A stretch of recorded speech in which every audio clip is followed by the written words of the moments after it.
After choosing your Arcana, you can click the top right of the Arcana page to rename and save your combination.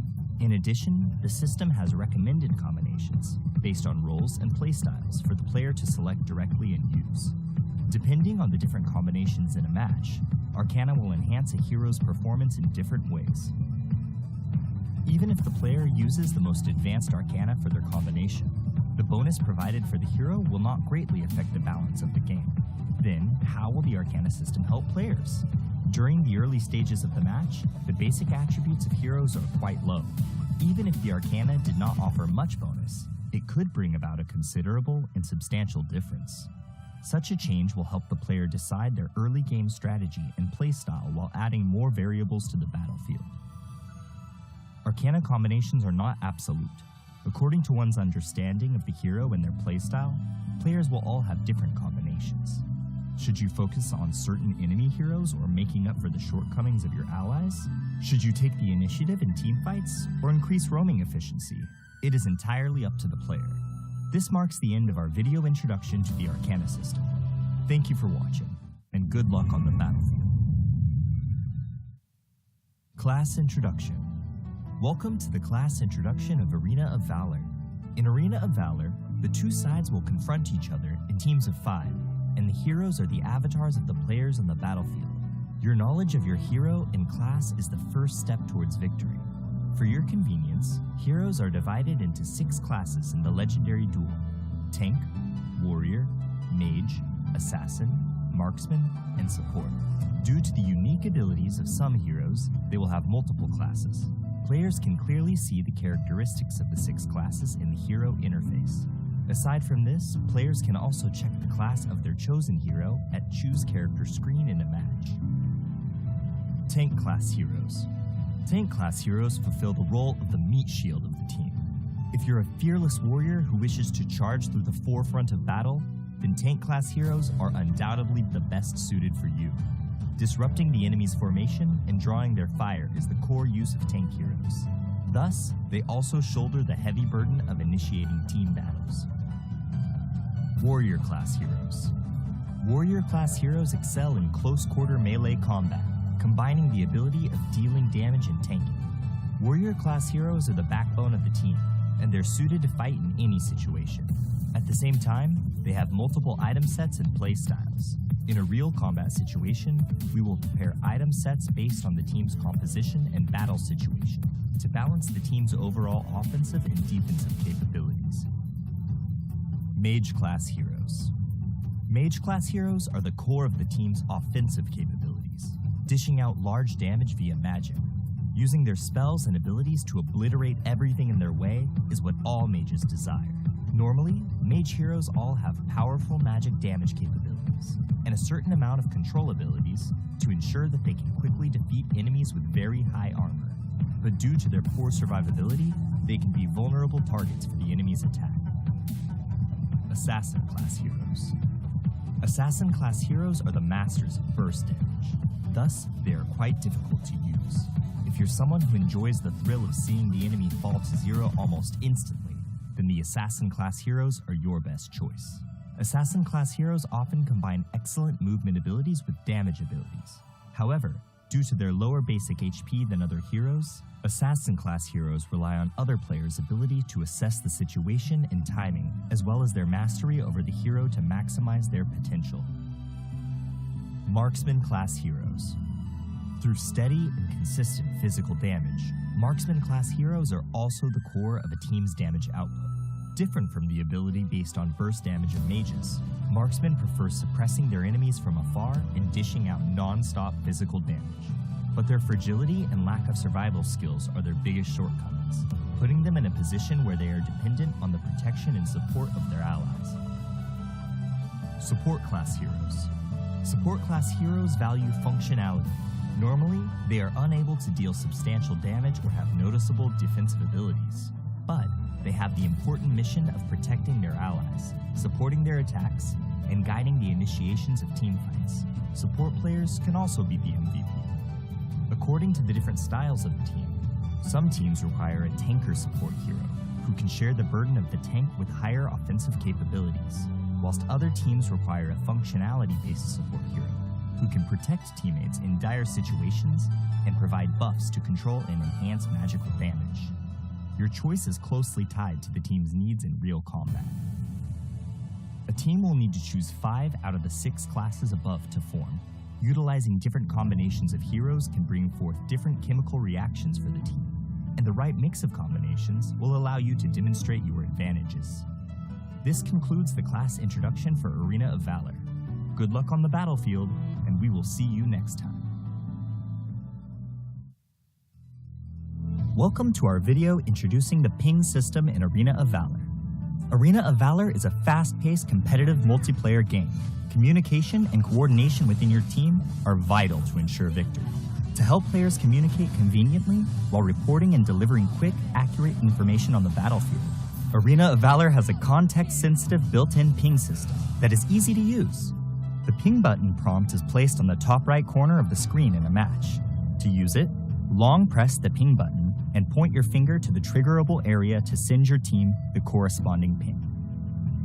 In addition, players can click the map button on the top right corner to expand the map and send pings by tapping the corresponding location on the map. Of course, players have the option to block ping sound effects and voiceover from other players to prevent interference during the battle. Battle alert pings. When players are on the move, they can send their estimated arrival time to teammates by tapping their location on the map. Players can request support from teammates by dragging the ping button prompt to their own hero. When the player is hidden in the grass, drag the ping button prompt to the grass to instruct teammates to hide themselves and ambush together. When a player is outside of the grass, dragging the ping button prompt towards the grass will notify teammates to be careful of an enemy ambush. Wilderness status ping. When Abyssal Dragon, Dark Slayer, or your own buff exists on the map, players can give corresponding attack commands to their teammates by tapping the corresponding monster directly on the map or by dragging the ping button prompt to the relevant monster. If a monster has yet to respawn, dragging the ping button prompt will notify the players of the corresponding monster's respawn time. Personal status ping. Players can notify teammates their skills are ready by dragging the ping button prompt onto their hero's skills. Dragging the ping button onto a skill in cooldown will alert teammates of the cooldown timer. When a hero dies, the player can drag the ping button prompt onto the death countdown to inform their teammates how long it will take to revive. In addition, players can inform teammates that they're returning to base by dragging the ping button prompt onto the recalling button while in recall. Enemy status ping. When the enemy has disappeared from a lane, the players can send an enemy missing ping by tapping on the lane. When the enemy reappears, tapping on the lane will signify how many enemies are present. Situation alert ping. Players can prompt teammates to defend structures by tapping their defense tower on the map or by dragging the ping button to the tower. When the player is not in a mid-recall state and drags the ping button prompt to the recall button, it will remind teammates to return to base. Furthermore, players can send scores to teammates by dragging and dropping the ping button prompt onto the scoreboard. There are hundreds of different ping options in Arena of Valor. Players should use them strategically to give themselves and their team a leg up on the competition. Be aware that the ping button is only a notification. The key to victory lies in making the right informed decisions. This marks the end of our video introduction to the ping system in Arena of Valor. Tell us your favorite thing to ping in the comments. Thank you for watching. Good luck on the battlefield.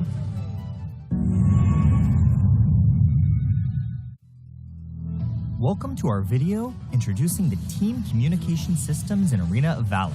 Arena of Valor is a fast-paced, competitive multiplayer game. Communication and coordination within your team are vital to ensure victory. To help players communicate quickly and clearly in-game, Arena of Valor has introduced team communication systems, such as pinging, quick messaging, built-in real-time voice chat, and emojis. Players can press the context-sensitive ping button prompt on the top right corner of the screen to instantly notify teammates of their status on the battlefield. Players can also drag and hold the ping button to various elements in-game for different alerts. Depending on the context, pings can be divided into types such as battle alerts, wilderness status, personal status, enemy status, and situational alerts. Check out our ping system introduction video to learn more about how you can use the ping system in Arena of Valor. Players can use the in-game quick message system to plan and communicate. Quick messages first appear as part of the pre-battle strategy screen. Rally for a team fight. Before the match, the player can set selections and adjustments within settings. These pre-made messages can be split into 3 major categories: defense, offense, and communication. Players can select 8 messages from these 3 categories to use as quick messages within Arena of Valor. Some quick messages even have voice lines that play when being used. Let me get the buff. In the event you want to communicate in more details with your teammates, you can also tap the box beneath the quick message window to enter text. Keep it clean. Aside from quick messages, voice chat will always be the most accessible and concise way to communicate on the battlefield. Players can use the game's built-in real-time voice chat system to speak and converse with their teammates directly. To use voice chat, tap the microphone button on the left side of the screen. When the player is queuing with friends in a pre-made party, they can choose the voice chat to be party only.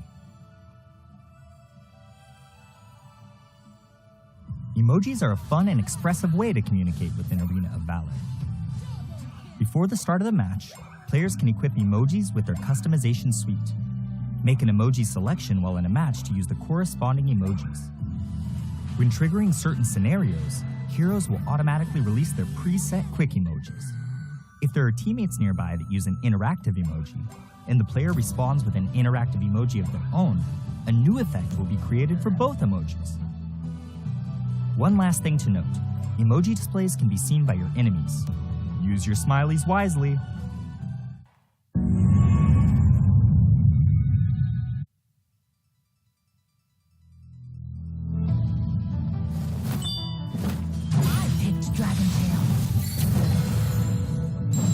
The other way around. Painting genius, Jan. Since his childhood, the exceptionally talented Jan has reached the pinnacle of painting as a teenager. But when inspiration dries up, causing the talented young man to fall into infinite anxiety, his master sends him on a journey to find inspiration, taking with him the Rivers and Mountains Dream Scroll and Sword of Inspiration in his path to find materials. The young man's search for a breakthrough is fraught with crisis, but this is no obstacle for the battle-savvy Jan, who will hold the brush of the Sword of Inspiration in his hand and repel the enemies that stand in his way as he paints everything in his path.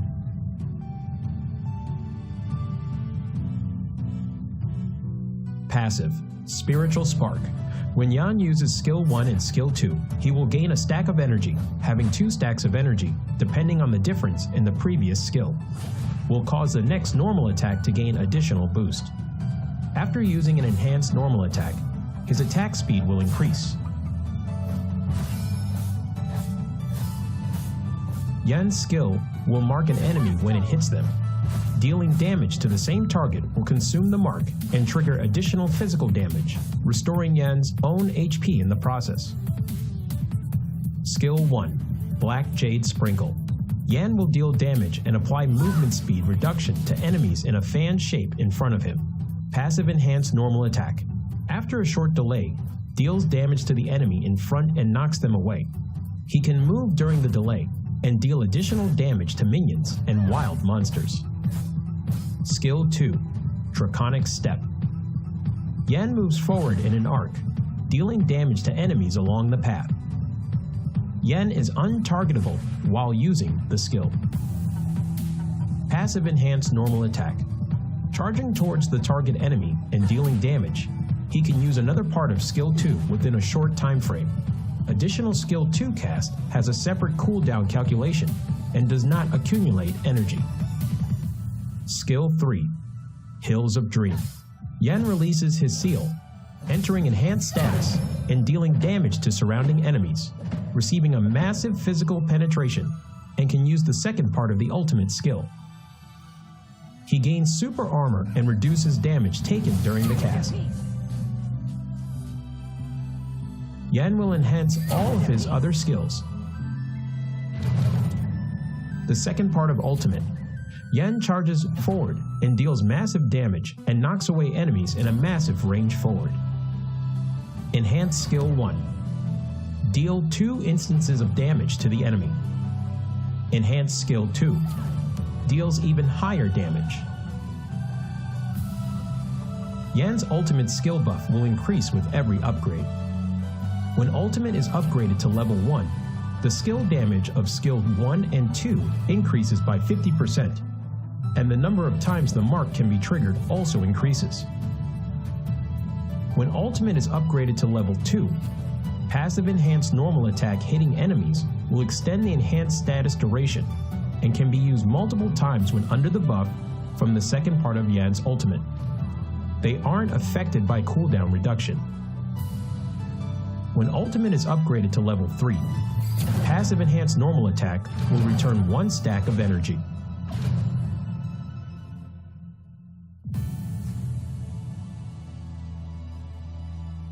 Yan is a highly controllable warrior type assassin. His damage will continuously increase as the game goes on. He becomes extremely powerful in the later stages of the match. Thus, rapid growth and increasing level are important for Yan. The key to mastering Yan is utilizing Yan's skill set, launching enhanced normal attacks with different effects, and making use of the short cooldown time of his skill set to continuously dish out skill combos. At the start of the game, if Yan needs to support and gank enemies, he can save a stack of his passive in the bush. Use Skill 1 to slow down enemies who passes by, and trigger Skill 1's enhanced normal attack to knock away the target, to crowd control them and coordinate with teammates to finish them off. Yan needs to save up 1 stack of his passive while chasing down enemies. He needs to make use of Skill 2 to get close to the enemy first, then uses enhanced normal attack's additional reset of Skill 2 to continue pursuing. Once the gap is closed, use Skill 3, Skill 1, enhanced normal attack, Skill 3's second part to finish up. In team fights later in the match, make use of the buff effect from the ultimate to bring forth a good haul. Yan needs to attack from the flank. Use Skill 2 first to close in on the back row, followed by Skill 3, normal attack, Skill 1, normal attack, the second part of Skill 3, Skill 2, Skill 1 to finish them off. When there are multiple tank type heroes in the enemy composition, due to Yan's lack of high damage before using his ultimate, he needs to watch his timing when he enters the battle. Make use of the physical penetration from the ultimate, as the bonus can deal quite substantial damage even against tank type heroes. Due to marks being able to be triggered multiple times, while in enhanced status, coordinating with Skill 2's movement and Skill 1's damage, you can potentially take down tanks. Yan's passive HP Restore allows him to have decent survivability. Watch your timing on using Skill 2's untargetable effect to dodge enemy damage. Yan needs to improvise in battle and requires careful observation of the situation on the battlefield to choose the right skill to cast.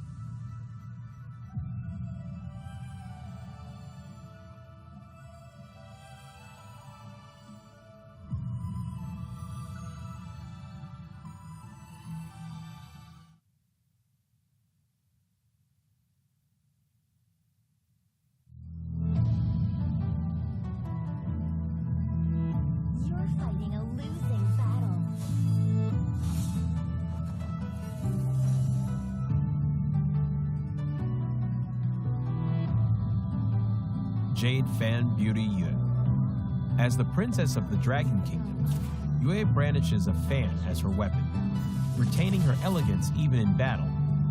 Aqua Force and Mountain Crusher allow her to easily control the whole battlefield, and Borrowed Might allows Yue to unleash endless attacks.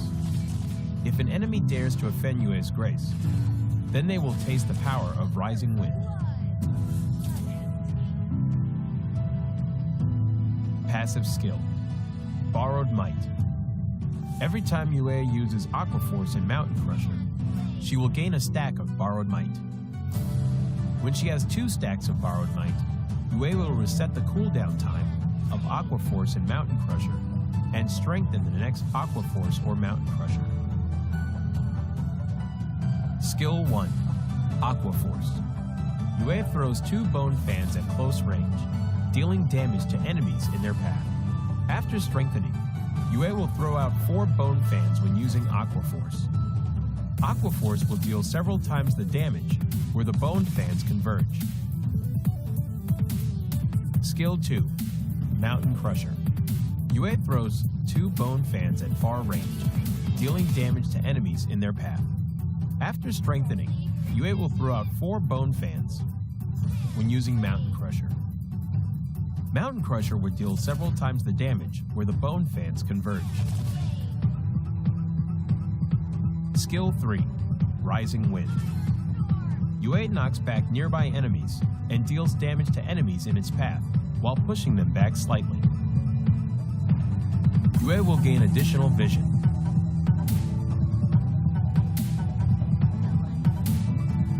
Yue is a long-range mage with a powerful ability to exhaust the enemies, but is complicated to operate.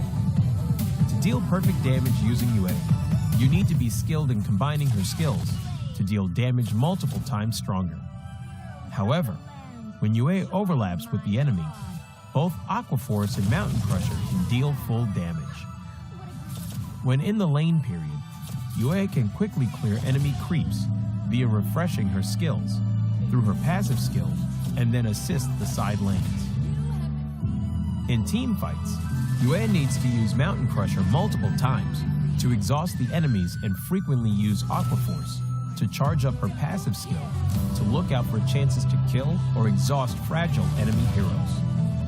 The core combo of Yue is to save up a stack of her passive in advance and instantly use Mountain Crusher twice to deal burst damage. But be cautious. Yu's ultimate is the only life-saving skill, so she needs to save her ultimate to be aware of enemy assassins' heroes in team fights.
while I retain my crown. Back in the background, I'm background, what goes gon' come back round. I'm self-made, built everything from the ground up, I say it proud. No pain, no gain, if you don't wanna fade away.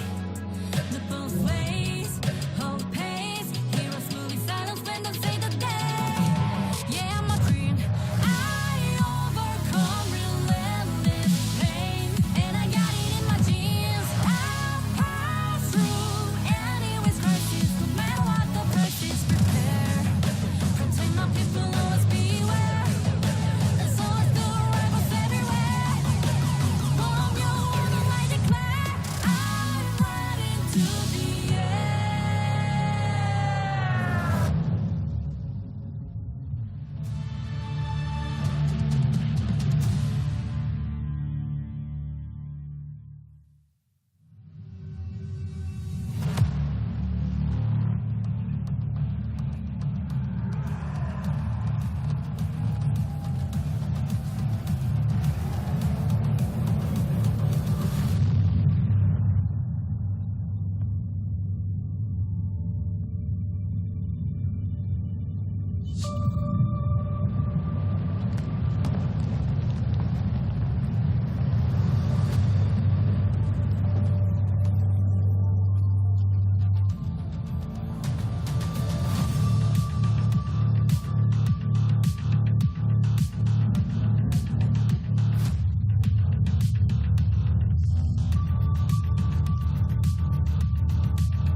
Welcome to the Arena of Valor International Championships 2022. My name is Vittorio, this is Kiyang, and we welcome everyone to today's grueling best of 7 series. We have in the upper bracket one team against V Gaming, and in the lower bracket it's Bacon Time against Bikertopia.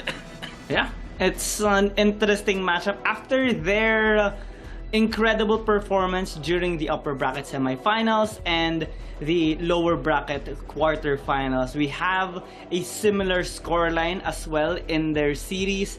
One team winning their game against Talon Esports in a 4-2, kind of a reverse sweep fashion, but not really to the fullest extent, and V Gaming having a dominant performance during their match against Bikertopia. They suffered just one defeat with a scoreline of 4-1, and well, for in the lower bracket quarterfinals, we had an experience of Bikertopia coming back this time against Valencia CF and Bacon Time redeeming themselves against Talon Esports. So now they're the ones who are going to be facing off in a best of 7 series. Let's see what will happen in this match. Yeah, definitely. We have the top 4 teams here in the AIC, and it's going to be pretty interesting who's going to be coming up from the lower bracket semifinals. We have two of the teams. It's Bacon Time, who historically actually fails against, in other international teams. But they did show that they're still the top team coming in from the RPL when they eliminated the Tech Talon on last week's series. And, it was kind of different for its Bacon Time. They have been the more aggressive team. And as we move on, it is going to be a rematch in the lower brackets. It's Bikertopia again, and they're going to be facing its Bacon Time. The last time that they faced in the AIC, it was a 3-0. Yeah. I'm pretty sure its Bacon Time is ready to go, maybe to get, the justification wherein they are going to prove themselves the better team in this second go. But anyway, we're here on the schedule. We are already at the semi-finals from July 2 to July 3. We are going to witness mostly the semi-finals tomorrow, the lower bracket finals as well. And of course, whoever is going to be winning the first series of the day between one team and V Gaming, they're going to be comfortably waiting in the grand finals at the July 10th. It's going to be a gruesome experience for sure, and a challenging one, especially the ones in the lower bracket, because they have extra steps to climb in this ladder of the bracketing. And here we have seen many times already the AIC 2022 prize pool, which is a whopping $2 million. First place 700,000. It's 350,000 in the second. Third 200k. Fourth place receives 100k. 5th to 8th spot receives 40,000, and 9 to 16 10,000. Finals MVP gets an additional $30,000, and for the best lineup for each player, they receive each 13,000. And for the qualifiers and wildcards total, we have $315,000. That is a lot, totaling to what we said, $2 million. Yeah, and the puck is definitely going to the first place, and whoever gets eliminated in the lower brackets in today's series, they're gonna be taking home $100,000. But why would you settle for the 100,000? Of course, you all want to actually go to the you want to have the prestige, the honor, and of course the lion's share of that prize pool. And we are seeing here the path that the teams have taken here as we approach the semifinals. In the upper bracket, one team had a lot of dominating matches. They had a dominating match against PCF, and they knocked down KFC Talon as well. And notably, one team is a team that excels against the teams that are actually on the other leagues, like the RPL and the AOG. And then we saw Bikertopia actually be knocked down into the bottom by V Gaming, and it's a very dominating match for V Gaming as well. If this is already something that we put into logic, V Gaming as a second placers here in the AOG, they have been performing very, very well, and against GCS teams, they haven't fallen off just yet. So against one team, they are definitely going to be bringing in a lot of heat. They are very, very well known. If you give them 1 inch of a ground, they're not going to give you it back easily. And that's how big of an aggressive team V Gaming is. And it's actually quite challenging in a way for V Gaming as well, and one team, because they battled during the group stages already. V Gaming suffered a defeat against one team. So in a way, one team knows how to pull off a win against V Gaming, but through time in this tournament, V Gaming was able to adapt and improve themselves in a short amount of time. So now they're looking to have a much more stable performance, similar to maybe their performance against Bikertopia in the upper bracket semifinals. Let's see who's going to be coming on top here, as both teams are definitely ready in this extended series. A best of 7. We have seen a game number 6 already happening, but so far we haven't seen a game number 7 in the whole knockout stage. So maybe this is one of the 4 chances that we might see a game number 4. We have the same lineup here: Han, Wang Tiri, Maris, and the rest of the members. While for one team we have Zay, Kai, Wawa, NK, and Lunlun ready for this amazing series. Yep, definitely. Looking at the playstyles, one team has a lot of unorthodox lineups. V Gaming, you're gonna actually see them field a lot of aggressive comps, early game comps and mid game comps. They sometimes field late game comps, but they always have heroes that are gonna bring in the aggression in the early game. And you're gonna see here the team matchups. There's a lot longer of a win time condition for V Gaming, while one team always trying to finish it up. The average actually just went up for one team when they reached the 35-minute mark against KFC Talon, and you know, statistics doesn't always say it all. And moving forward, I think one team, as you know, the premier team here in the AIC, has been doing a lot more, you know, innovations in terms of the compositions that they're fielding. Yeah. Because of that kind of flexibility and adaptability, one team can field basically a lot of lineups that are going to be effective all throughout the series, even if we reach game number 6. They pulled off a Valheim in the mid lane to counter the Razpek of DTAC Talon.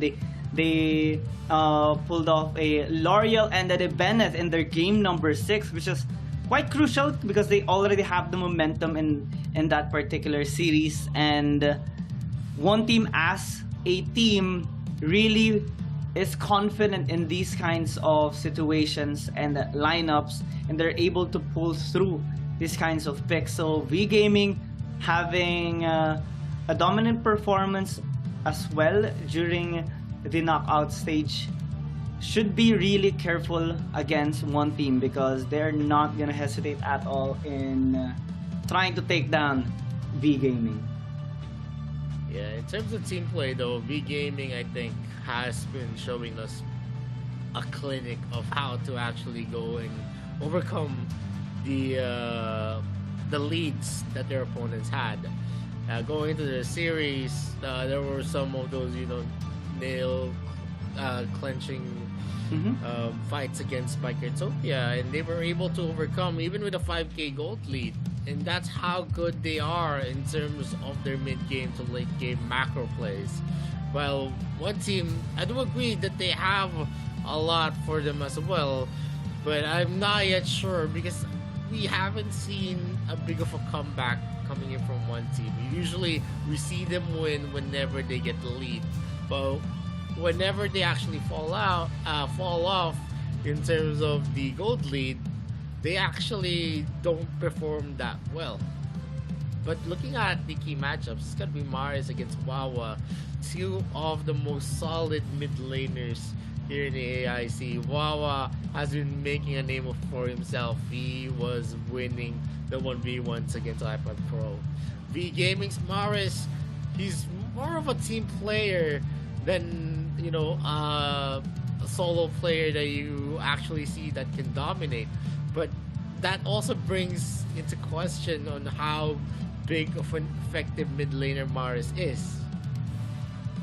Yeah, we also see how big of a trust V Gaming puts onto Maris whenever he picks up his hero, and they kind of believe that he will be able to carry out what needs to be carried in the game and make the necessary plays, make the necessary setups for the team as well. That's how big of an impact Maris has been in this game. And for Wawa, he has been doing the same as well, this time with a much different approach, because we have seen him pick up a marksman mid lane as well, and the others are kind of similar to the ones of Maris. So it's going to be a really battle of skill set here in this game number 1. We will be seeing a lot of measurements from both teams, looking to gauge how the other team is going to pose against them. And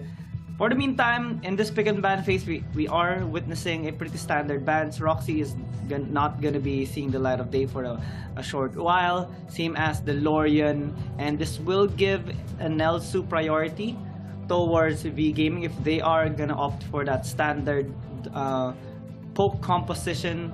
But they are going to be doing with their usual works. The Nakrot has been one of the most first pick heroes of V Gaming in their past few series. They did this the same against Team Flash. They did it in their match against Bikertopia, and it has worked for both of their games. So now one team has this time the chance to pick up that poke lineup. They will pick up the Elsu and pair it up with the Iggy.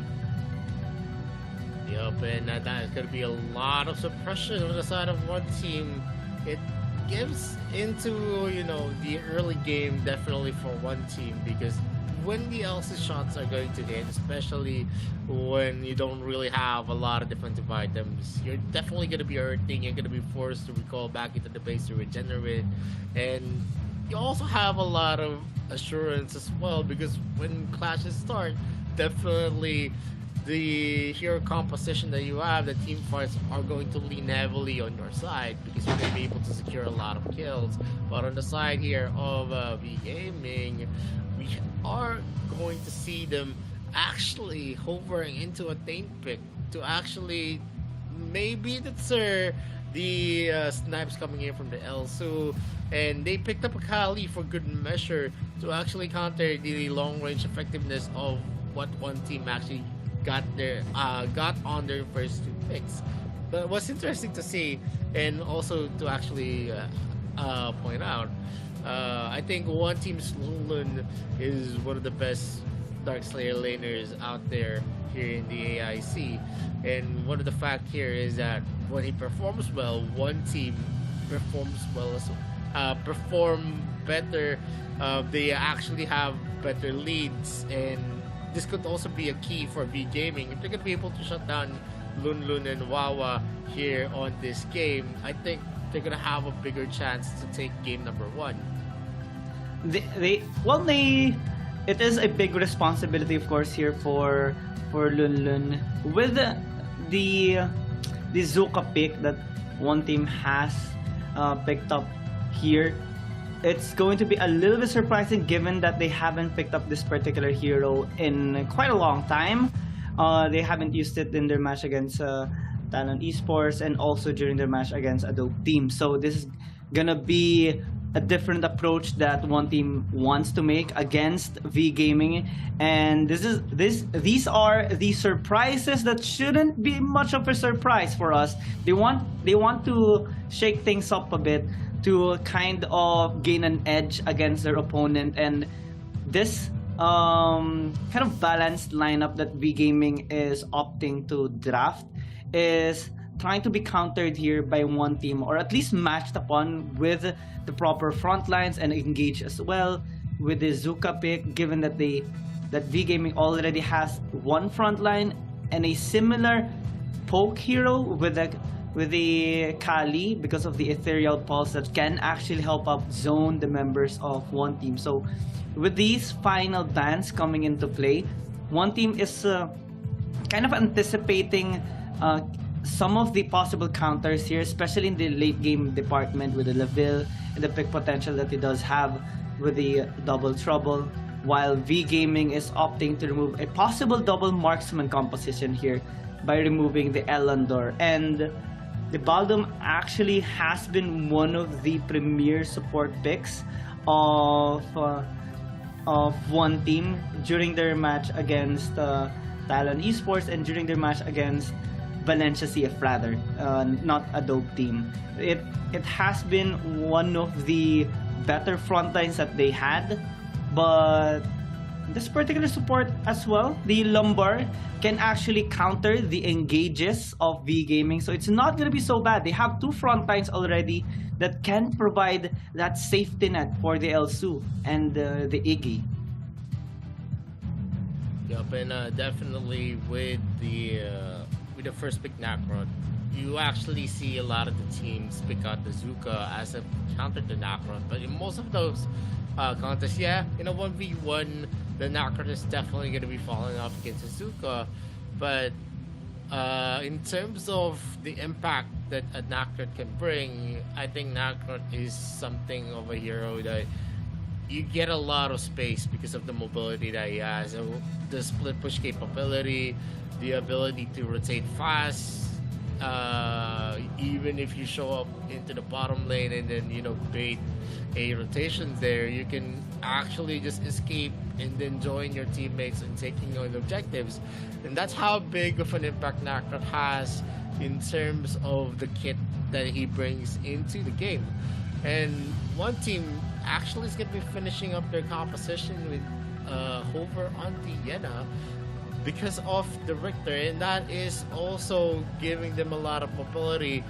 The problem, one of the problems here is that there are two heroes that one team is going to need to protect. If they are going to be in the receiving side, they're definitely going to have the deficiency in terms of the Lumbor is not going to be able to tank all the damage that's going to come from the gaming.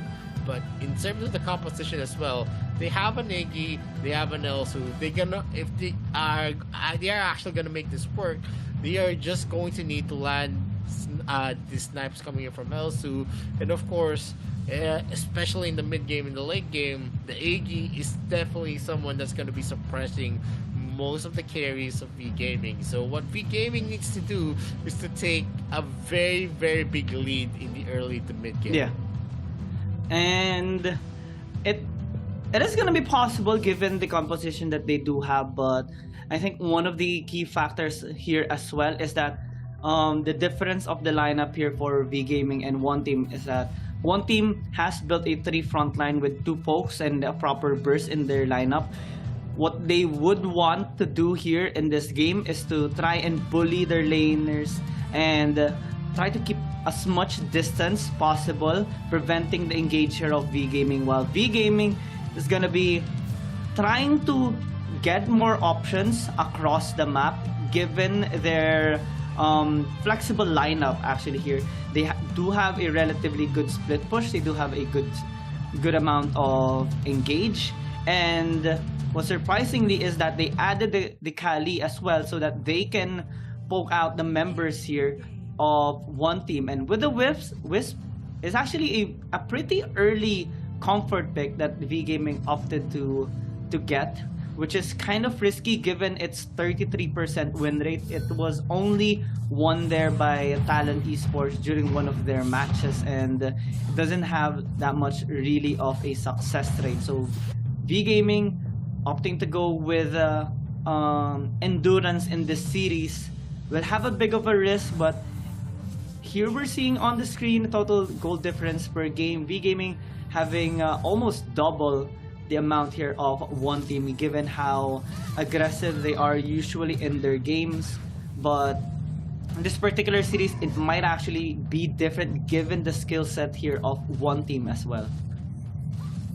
Yep, and there is going to be a snipe here from Kai hitting down Han. Han is going to be definitely a big wall here, as he still has his passive. He's just going to be regenerating most of the damage as he goes there. And one of the things that we are gonna actually look out for is if Wong TD is gonna be able to use the shock and awe to actually deal a lot of damage onto the backline of one team. And so to speak, Bird LB gets his best, one of his best picks, which is the Richter. So this is also going to be playing out well, as they're going to be having an engagement here in the top lane. NK is going to be forced out there. The Sentinel is going to be onto the side of the gaming. He's not going to be able to contest that. And with 8 seconds on the clock, with 2 of the objectives being spawned here, the Dark Slayer is going to be taken by V Gaming for sure, while Abyssal Dragon is going to be traded out here by one team. The rotations right now is going to be dictated by V Gaming, as they're the first one to actually take this. The shock and all is going to be used. NK is going to be able to actually secure the Holy Dragon, and Kai is gonna be sniping Han here. Not much still. That's the damage that you're gonna be expecting from that Elsu is still gonna be non-existent as long as he's not gonna be able to hit the carries like Wong TD and also Maris. The sniper is gonna connect. Kai is gonna be stealing that objective onto the river. NK is back here being spotted out by Bird LB. They have a lot of information that NK is still on the top. The Eternal Falls is gonna be used by Maris. He is going to win the exchange against Wawa at this point. Yeah, Maris does have a better wave clear as well because of the Ethereal Pulse. So what this does is that he will have a faster lane priority compared to Wawa, which will give him an edge in responding to the side lanes or the objective takes. But speaking of lanes, Bertleby is getting consistently ganked here on the top side, but he's able to disengage successfully. No first blood yet. Both teams have been playing this quite effectively and safely, giving respect to their opponent.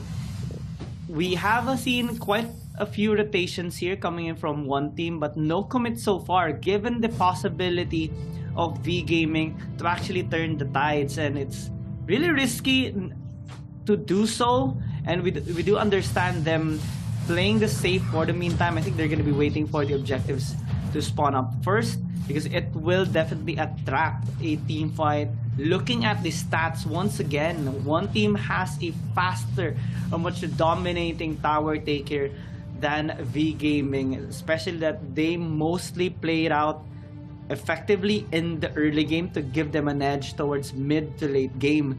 And for V Gaming, we do see them more farming up and playing defensively during the first few minutes of the game. So now as we do see them grouping up here at the bottom lane, can we see them engage? Han does so while Wong TD tries to close in the distance as well. That's a lot of damage that is being thrown out, but Wong TD might actually get caught. Kai tries poke with a snipe and they do get the kill onto Wong TD. Han is also low. That's going to be the ultimate being popped there by Wawa, but not much damage being taken there by Han. First blood already secured here by one team.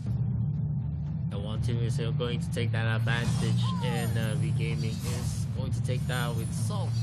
And as the game progresses, we're going to see a better late game for one team. So V Gaming actually losing out the first blood, and also the probable first third of the game is going to definitely be felt by V Gaming. Quang Hai does his best. The shock and all was used by Wang TV, but it is not gonna be on time enough to get that kill. The attempt for a pickoff onto Wawa, but he still had his foot already, and in case gonna be securing the Abyssal Dragon.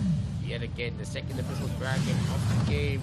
Kai is there. The splitting earth is gonna be used. He is gonna be punishing Han. From that exchange, he's going to be forced to call. The Slayer has been traded out yet again by Quang Hai. But there is going to be a 1k gold lead here onto the side of one team. NK is just going back into the to get all of his resources. Lanes are definitely on the side of one team as they have a lot of the supremacy on their side. They already have one tower. They got the first blood, and V Gaming still has no power to actually contest most of the exchanges against one team's long-range skills. It is going to be a fact of the matter. V Gaming is actually going to lose out as, you know, we get a lot more items onto the Elsu, onto the Iggy. The Iggy already has his Barrett's Agony. Bird LB is going to be rotated here by NK. He's not going to be taking that though with that gang. Han is going to be spotted now. Oh. Wow, it might be taken here. We're going to see a Jury Fury, but the Splitting Earth is going to deter V Gaming's engagement there. Wong TD is going to be running for the high heels. He knows that if he stays, one snipe and one Emperor's Gaze is all it takes to get the kill. Zay is going to be spotting out Han there. He is going to have a vision standoff here as Bird LB pushes down that the top lane. While the mid lane, you can see the suppression Kai and WoW is already bringing to the table. Yeah, that's a lot of damage that WoW is actually dealing towards the members of V Gaming. And it is actually helping out in terms of zoning V Gaming away from one team. This can affect V Gaming's approach towards taking these objectives against one team, and also contesting whenever one team tries to actually get the priority, as they are trying to push up top side. Kai is gonna opt to disengage for the meantime, given the ethereal pulse being thrown out there by Maris. They're gonna engage onto the top lane though. Wawa getting caught out, not really the best of trade there.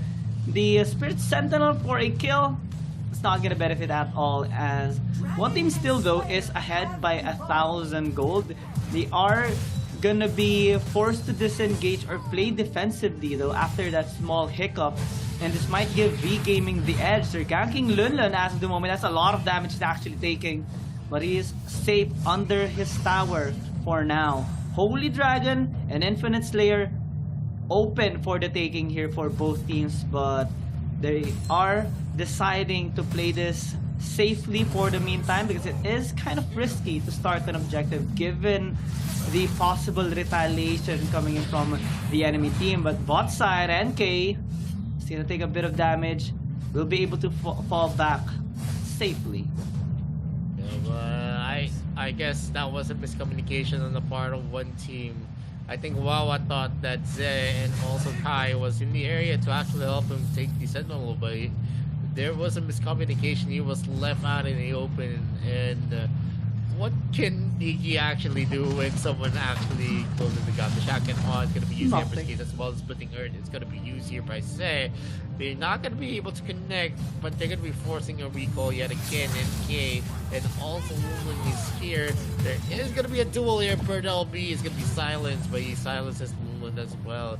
Chakram is going to be thrown. Kwang Hai is going to be joining the area, and with the damage onto the side of V Gaming, one team is actually going to fall off if they go for an engagement by themselves. The wave is going to be clearing themselves. The Ethereal Pulse is going to be used. Sniped by Kai. He's not going to connect. Zid still spotted out. Han here. He's going to be pushed back. He's not going to be able to use the full crowd control of that shield charge. Han is just hovering, looking at the vision. Wawa and NK is in the area. Skyfall is going to be used by NK to disengage. He is going to be living another day. Wawa is still in the area trying to put the shadow bombs onto the faces of Kwang Hai. Han is going to spot out NK. NK needs to get back because the objective might start already. The B Gaming is already into the blue side of their camp. They're actually positioning themselves to take the Slayer, and this is going to be a vital objective for both teams, because whoever gets that Slayer, they're going to be able to get an opportunity to push. And Kwang TD is going to be caught out. Spinning Earth is going to be used. Shocking Noise still not going to be available, but the Ethereal Pulse is going to make Kai and the others run through the high hills. Yeah, this is actually a really good job that one team is doing, poking out and zoning V Gaming, but V Gaming is trying to spice up things. They are committing onto the Slayer, baiting out the members of one team to engage on them. NK actually does, and it gets a kill onto Wang TD. Now, here comes the full commit. Zay might actually need to disengage, so he is very low in health. The Ethereal Pulse is dealing a lot of damage, but one team already secured the Slayer. They're now grouping up as 5, but Lunlun is the first to fall down, as well as Wawa, as Birdleby does a successful flank. So they spawn the Slayer on the top side. They might get the tower here, but V Gaming actually made their team fighting work. Yeah, that was a very, very good clash here, as V Gaming was able to bait them up into a very narrow space. NK actually did well in initiating that fight. They got the kill that they want, but the problem here is that the skills of Kai wasn't able to land onto any vital targets, and that's a problem with the L2. You don't have a lot of sustainable damage, especially here. He's not going to have the maximum in terms of the attack because Spinning Earth is going to be used. They're going to be trying that, but Kwang Hai is going to be able to secure the Holy Dragon under the noses of one team. They were watching as he was able to secure that. And definitely this is something that V Gaming needs. They were able to overturn that to actually equalize the gold lead that one team had. But this is going to be a problem because no objectives is yet available for V-Gaming. They were not able to secure any towers yet onto the side of one team. And they need to do that. And it comes to show, you know, we saw the stats earlier, 40% compared to the 80% tower takedown rate of one team.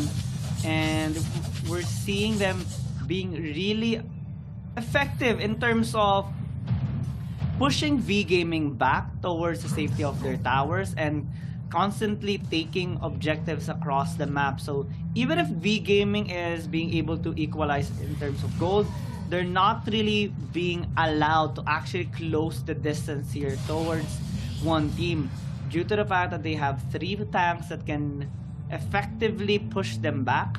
V-Gaming is trying though to split push across the map. They have been sending Bertleby and sometimes Quang Hai pushes the side lanes as well. However, the quick rotations here of one team and them grouping up as well forces V-Gaming to group up too, and it's not helping them that much in terms of what they intend to do. So as the game goes by, as one team tries to scale up, same as V-Gaming, it's going to be a lot more difficult for V-Gaming to close the distance given the tankiness here of NK, Lun Lun, and Zay. Wawa is going to be much more difficult to handle as well. Same as Sky because of the damage they can actually deal. And right now, Bertleby is getting caught out as a lot of damage that he has taken. Forced to go back towards the base once again. And as this happens, one team again is gonna try to group up, try to catch out a member of V-Gaming, and keep repeating that until they get the objective that they want, which is in 35 seconds, the Dark Lord Slayer, because we're now reaching towards the late game. It's going to be an eye-opener here for V-Gaming. They have to commit right now. They have to prevent one team from securing this objective, or else their base is going to be opened wide. Yeah, well, definitely that is an option. As one team is pushing them back, they're trying to get the positions that they want before the Dark Lord Slayer actually spawns. And they try to actually damage the members of V-Gaming here.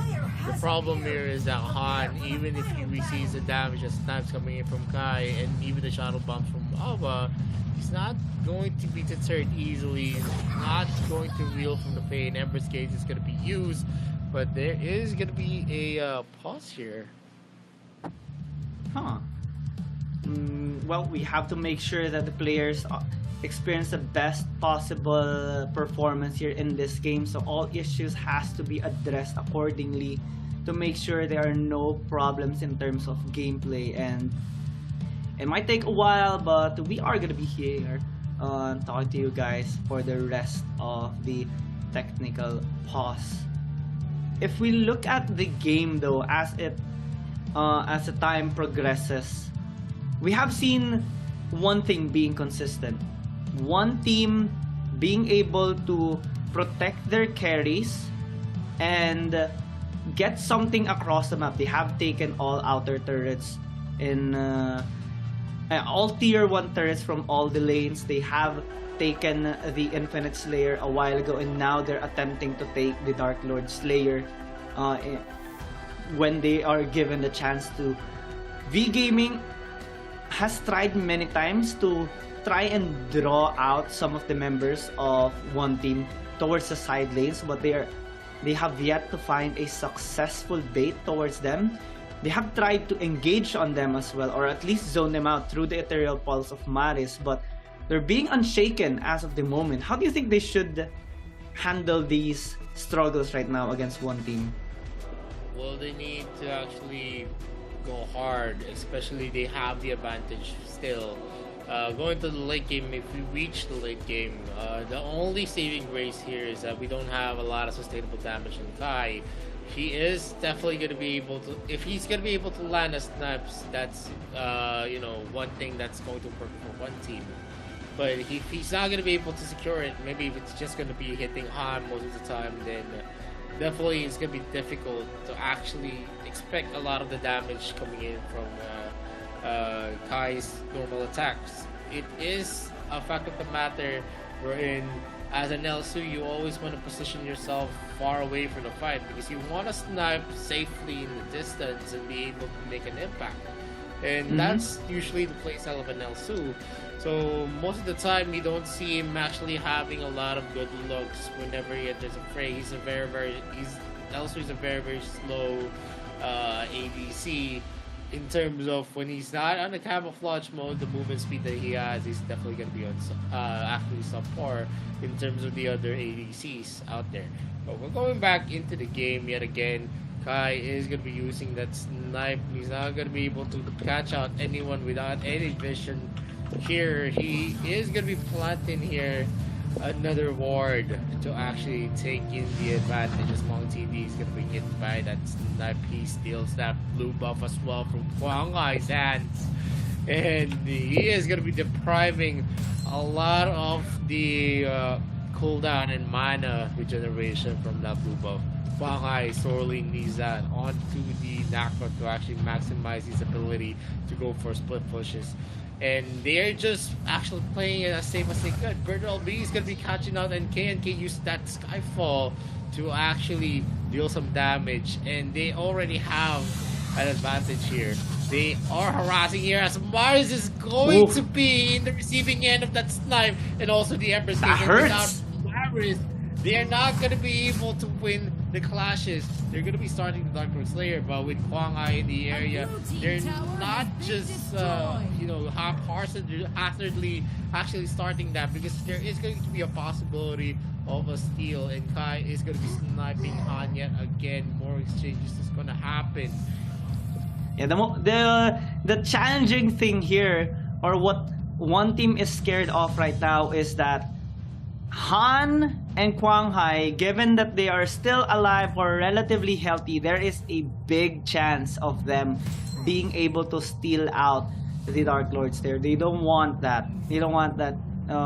Even if it's just a 1% chance, they don't want to take it, given the possible consequences it actually might have onto them. So what they're opting to do right now is keep repeating what they usually do: zone out V Gaming, poke them out. If they can force 3 sets, then it will be the time for them to actually start the Dark Lord Slayer. They have all the time in the world. They will continue to scale up. They do have a relatively good wave clear as well, and their wave management has been on point for the past 17 and a half minutes, having to take 4 towers away from V Gaming and have all their towers very healthy, unscratched in all of this game. What V Gaming is doing a really good job though is still catching up in terms of the economy. So like what you said, all they need is that one chance in closing the distance to Wawa and Kai. If they are able to do that, then it will be the turn of the tides here in this game. So far, it hasn't been the case. They have been attempting so many times already. This Dark Lord Slayer is going to be the bait of them all. One mistake will determine everything, and it has to come, the starting of the objective has to come from one team. They are doing a really good job not doing so, which kind of affects the rotation here of V Gaming, because they have to check the camp. They have to make sure they aren't starting the Dark Lords there just yet, and slowly but surely they're losing more towers. The only outer turret remaining here is the top side, and one team is already happy with what they got. They can push the top side as well, or maybe force a push onto the bot lane inhibitor tower, which will distract V Gaming even more. And as the time goes by, we can actually expect right now this might go on for a longer while, given the Dark Slayer dance that both teams are doing. Yeah, definitely. This is actually a waiting game for V Gaming. They need to get a chance to actually pick off someone from one team. 4 of the members are actually positioned here from one team to maybe force a Dark Lord Slayer take, but they're not taking any chances just yet. one steal is definitely something that one team is going to be scared of. One mistake, if the Dark Lord Slayer goes into the side of V Gaming without taking any of the members there, they're going to be able to go for a GG push. And they're very scared of that possibility. Kwang Hai is going to be spotting out Lunlun here, where LB is going to be trying to play that. NK might be taken here, but he still has the mobility. Bird LB is going to have 2 knocks up for himself. Zay is going to be using the splitting earth. NK is in the area. He's not going to be spotted by Kwang Hai and Bird LB though. So this is definitely some a recall that is going to be beneficial for them, because if NK is still full in health, there's no way that V Gaming is going to be starting that Dark Lord Slayer just yet.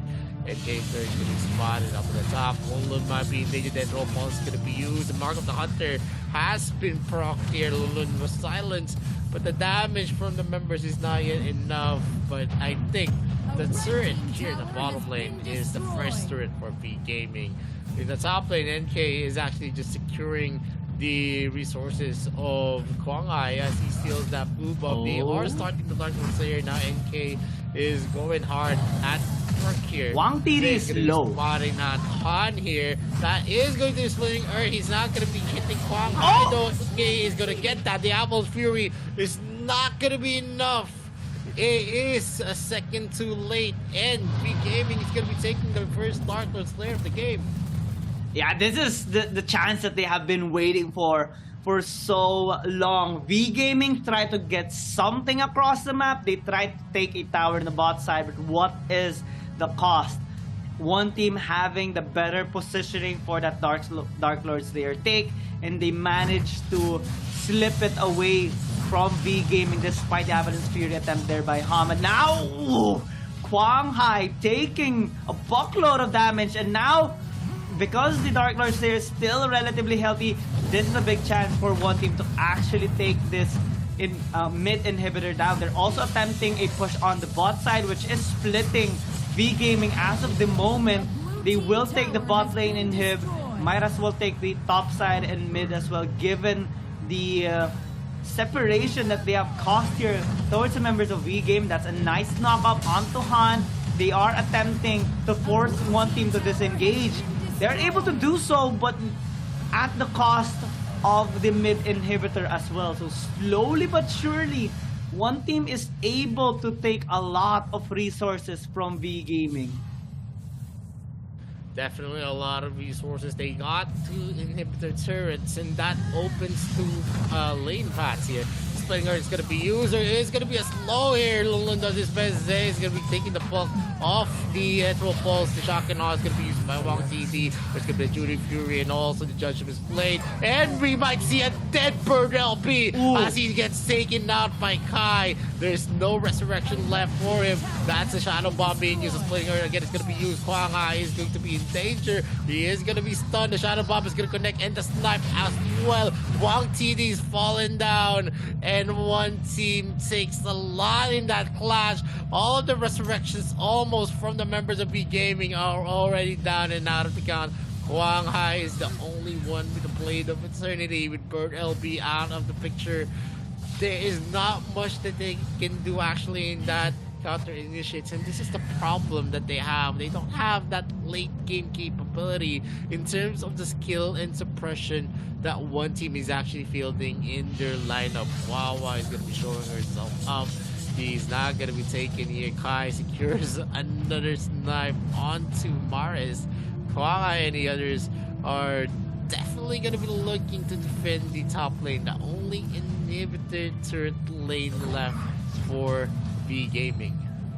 It's a tough challenge right now, and the pattern still keeps going here. The strategy of one team zoning out V Gaming and positioning themselves better than them towards the Dark Lord Slayer is happening, and they're only waiting for the last 20 seconds before this Dark Lord Slayer spawns up.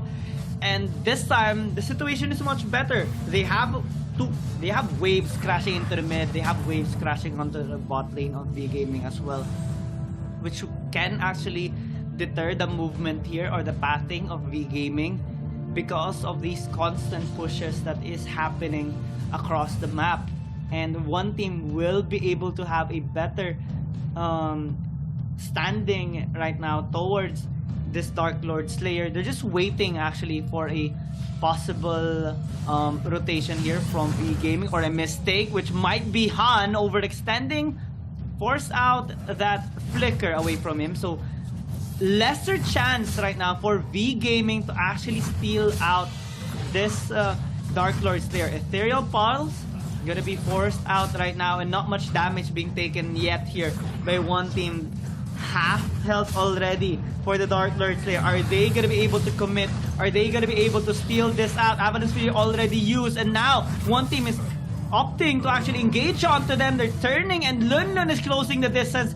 Quang Hai might actually get taken down, has a second life, and pops that orb. However, it's not gonna save his life. Actually do so in the nick of time, but one team still complete right now. With Han dead, there is a lesser chance for V Gaming to actually steal this Dark Lord Slayer, but they have successfully delayed the take. But Quang Hai will get caught. That is a noopsie, and one team has planned it all out from that death trap of a bush. Now they're opting to push the top lane. Are they gonna attempt to push the inhibitor tower? They can actually do so given the number advantage that they do have. Bertleby is taking a lot of damage, might actually need to flicker out. He does, and actually dodges that Ember's Gaze. One team opting to make the game-ending push right now, and they can just take game number 1 against V Gaming. Yeah, definitely. That was one team. All throughout, they knew their winning condition. They knew that they have the advantage in the late game, and them actually just farming up, just going with the flow, and not letting V Gaming have the advantage in the early was one of the key factors here on game number 1. That was a very, very hard fought game number 1 for both teams, and one team securing this definitely secures the momentum of this best of 7 series. It's an incredible feat that one team has made in this game. A pretty standard composition, but what defines them as a better team compared to the other ones right now is how they execute this kind of draft. No successful engage has happened coming from V Gaming all throughout this 20+ minute game. They have attempted to dive onto the members of one team. They have caught out Wawa and some of the members through their nice pick-offs into the game, but no proper team fight was made here by V Gaming. That's how big of a zoning one team has made here in this game. So kudos to their front lines, kudos to their back lines as well, being able to perform really well in this game, taking all the towers, taking the Dark Lord Slayer, and in that last fight they actually baited out V Gaming to commit onto that Dark Lord Slayer. They took out Han quite early and forced Quang Hai to actually go into a risky face check onto that particular brush, wherein he got caught out, and one team just decided to ditch the Dark Lord Slayer and end the game. Yeah, definitely. That was, a lot of. I can say that this was a perfect game for both teams. V Gaming had a lot of mistakes. Yeah, you see a lot of mistakes coming from one team as well. Miscommunication, but moving forward into the team composition, you already know in the draft what kind of scenario is gonna happen whenever you go to the mid game, to the late game. That's how you build and compose the heroes that you field in the game. And it's just that V Gaming needed to be more aggressive in that game, but the problem here is that they can't actually reach Kai. They can't reach Wawa in most cases as long as Zay is in the area. So the winning condition there is that if they take out, you can also put into the equation of NK. If you take out NK, Wawa, or Kai, any one of those, then the formation of one team is going to be crumbling down. But the problem is because of the mobility of NK, the far-reaching abilities of Wawa and Kai, it wasn't just possible for V Gaming all throughout game number 1 when we reached the 15-minute mark to actually close out the game cleanly. we saw the potential when Kwang Ai was able to zero in onto Kai. But at that moment, it was just a little too late. He was able to burst down Kai, but his team can't actually help him in that instance anymore because they're just going to be boxed out by the damage that Wawa, Kai, and NK is bringing to the table. So mostly when we see a face-off scenario, they try to actually kill out the Lombor as fast as they could, but the damage that they could bring is just not enough. The Troll Pulse coming in for the Kali is just going to be doing, it's just going to be dodged most of the time. It's a linear ultimate. You can actually just sidestep. You can actually just try to get crack step back, and it's not gonna be overreaching in most of the scenario when you don't have any vision. And basically that's why Kali is not really the best. But in terms of this, it was a nice try. They were able to use Deathroll Pulse on actually zoning out the Iggy and also the Elsu. Whenever Elsu is going to be in a second position, you're going to see the Deathroll Pulse being used to actually stop him from sniping, and it has been effective all throughout the early to mid game. The late game, not so much. It's not so hot. Marius is just going to be an easy target for anyone whenever he uses the Deathroll Pulse. He doesn't have that mobility. You have some speed ups, you have your flicker, but when the flicker is not ready, she's just gonna be a sitting duck in most of the scenario, and she hasn't been that effective. You have crowd controls, you have slows, but you don't have stuns. And one of the vital things that you need to look into what is the composition, what is going to be the meta. The meta right now in the AIC is how mobile you are, how you're gonna be able to outplay the other. And heroes like Kali is one of the things in the past wherein she's basically someone that's gonna be an easy target. You see a lot of the long range suppression here. You can justify Iggy, who doesn't have the mobility, that she doesn't have any hop flickers. The only thing that you have in terms of mobility for Iggy is the speed up as well. But you can justify that because Iggy is a hero that deals a lot of damage in the long range, and you can also justify what else you can bring. He's very slow. He has a disengagement though with his ultimate, and he has a very, very long range. That's the only thing that can actually overcome the mobility part. Because if you're not using mobile heroes at this point, it's just so hard to actually deter the gap closers of the usual heroes that we see. The Nakrot, you see the Zuka, you're also gonna see the Yenna, you're also gonna see the Richter. Those heroes have a lot of gap close. So the problem here is that we're gonna be fielding a Kali. It's not gonna be for the late game. And the MVP actually is gonna be one of the immobile hero players here on the side of one team. Kai with his incredible performance on the Elsu, landing so many times his snipes on the crucial members of B Gaming. He hit a lot onto Maris. He hit a lot as well against Wang TD. And if we do check the comparison in terms of damage on Wang TD and Kai, Kai actually dealt 3 times more damage than Wang TD. That's how big of an impact he has made in this game. And for Wang TD on his Wisp, well, we didn't see it that much being effective in this particular game, so maybe this kind of hero isn't that much preferred yet, especially when in the initial parts of the series, because it has a relatively low win rate, and right now it will have a much lower win rate after the defeat here of V Gaming in game number 1. And we saw the struggle of V Gaming, especially against the gap closers here of one team, plus the pokes coming in from both Wawa and Kai. So maybe in the second game they can try the same lineup, or maybe have a different approach this time, because one team is a team that will keep on experimenting these kinds of compositions and will be able to pull off these kinds of lineup. Yeah, I mean, it's not about just the win rate. I think the hero the user of the hero is more important, and what kind of composition you're going to be fielding that hero. At that point, it's just so hard to use the Wisp. He's not going to have the good looks. He's not going to have the range as well. In terms of range, Wisp is, middling. There's a lot of heroes that's going to be outranging him. Violet is out there. You could also argue that, Slims is a better hero than what you're going to see a Wisp actually doing. So I'm actually pretty curious why they actually picked up Wisp. And I really don't understand how they made that composition.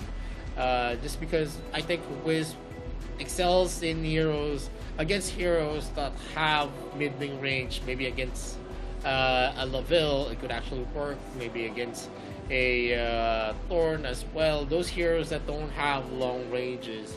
But at that point, maybe the only thing that I think the only reason they picked out Wisp is to actually just go for fast wave clears. They were able to actually utilize the shotgun in most of the situation, but in terms of being able to use the ultimate of the Wisp against heroes, it didn't work out well because you have limited range. You have insane damage onto the L2, you have insane damage onto the Iggy, and they're not gonna let the Wisp use his shotgun willy-nilly where he's just going to be stuck in one place, and that is a fact. So whenever he uses a shotgun, he's just going to be punished for it because the range of the snipe in the Emperor's Gaze is enough. It's too high. Actually deter him from actually keeping up his ultimate, the shotgun. He gets a lot of opportunity, but he's just gonna be a sitting duck out there. Han is always preoccupied to save out his teammates, so he's not gonna be having the time to actually body block everything that is gonna get a hit onto Wang TV. And that was a fact in game number 1. But game number 2, with the momentum on one team, they invested a lot onto game number 1 and it paid off. Maybe because of that investment, we're going to see a very dominant game again on game number 2, because usually whoever wins game number 1 has the aggression, the confidence, and the capability to be more aggressive because they have already a 1 point up against everyone. V-Gaming needs to play this well, but Lorian was actually given to one team as their first pick. That's going to give a lot of utilities, a lot of capabilities to stun, a lot of outplays as well on that hero. You can put out the Barretts and then you put out the Gaia, and he is going to be one hell of a tank into the mid game. Yeah, it has a lot of synergy on engage heroes as well, so there's a lot of options here for one team. They can add in maybe the Hayate here for the extra kunai blitz whenever Wawa is going to be engaging into a team fight. And for V-Gaming, since the Elsu has been taken away, they can't really use this particular hero for the meantime. They have to find a different approach.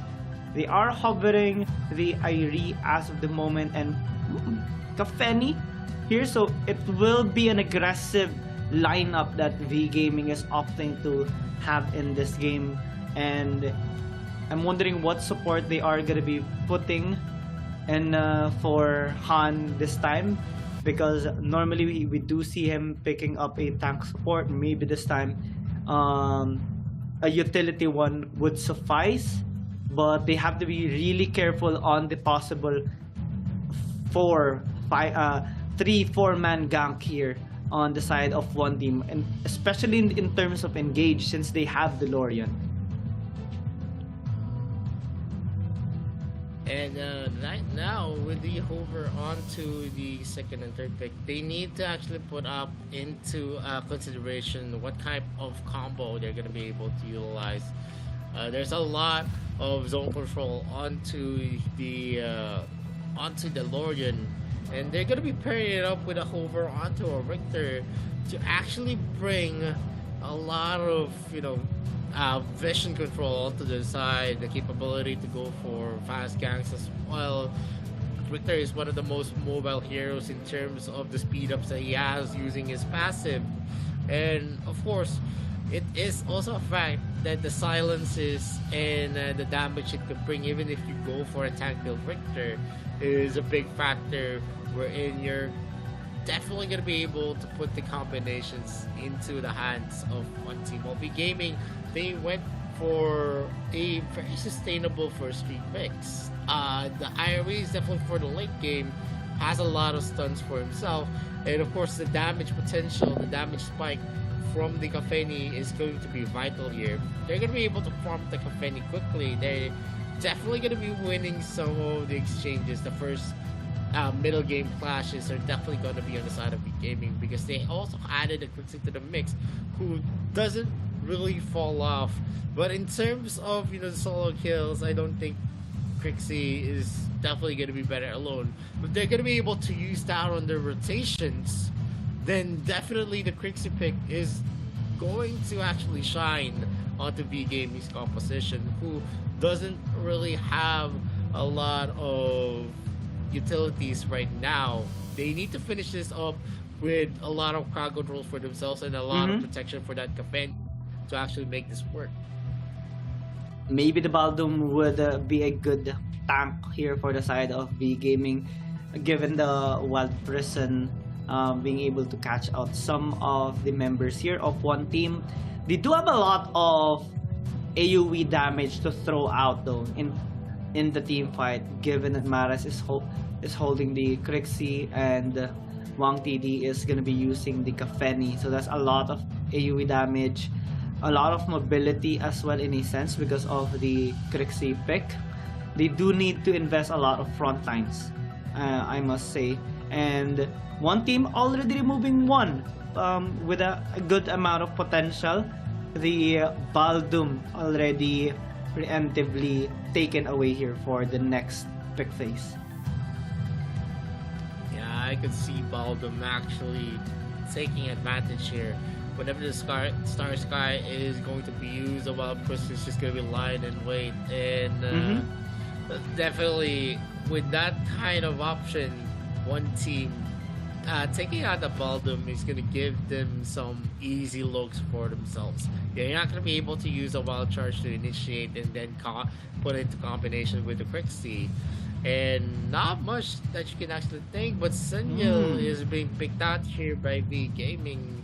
They're going to be putting a tanky support here onto the front with the Senyel. If the Senyel is going to be picked out, they're going to have the capability to actually save themselves in some of the sticky situations with the Angelic Splendor.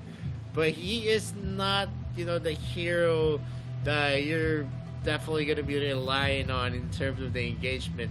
I think Malleus is going to be very, very slow in terms of getting the jump stun from Senyel. And the answer here by one team definitely is something to consider. When the Angelic Splendor is going to be used, he's just going to be pushed back here by the Thane. And I can already play out some of the scenarios that's definitely going to be perilous for Gaming whenever they try to aggressively engage with the Senyel. This is going to be a tough battle here for Gaming, given a lot of the counters that one team is putting in their lineup.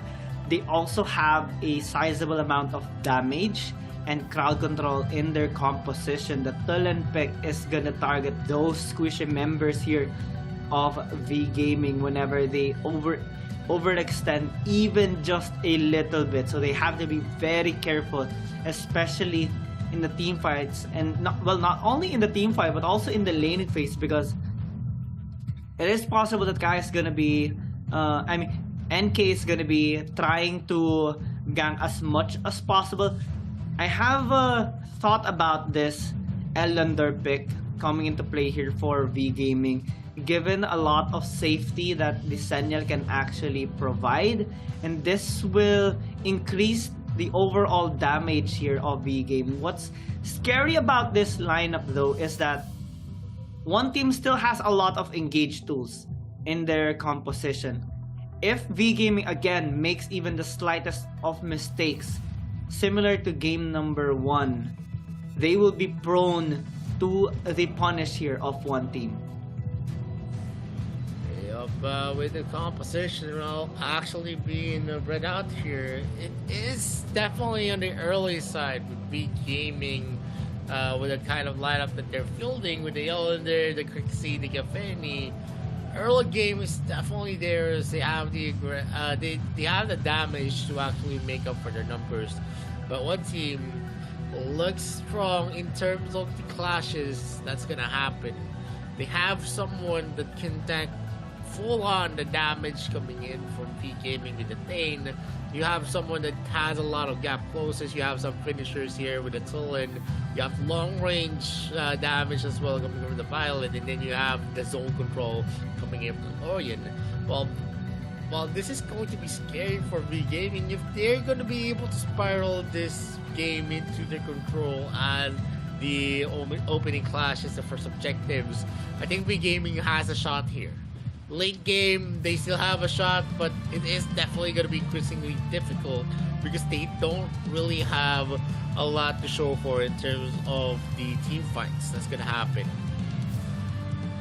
And team fights is definitely one of the things that one team is going to be opting to try and happen here in this game, given the amount of crowd control and engage tools that they do have. So let's see here in game number 2, can V Gaming strike back and equalize the score, or will one team have a better lead in this series given the wonderful lineup that they have in this particular game? It's gonna be a standard start here for both teams. Both junglers starting on their top side camps for the meantime. Well, we do see a lot of pokes coming in here from Wawa and an attempt actually on invading the blue side jungle here of Guanghai. They are successful in doing so, but this is already a sizable lead that one team has made in this game in terms of cutting down some of the resources here of Guanghai. They are trying to retaliate towards the top side jungle here of NK, taking just one camp away from NK, but it's not a buff, so this will slow down the potential here of V Gaming a little bit. And if you look at the stats here, one team being the more aggressive team in this tournament, they have a 87.5 first blood rate compared to the 53.33 here of V Gaming. Yeah, most of the time when one team actually takes the lead, they don't fall off most of the time, and with them actually missing out one wave, there is going to be some gold deficit there. It's not going to be that felt by the side of one team though, and NK already used up the Thunderbird to actually put some damage into Maris. One team is now going hard here. The Kafeni might be in danger. Wawa is in the area. He's not going to be using the Star Sky just yet. They secure a lot of the advantages here by forcing the recall onto Wong TV. They're having the dragon, and it was traded out here by V Gaming by taking out the Slayer. The blue buff is definitely going to be open to them. They still have the secure here by NK. The blue buff for one team has been secured by Lilin, so no trades are going to happen whatsoever just now. Yeah, it's a slow start again, similar to game number 1. So I'm kind of curious how the initial objective will happen here for both teams. We do see a similar approach though on the bot side. One team still having the edge in terms of farming and also poking the lanes. V Gaming forced to be on the defensive here against one team, and they're constantly being threatened of a potential dive coming in from Wawa. The knockup might actually happen. The good dodge there coming in from Han. If he got hit there by Wawa, it might have been the first blood already. And one team constantly threatening those ganks here against V Gaming. With the resets happening, we're seeing on the top side though, Birdle B being quite aggressive here onto Lunan, taking a bit of his HP away. But on the bot side, Zay might actually be in trouble after overextending just a little bit. First blood handed over here to One TD. Yeah, that is going to be a disaster for them. They overstepped their bounds and they were punished for it. V Gaming had the idea that there was going to be an aggressive play coming in from one team there. But still, fact of the matter is, Zay is the one who actually fell down. Not much that's actually going to be affecting the game. He's still going to be tanky even with minimum defensive items. V Gaming right now is looking to make some plays. Maybe if they get Kai, NK, or Wawa, I think that would be a big difference here. And NK is just going to be farming up yet again, taking in the bulk of the resources here to the mid lane. Wawa and NK is definitely going to be a scary duo here with the magic damage that they're going to be dealing in most of the clashes.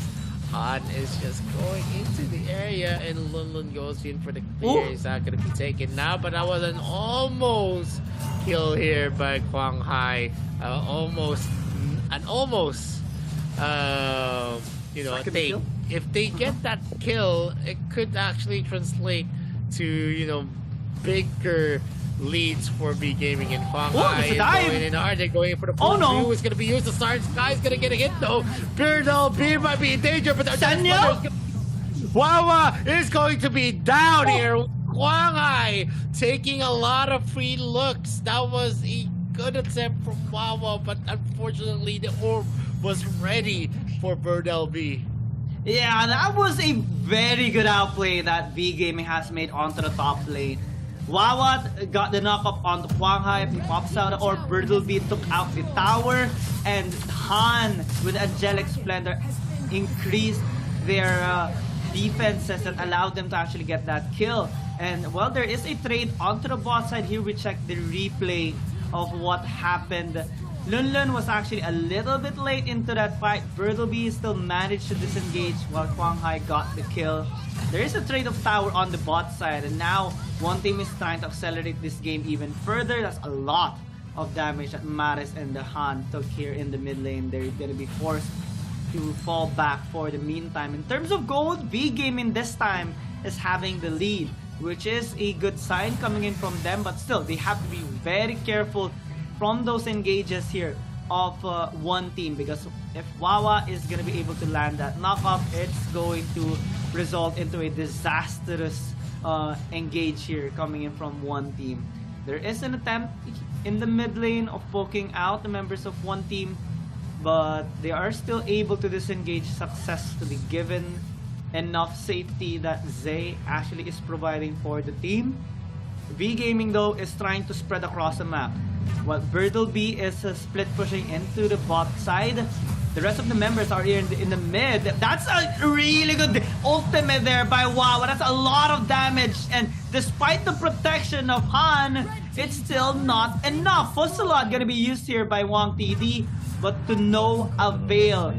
Kwang Hai is still dead. It's not translating into anything as of the moment, but we do see the potential now of those engaged, and now Zay catching out Han. That's going to be a dead support here for V Gaming.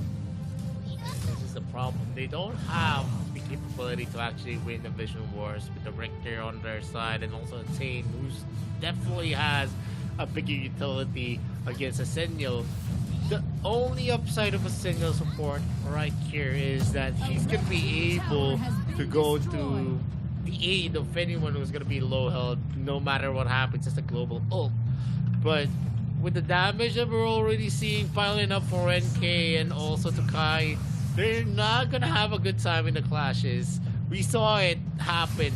There was a lot of damage coming in from V Gaming, but it wasn't enough. There was a lot of tanks here. Wawa and can actually tank some of the damage, and you can't underestimate the magic spellbound passive as well coming in for Wawa.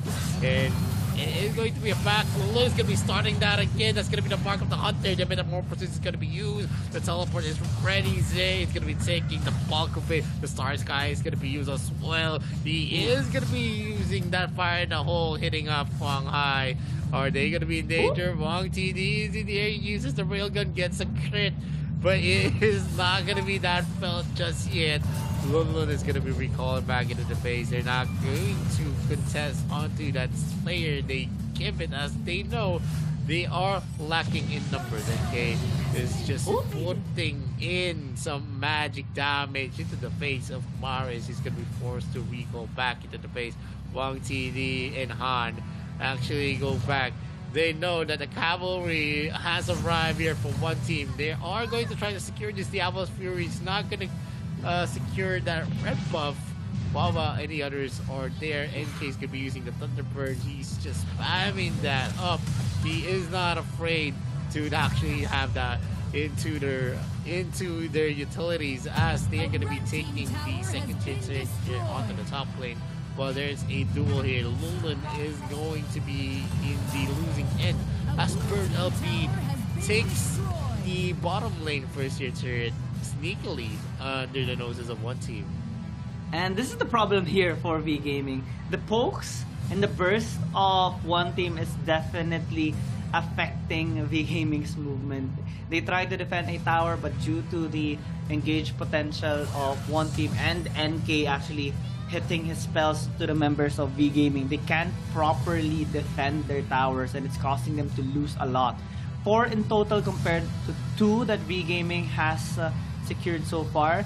In terms of gold though, they are still relatively equal, so V Gaming is still able to catch up against one team. This is kind of the similar situation compared to game number 1, and it comes to show how resourceful V Gaming can actually be. But now again, an engage. Wawa tries to do some damage here towards Han, but they're not committing onto the dive just yet. They're just forcing out the disengage here of V Gaming, putting them back in their place, while in the meantime they're sending out all their members to clear out the side lane so that they can have the edge on the upcoming objective, which is the Holy Dragon and the Infinite Slayer as well. Birdleby took a lot of damage there from NK. That is gonna force another recall here for V Gaming, and they do have a few more seconds to set up here for the Holy Dragon.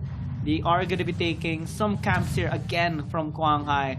There's zoning V Gaming so well in this game, and if they're gonna be deciding on engaging, it can actually be a good decision, provided that they land the knock-up onto many members of V Gaming. But as of the meantime, they're happily just taking more towers away from V Gaming. Only the bot side remaining.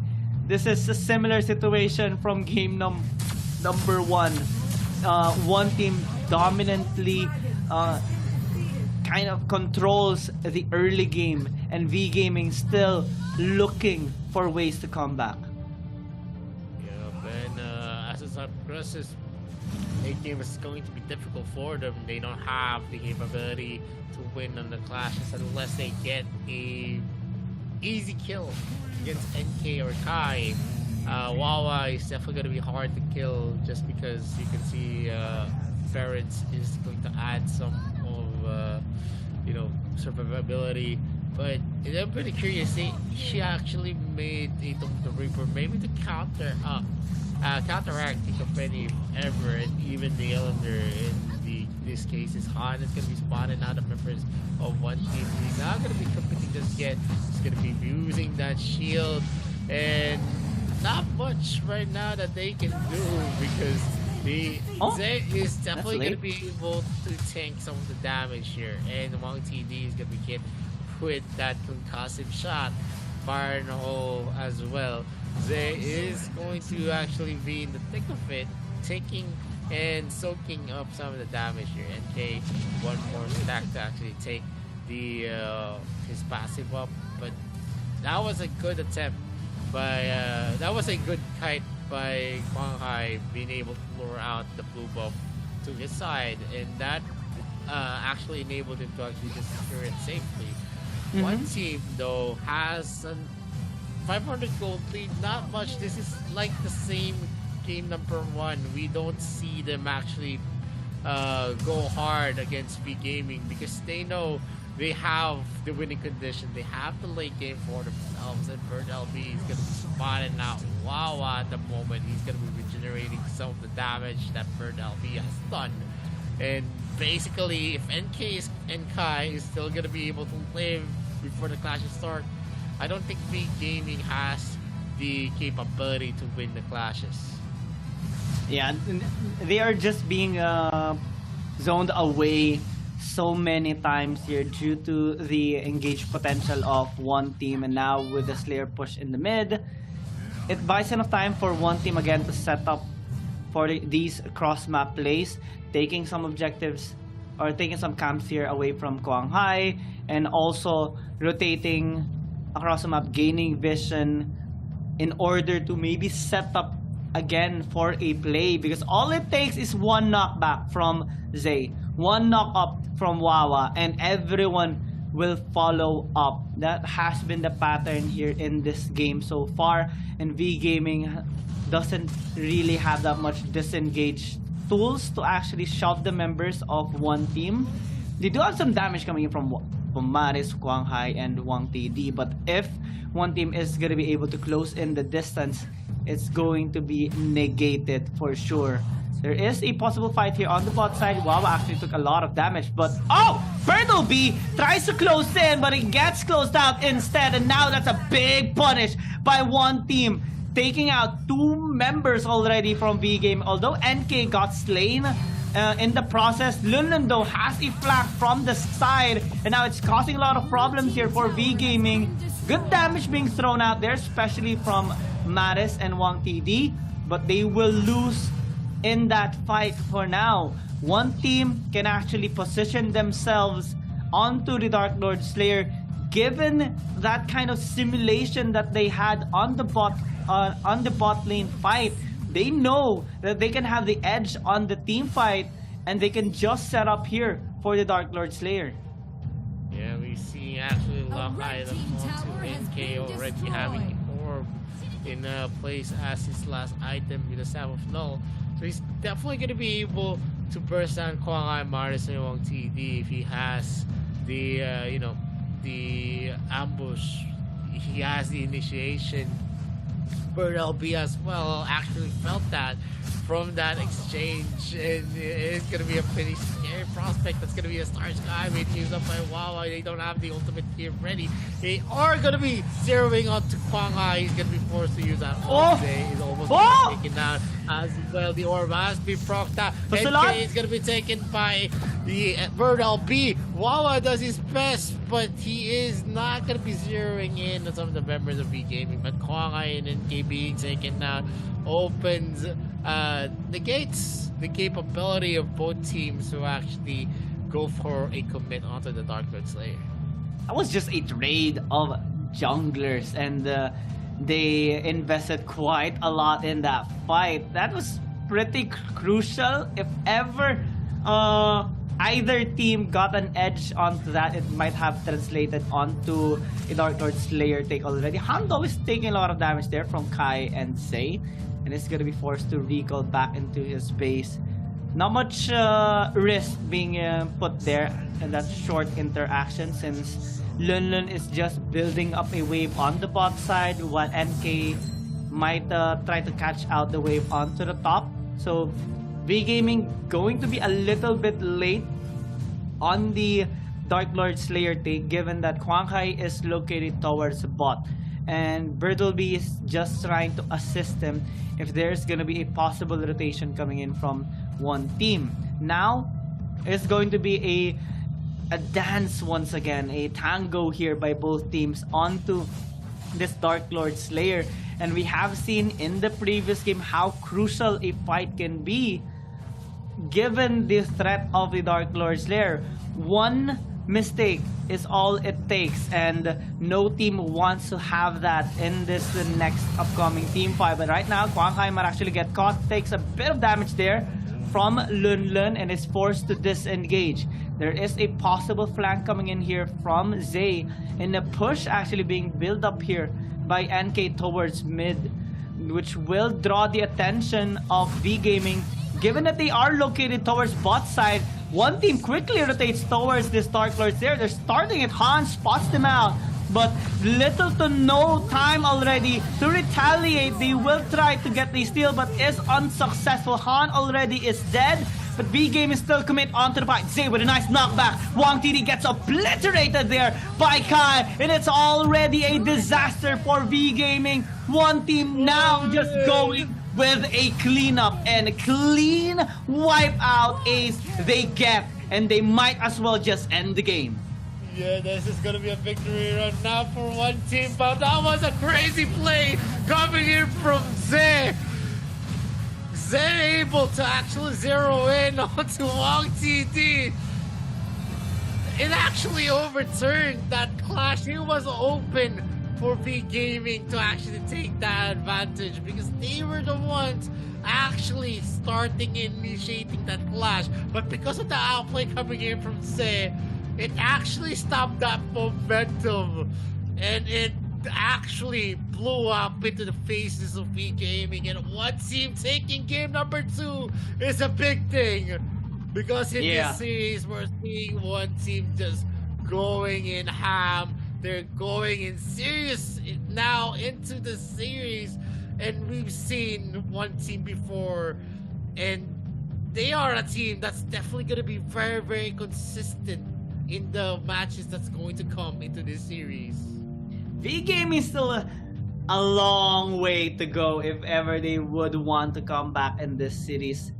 Both games, they are unsuccessful in finding ways to defeat one team, even in a single team fight. One team is too clean in their execution. Well, there is the instance here onto the top side given the help there of Han. But in overall 5v5 team fights, one team has been really flawless in their execution. And that knockback there by Zay onto Wang TD was a cherry on top. He was like, oh, finally, I got you. And right on there, we already saw the game, the curtains closing here for V Gaming, given that Han is already dead. Wang TD got caught out, Dark Lords there being taken, and it's only a matter of time. One team has definitely the utmost momentum in this series, and they're just 2 games away from winning a dominant series here against V Gaming. You can see in the last highlight how it actually went.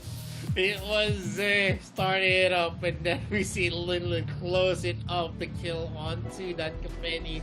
And that was the problem there in terms of the clashes. You don't see a lot of protection on the side of V Gaming. They don't have any counter abilities to actually push back the Thane, and that actually was a big fumble there. In the late game, I already actually predicted that you don't really have a big of a chance on the V Gaming because they don't have something like AoE combos that's definitely going to be working out for them. On the side of one team, you're going to see a lot of, most of the crowd controls that they have is mostly an AoE. And in terms of how the composition work for V Gaming, they have a double marksman combo. So most of the time, you're actually going to see the marksmen onto the backside of their tank. And that's the only correct position that you're going to have. Because if you're going to position yourself in a different place, you're going to be open for the gap closest. So it also makes it easier for one team to actually execute the plays that they have. Because the Star Sky is going to be an AoE crowd control. The knockups coming in from Richter, it's also going to be an AoE crowd control. The pushes coming in from the Thane, it is also an AoE crowd control. So a lot of these crowd controls are just going to be piling up in an area wherein there is going to be a concentration of marksmen and also the mages like Maris. And that also puts into perspective on why I think V Gaming right now is fielding aggressive compositions, but they are not able to make aggressive plays in the early, and this affects the late game because they're not building their compositions for the late game, not like what one team has, who's definitely going to be very solid in the foundations. And definitely, if V Gaming is still going to be having this type of compositions and they're going to have very conservative plays, they're going to be losing out most of the matches in this series for sure. Game 3 is definitely something that they need to win. They need to gain back the momentum, because if they give a 3-0 to one team, they're definitely going to be punished for it. There's still a lot of compositions that we've seen one team actually use. There's not much because of the big hero pool that we're going to see from one team. I don't think V Gaming is going to be able to last if they don't get 3-4, or maybe take the second part of the series. And we talked about this before already. No team has ever came back from a 3-0 deficit in a series. Not here, not in AIC 2021. So V Gaming has a lot of pressure in their hands right now. Towards the next game, they have to give everything that they got to try and have a better chance in turning the tides around against one team. Because so far, one team has been playing this smoothly. May not be flawlessly, but it is as smooth as it goes here, especially against V Gaming, which we know already as a really strong team. But one team has been dissecting them, not only in this series but also in their previous one during the group stages. So they're looking to have a better performance right now, and it's gonna take a lot of effort and a lot of planning and execution here from V Gaming if ever they want to come back in this series. And if you check out the stats here in game number 2, we do see the goal difference over time kind of jumping up and down given instances and how close the game was. But if we check out the pressure and the damage department as well, we do see more coming in on the side of one team, especially in how they are able to craft their team fights against V Gaming. We do see them getting more objectives: towers, abyssal dragons, holy dragons. The slayers, well, V Gaming has taken a lot more from one team, but in terms of pushes, it didn't actually translate much. One team just keeps on pressuring V Game to fall back, and they're able to take a lot from them. I mean, the damage that you can see from V Gaming is big, but one team actually made a bulk of the damage because they had a lot more of the open looks. You're not gonna have a frontliner for V Gaming, and that's one of the biggest problems. Signal is not gonna do much. It's a team you're up against who's definitely just gonna be pushing you and gonna be soaking up the damage coming up from ADCs. And the MVP of this game is going to be Kai on that Violet. Another perfect game, 704, 100% KP as well. He did a big number against them, and this is it. Basically, with one team taking the 2-0 on the first part, it is definitely going to be a big game for one team if they win game number 3. And if this is still the gameplay that we're going to see from one team consistently, I think we can already call the series already good as theirs. But V Gaming, they are a tough competitor, so definitely they're not going to be letting this easy into the hands of one team. But before we go to game number 3, we're actually going for a very short break. This is the AIC 2022. My name is Vittorio. This is Giyang, and we'll be right back after this short break. Hey, I taste the glory, taste the pain, I know what it takes to play. Got the kingdom on my back, I came long ways to engrave my name. Found my pride at the borderline, I will never back down till my dues are fortified. Hit him in to get a little cautious. It's part of the process. They think I'm crazy, or am I really brave? I don't let nothing faze me, there's no hold up delay. I still survive, I own the confidence up in my mind. I'm running close the light, it's time to shine and go take flight. No pain, no gain, if you don't wanna fade away. The both ways, hope pays, heroes moving silence when they say the day. Yeah, I'm a queen, I overcome relentless pain, and I got it in my genes. I pass through any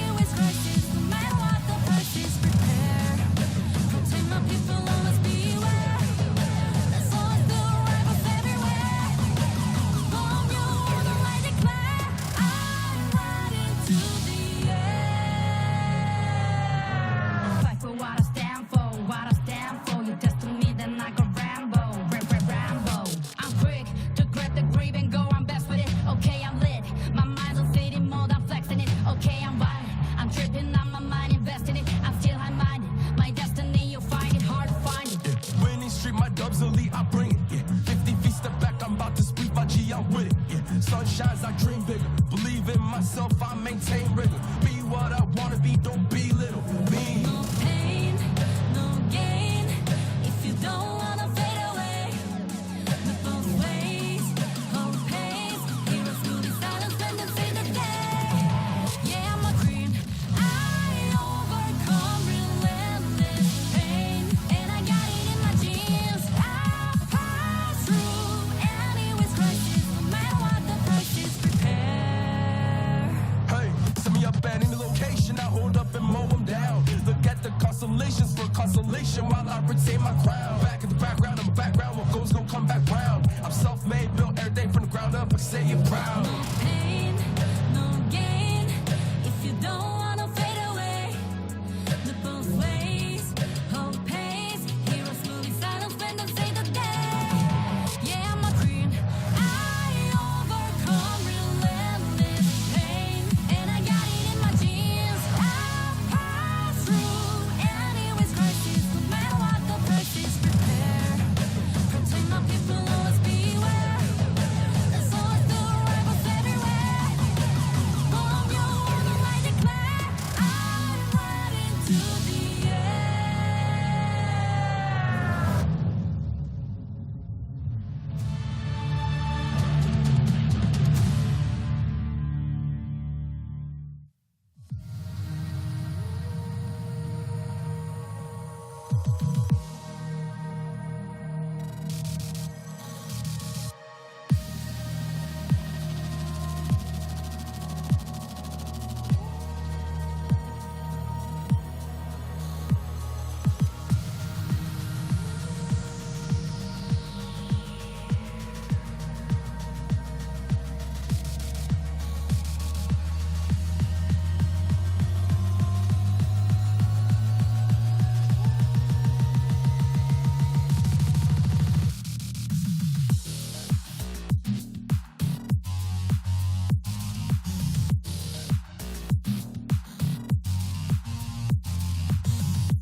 Welcome back to the Arena of Valor International Championship 2022. My name is Vittorio. With me is Kiyan Gaming, and we are already in game number 3 of the first series of the day between one team against V Gaming, and one team already has a 2-0 to start this best of 7 series.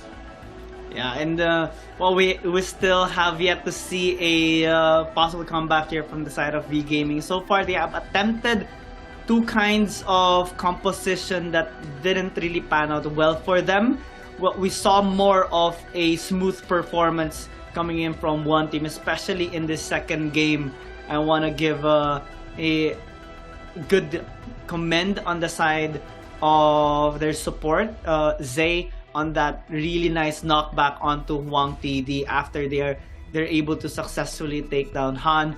The retaliation or the desperation play coming in from V Gaming definitely did not pan out well for them, and it allowed one team to just close out the second game.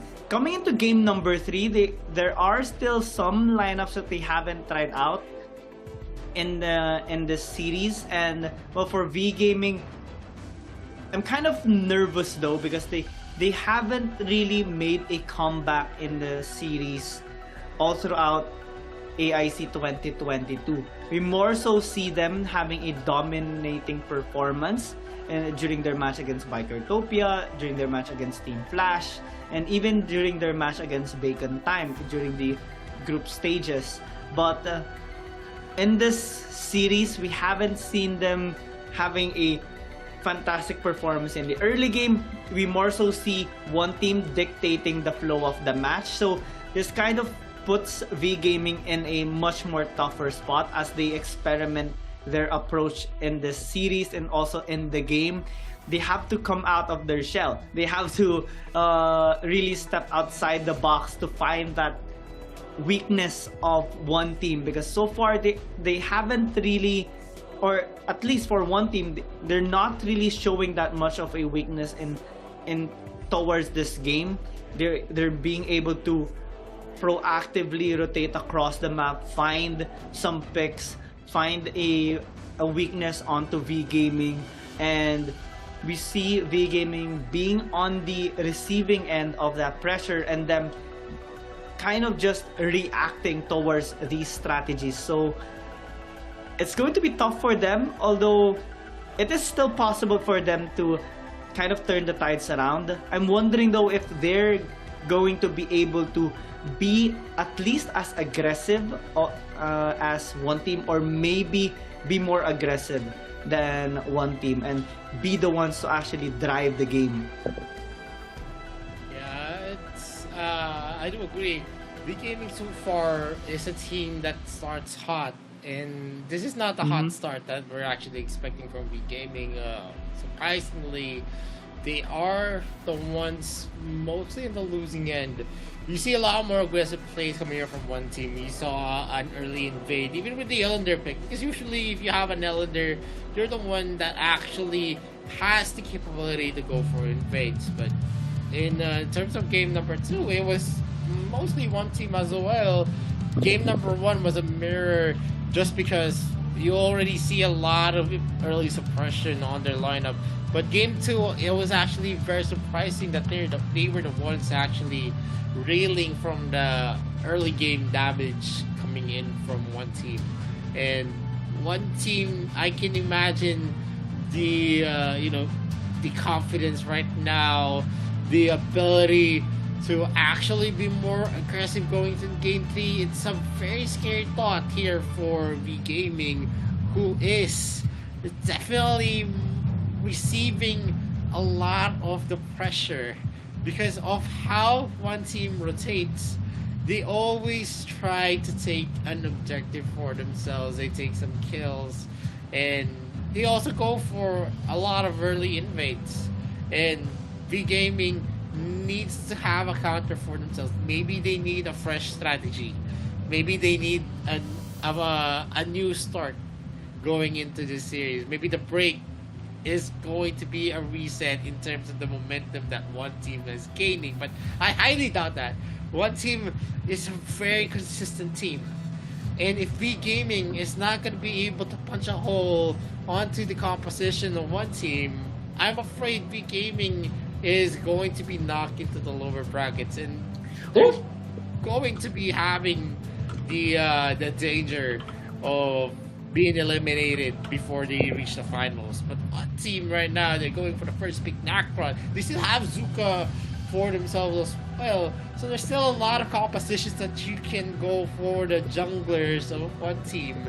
And V Gaming, I mean, Zuka already was out, and K actually used out in game number 1. V Gaming actually went for a Zuka. That's a counter pick again for the Nacron. Let's see who's going to win in this type of matchup. Is it going to be the Nacron or is it going to be the Zuka? It's kind of a seesaw for both of these heroes that are pitted against each other most of the time. Oh, well, the Brunilda does have a relatively high range when he goes into his form, but I'm kind of nervous because the Baldum pick is definitely going to be a big threat onto this Brunilda. You can easily counter him with just one Wild Prison, and it can even be a proper setup here for a team fight for one team.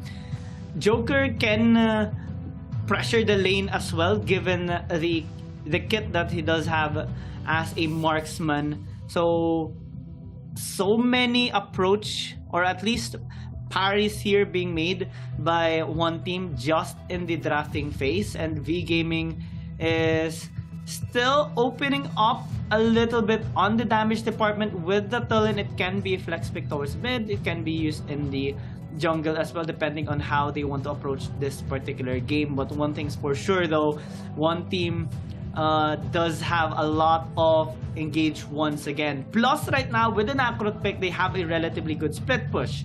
So that's a lot of threat onto the lanes, but also onto the back line again of V Gaming, because with the Baldum, with the Nakrot, they can easily slip through towards maybe Maris, maybe Birdleby, or maybe Maris, maybe Huang TD, or maybe even Huang Hai later on, because most of the time we do see V Gaming having 3 damage dealers instead of 2, and they don't really that much invest on front lines, which kind of affects their team fight capability. So now one team again is removing some of the frontline threats that V Gaming can actually take, like maybe one more ban towards the tank department, because they haven't really picked up much yet here on the side of V Gaming. Scott is actually a good ban,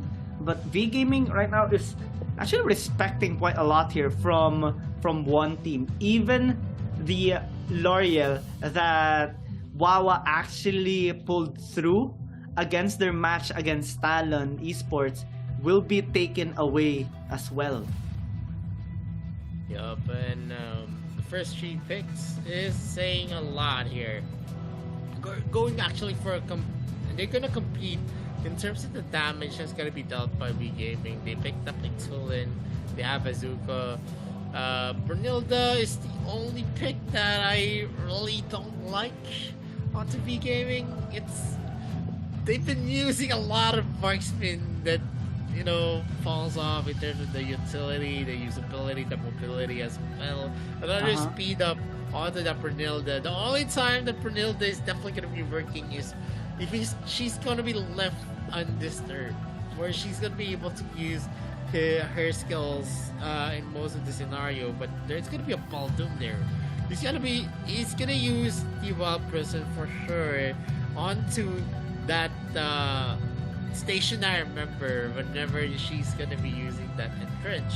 They add someone that could tank on the side of V Gaming on the Amelie pick, but it's still not gonna be enough. We know that Joker is a hero, is a marksman that you can also consider as an assassin because of the skills that he has. The canned laughter, the killing joke, and then you have the proc of the passives as well, where he's gonna have maybe 4 to 5 shots. And that's gonna be big. In a Zenka hover here by one team. Are they taunting V Gaming by hovering onto this? Because I don't think that Zenka is gonna be picked out. Never actually been used in the AIC. Oh, right? right. But whoa, okay. That is a flex of muscles here by Wawa. Picking up the Zenka. First time since AIC 2021. We haven't seen it yet, and now we're gonna be witnessing the Zenka plays by Wawa. Let's see though if it's gonna be a worthy pick here against V Gaming as they solidify their lineup with the key, and well, they picked up the Amelie as well a while ago. So in this kind of lineup, who do you favor more here? Because I'm kind of intrigued by one team's draft. I actually hate Zenka, and I actually hate Brunhilde. So in terms of the draft, I think the composition for one team, they have a lot of pick-up potential. Zenka added to the mix, they're gonna have an AoE crowd control, same with the Baldum. On the side of V Gaming, they have a lot of damage on their side. That's a key, Zuka and Atulin. Those heroes definitely gonna be packing something, and NK needs to play this careful because even if he builds up a Leviathan, he is going to actually have a hard time here to actually close off because of the close range damage that you're gonna be expecting on that 3 picks that I said from the gaming. Brunhilde, definitely someone that you can work with as long as she's gonna be able to stack through and trench normal attacks. But that's basically it. That's the only thing that you're gonna be expecting from the Brunhilde, because if she's not gonna have a lot of opportunities to use her entrench, she's not gonna work well. And with Han using that Amelie, he is going to be a vital member here, as he's gonna be the only protection for the side of V Gaming. I'm really curious how the interactions will go. This is a different start though. An invade, an aggressive approach here again by one team, trying to dominate V Gaming at the very start. But Zay might actually get caught out. There's a lot of trades and damage there from both sides. But one thing's for sure, V Gaming is still intact, and Quang Hai will still be able to secure his red buff. We're seeing an invade as well on the bot side. Matt is successfully taking one of the camps here of NK. So that is actually a relatively good start here by V Gaming, being kind of proactive across these map, and one team a little bit delayed on their farming for the meantime. It's not going to be affecting them that much, but we're seeing a different start here for V Gaming, which might be a good sign coming in from them. Yeah, I mean, the aggression was still on the side of one team though, so they attempted that. And they suffered a 200 gold deficit, which is still negligible at this point. You're not going to be feeling that 200 gold that's an advantage for V Gaming, unless it's a 1k to 2k wherein you're going to have better items for sure. Maris is already level 4 as well as Quang Hai. They're going to be able to zero in on anyone here. And that target that they might choose is going to be NK, but Lundlund and the others are just in the area. That's gonna be a slow. K is still going to take that, and Lundlund goes in with the waiting blade. Bird LB is late to the party. He's not gonna be able to do anything at that point. And NK actually having the better reflexes to take the punish there, secured them the Slayer, and in turn gave them now an opportunity to get that first blood.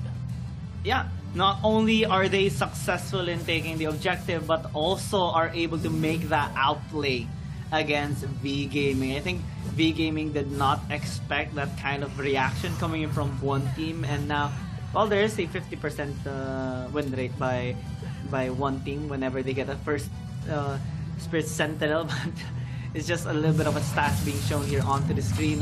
Han getting caught out. He actually got caught by that wild prison, and down he goes. Quang Hai as well is taking a lot of damage. Wang Tiri tries to poke the members here of one team, but it's not gonna result that much good on their side. That's the second kill here by one team. V Gaming is able to at least equalize the objective takes with them being able to secure this Abyssal Dragon, but again, one team in this early game, a similar playstyle compared to both two games earlier, them being able to just be aggressive against V Gaming is putting them in a really tough spot here for V Gaming.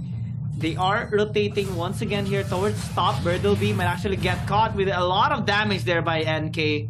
Quang Hai a little bit late, but Birdleby is still relatively safe. Here on the bot side, Wild Prison not imprisoning anybody as Han is able to dodge away, but Wang Tiri actually being a little aggressive here. Deals a lot of damage onto Zay and Kai, and is gonna be successfully zoning them out. Another invade comes through, but one team this time is successful in taking Quang Hai's buff. Yep, and now one team is going for the rotation.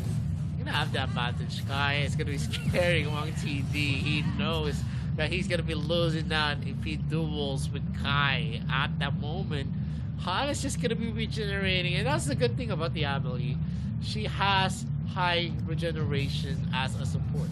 But that's the only good. That's the only good thing that you have, because in terms of the capability, I think what Baldum has you know, a lot more of the utility that you can bring into the table. He's gonna go for the wild charge. Gonna miss out Han. It is going to be another Dust Devil being shown here by Wawa. Still has his ultimate ready. The stunts that are gonna be proc while the skills of Wawa is active is definitely gonna be a key here. And so far, one team still continuously trying to get anything across the map. There is Zay rotating towards bot, but they are not committing onto the bot lane. Top lane though, they will get Birdle B. A while ago they attempted to get that kill, but Quang Hai was there to protect him. This time, Quang Hai is being threatened under his tower. They are able to at least cut down the wave after getting the kill onto Birdle B, and they will have the luxury of taking this Slayer as well. V Gaming still a little bit confused here in this game on how to answer the aggression of one team. This is starting to be a little difficult once again for V Gaming, and one team is going to be more than happy to take any wins that they can. Yeah, and definitely with V Gaming still trailing here, they need to make some plays. They need to get the pickoffs that they want. They have a lot of the heroes here that's gonna help them. And Wang TD is gonna be stopped from using the entrenchment. The Wild Prison being used up. He is going to be using that Sunbreak. No one's gonna fall down just yet. And that was a good disengage from Wang TD. If he actually kept on using that entrench, she would have been caught out by that Wild Prison. And there's a lot of combinations that you're gonna think with Wawa already there at the moment. And Fred is going to be used yet again. Wawa almost taken out. Kai is not going to be able to take the first turret just yet, but that's only one hit away. Zay is going to be pushed back by Maris, and Quang Hai and also NK are going into exchanges. Jury Fury has been used. Han uses the Enrage. He's going to have the empowered regeneration there. NK might be in danger, uses the Jury Fury to get away. Wang TD is in the air to go for a push. That is an entrench being broke out here. And this is the problem. Wild Prison is going to catch him. Well, is she going to be taken? Yes, she is. NK goes in with the Judgment's Blade and the Jury Fury. The outplay. They get another knock up there, another kill for themselves, and 2 deaths, 3 deaths actually for V Gaming. Birdle B tries to go for a save, but with him alone, he's not going to be able to defend the first tier turret. One team is aiming to get the second tier turret, yet again Birdle B is just going out in the area with Zay there. The wild charge is ready to deter him from getting that protection up, and they secure another objective with the Slayer. One team is just too good. If you check out that replay, NK was 1v2ing V Gaming, and that Wild Prison actually baited out Han, and NK dived once again to get those 2 kills. And despite Quang Hai being able to disengage with a sliver of health remaining, Maris still got caught out, and that led to that push into the mid lane. Now they're trying to push bot lane with Infinite Slayer marching there as well. Han is trying to prevent them from closing the distance, but it might actually be threatened with a dive. They're able to take a tower here on the bot side, and V Gaming are forced a little bit back even more. One team threatening once again a dive, and they are able to take this mid inhib uncontested, as V Gaming are just forced back towards their base, and even inside their base they're not safe at all. One team is just getting all these towers for free. And this is just an Infinite Slayer, not yet a Dark Lord Slayer. Now they're engaging once again. Han is getting caught. He tries to tank a lot of damage, is able to do so. But the base, the core, is already half health. One team can actually close out this game. They're just trying to get another wave, and they will just end the misery here of V Gaming. 3-0 already. One win away from taking down V Gaming. Oh man, feels bad, man, to actually lose to a composition with an Azenka. It's yeah. First Azenka since AIC 2021, and it's also a dominating win. Yeah, I mean, you know, we've seen some of the plays and the compositions here for one team, and they made it work. And one of the biggest factors here is that the Azenka was actually using a flashy boots to actually reduce his cooldown. And I know the thinking there. There's not much Fennec crowd control on the side of V Gaming, and that actually gave them a lot of breadth in terms of the itemizations that they can actually use. They are using non-gilded. They're using boots with non-gilded greaves, and which is not gilded greaves, which gives them a lot of utility as well, because they know that not much that you can expect in terms of the crowd controls that they could actually bring, and in terms of how big the gold lead that they were actually building, they weren't scared in terms of harassing the members of V Gaming under the turrets as well, because they have a lot of reach, they have a lot of range for the Joker.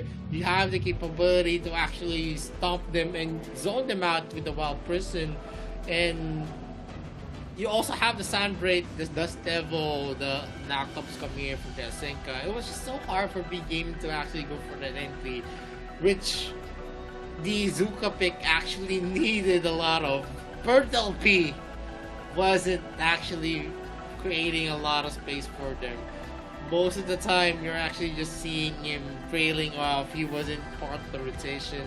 In part of the counter plays as well, he was definitely always late to the party. Not like what we've seen from Lunlun's Ryoma, who was always in the area dealing a lot of damage using the Wailing Blade. And they were able to secure a lot because of how versatile the rotation was going for one team. Everyone could actually rotate because no one actually was defeated in the laning phase. Yeah, laning phase, objective taking, rotations, team fights, it's all one team, and we did not see at all a sign of light here coming in from V Gaming, which is kind of new to us, but one team has already done this before, and they're doing it yet again in this series. 3 times in a row now in this series they have won their games, and we can check out the stats. No comeback again from a 3-0 deficit. So this is a really high momentum from one team right now, and they're just one game away from actually taking the victory here and putting down V Gaming to the lower bracket and giving them another tough time in the lower bracket. So V Gaming, we can talk about how V Gaming can actually turn the tides around this time, but there's too many things that they have to patch up. It's just too difficult right now. The laning phase, well, they have improved a little bit during the first few minutes of the match, but they still have no answer from the aggression of one team. They could not handle all those outplays that one team has been doing in this game and all throughout the series, and they keep making the same mistakes here for V Gaming, and it's going to be a lot more difficult not only in the next game, and even if they win the next game, they still have a long way to go. This is like 4 wins that they have to win, and there's only a few more, or at least lesser choices of heroes that they can actually pick up. Yeah, I mean, there's still a lot. This is still a game for a lot of the hero pools. Heroes that you usually use in the AIC is still available. A lot of the marksmans as well. There is going to be an option for V Gaming to go for an Egi and Elsu as well, but in terms of how big of an investment was made for one team, I don't think that it's a big investment. They still have a lot for themselves, especially in the mid lane. You actually see a Zenka being used up there. Yeah. We can expect a lot more. Tulin, not Tulin, was it? Lorian is already out of the table for one team. They don't have Iggy, and there's still a lot that you can pick up. So far, we're gonna see here the stats already in full view. 8-0 in favor of one team. That's an 8-0 wherein you shut down V Gaming all throughout. And that's a very big thing. It's subjective. It's a flex. Using yeah, an Zenka. It's subjective. It's subjective. Because once in taking in this win against a high damage comp V Gaming, and V Gaming with a high damage comp not even able to secure one kill, man, that must feel bad for V Gaming. And you can see here on the graph, That's a slap. it's about one team all throughout. They didn't, whenever they get the lead, they haven't made any kind of mistakes that could actually tilt the favor to V Gaming, and that's a big factor for how big of team play, a lot of mechanical skills and also team play that comes into one team. And NK is going to be the MVP for game number 3 with a 304 perfect KDA for the Nacron, 87.5 KP, and with a big roll goal difference. It is a fact that NK did a lot better than the Zuka of Shanghai. And going forward on game number 4, if this is still what's gonna happen, or V Gaming is gonna be fielding a composition and they're not gonna be able to capitalize on it, it is already marked there that maybe we're gonna see a 4-0 The curtains sweep are closing. here. It's 4-0 so sweep close. is going to be possible here for one team, because if we go into logic, there's just not much that you can expect from V Gaming in the first 3 games. They are just, I don't know, that's a shadow of V Gaming, and they need to find it fast if they really want to go back here, because game number 4 is already match point for one team. Yeah, it's match point already, and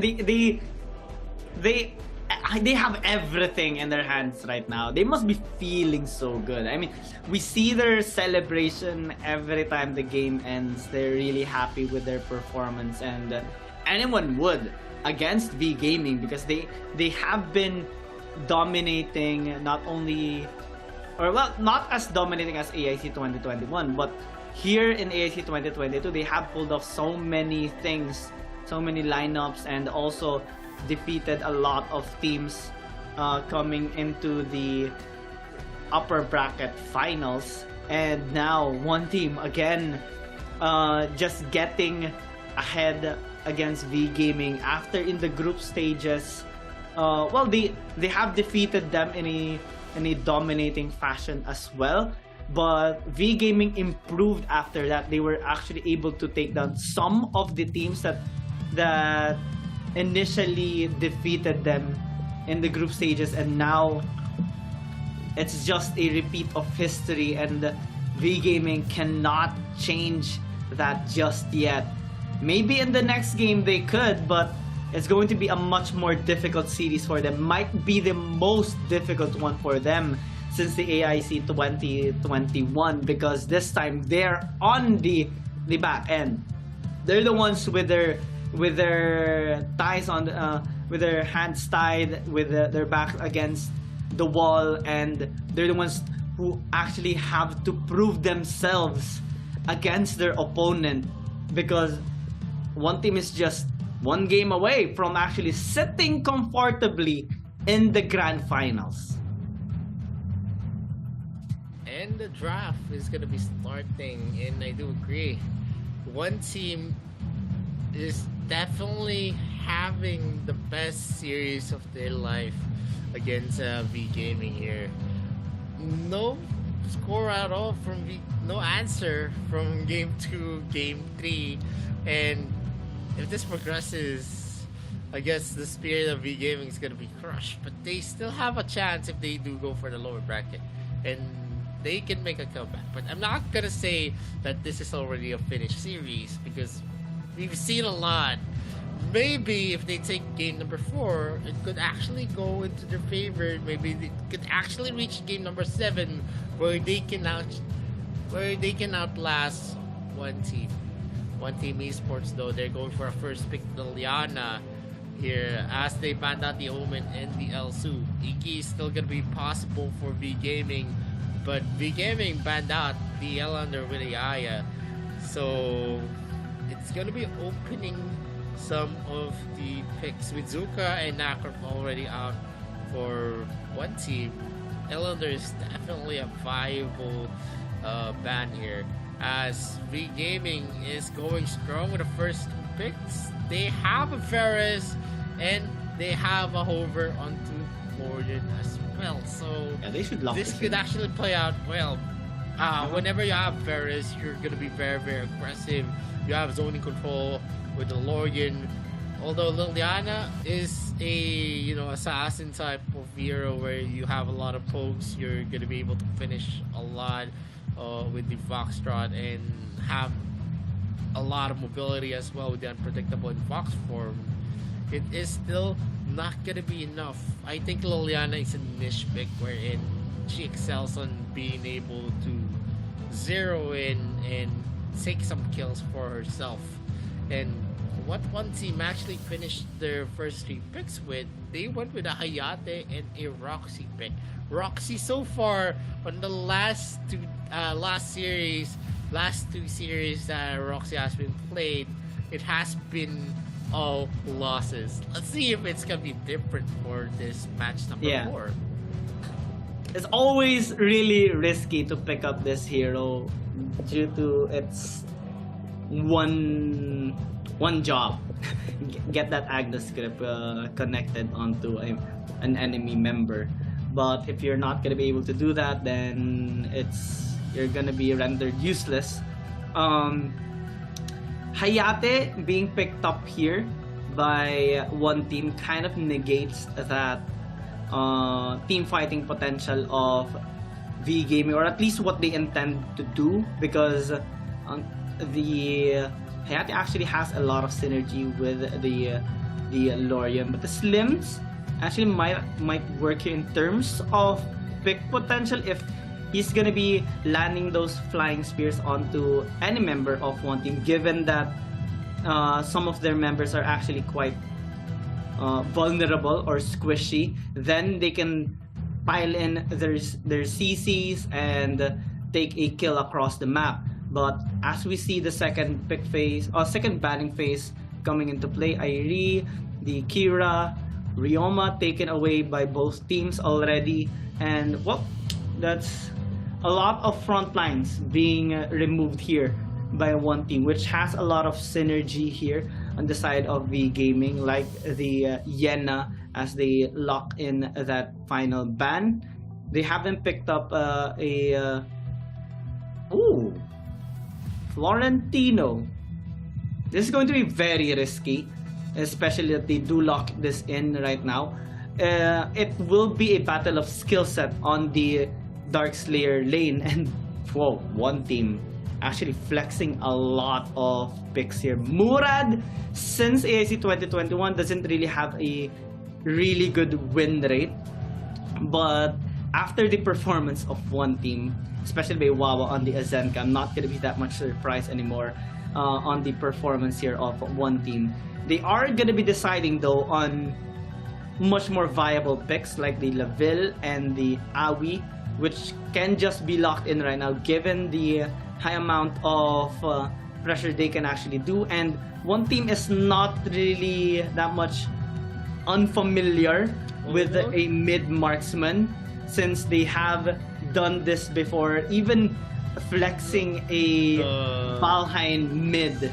No, this is not gonna be a mid lane marksman. What they're gonna do is they're gonna counter the Florentino pick with the Hayate, and they're gonna put the Abyssal Dragon laner as the they're gonna give the Abyssal Dragon laner the Laville. So one team actually is gonna be fielding something more of a counter, but it is gonna be difficult because there's a lot of risky. A lot of plays that's gonna happen for V Gaming. They have the composition now to actually win the team fights. Macro plays definitely theirs. They also have a lot of pickup capability, and I'm pretty stoked if one team can actually make this work. This is a double marksman, but the usual double marksman that you see is you're gonna see a jungler, marksman jungler being used, and they pair it up with an Abyssal Dragon laner who's a marksman as well. But now one team actually used it at the Darkslayer lane and an Abyssal Dragon lane. So definitely in terms of initiation, they're definitely gonna be relying hard on Tuze using that Roxy. Let's see if they are gonna be able to pull this off in game number 4. A high risk, high reward once again here by one team, this time with a Hayate on the Dark Slayer lane as Lulun is going to be battling against the Florentino of Birdleby. And this is going to be very crucial given so many squishy members on the side of one team, and V Gaming does have a substantial amount of team fighting power, provided that they have a Lorian and a sizable amount of engage and crowd controls as well in their lineup. So early game is going to be very vital. A much more crucial factor here for one team that they have to make it happen, because if V Gaming is going to be able to keep up in terms of the economy, then objective taking is not going to be that easy anymore for one team. V Gaming can just engage anytime they want, and they have Quang Hai to actually start things up for them, and even Wang TD, given that he does have those flying spears. No, but it's going to be a normal start. They are we're gonna see Maris and Han actually take some of the resources of NK. Seeing from the red buff, he actually went straight to the blue buff as well. So maybe we're seeing a rotation that's going to be centered on how fast they're gonna be able to actually go for a rotate here for the junglers. And Maris and Han is going to be a dangerous duo here onto the mid lane.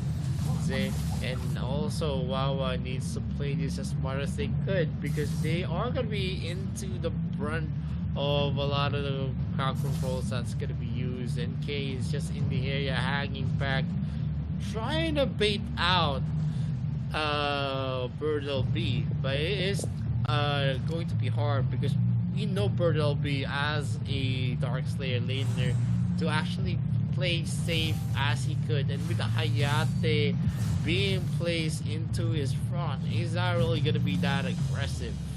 And it's actually hard to at least take him down, because one, Florentino is very slippery, and one team doesn't have that much crowd control on, well, for their top side, and NK as well. So V Gaming now using their advantage to its fullest, taking the Slayer already, while one team is actually kind of starting this Abyssal Dragon, but I don't think they are going to be committing onto this given the potential engage here of V Gaming. They're starting to feel the difference now in terms of lineup and the pressure that V Gaming has with their draft right now.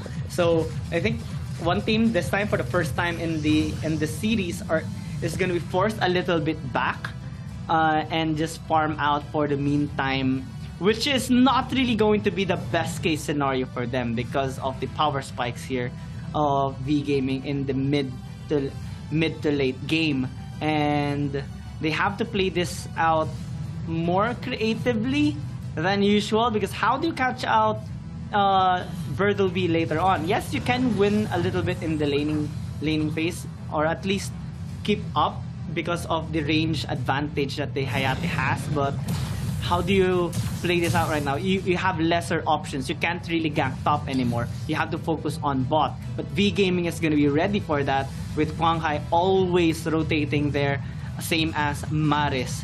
So one team right now needs to time their ganks really well, especially that V Gaming is always going to be looking for those counter engage. Now they're rotating towards bot. Maris and Quang Hai starting the Abyssal Dragon, since one team isn't really eyeing on this objective so far, but they spot out V Gaming taking it down. They're not going to be contesting at all.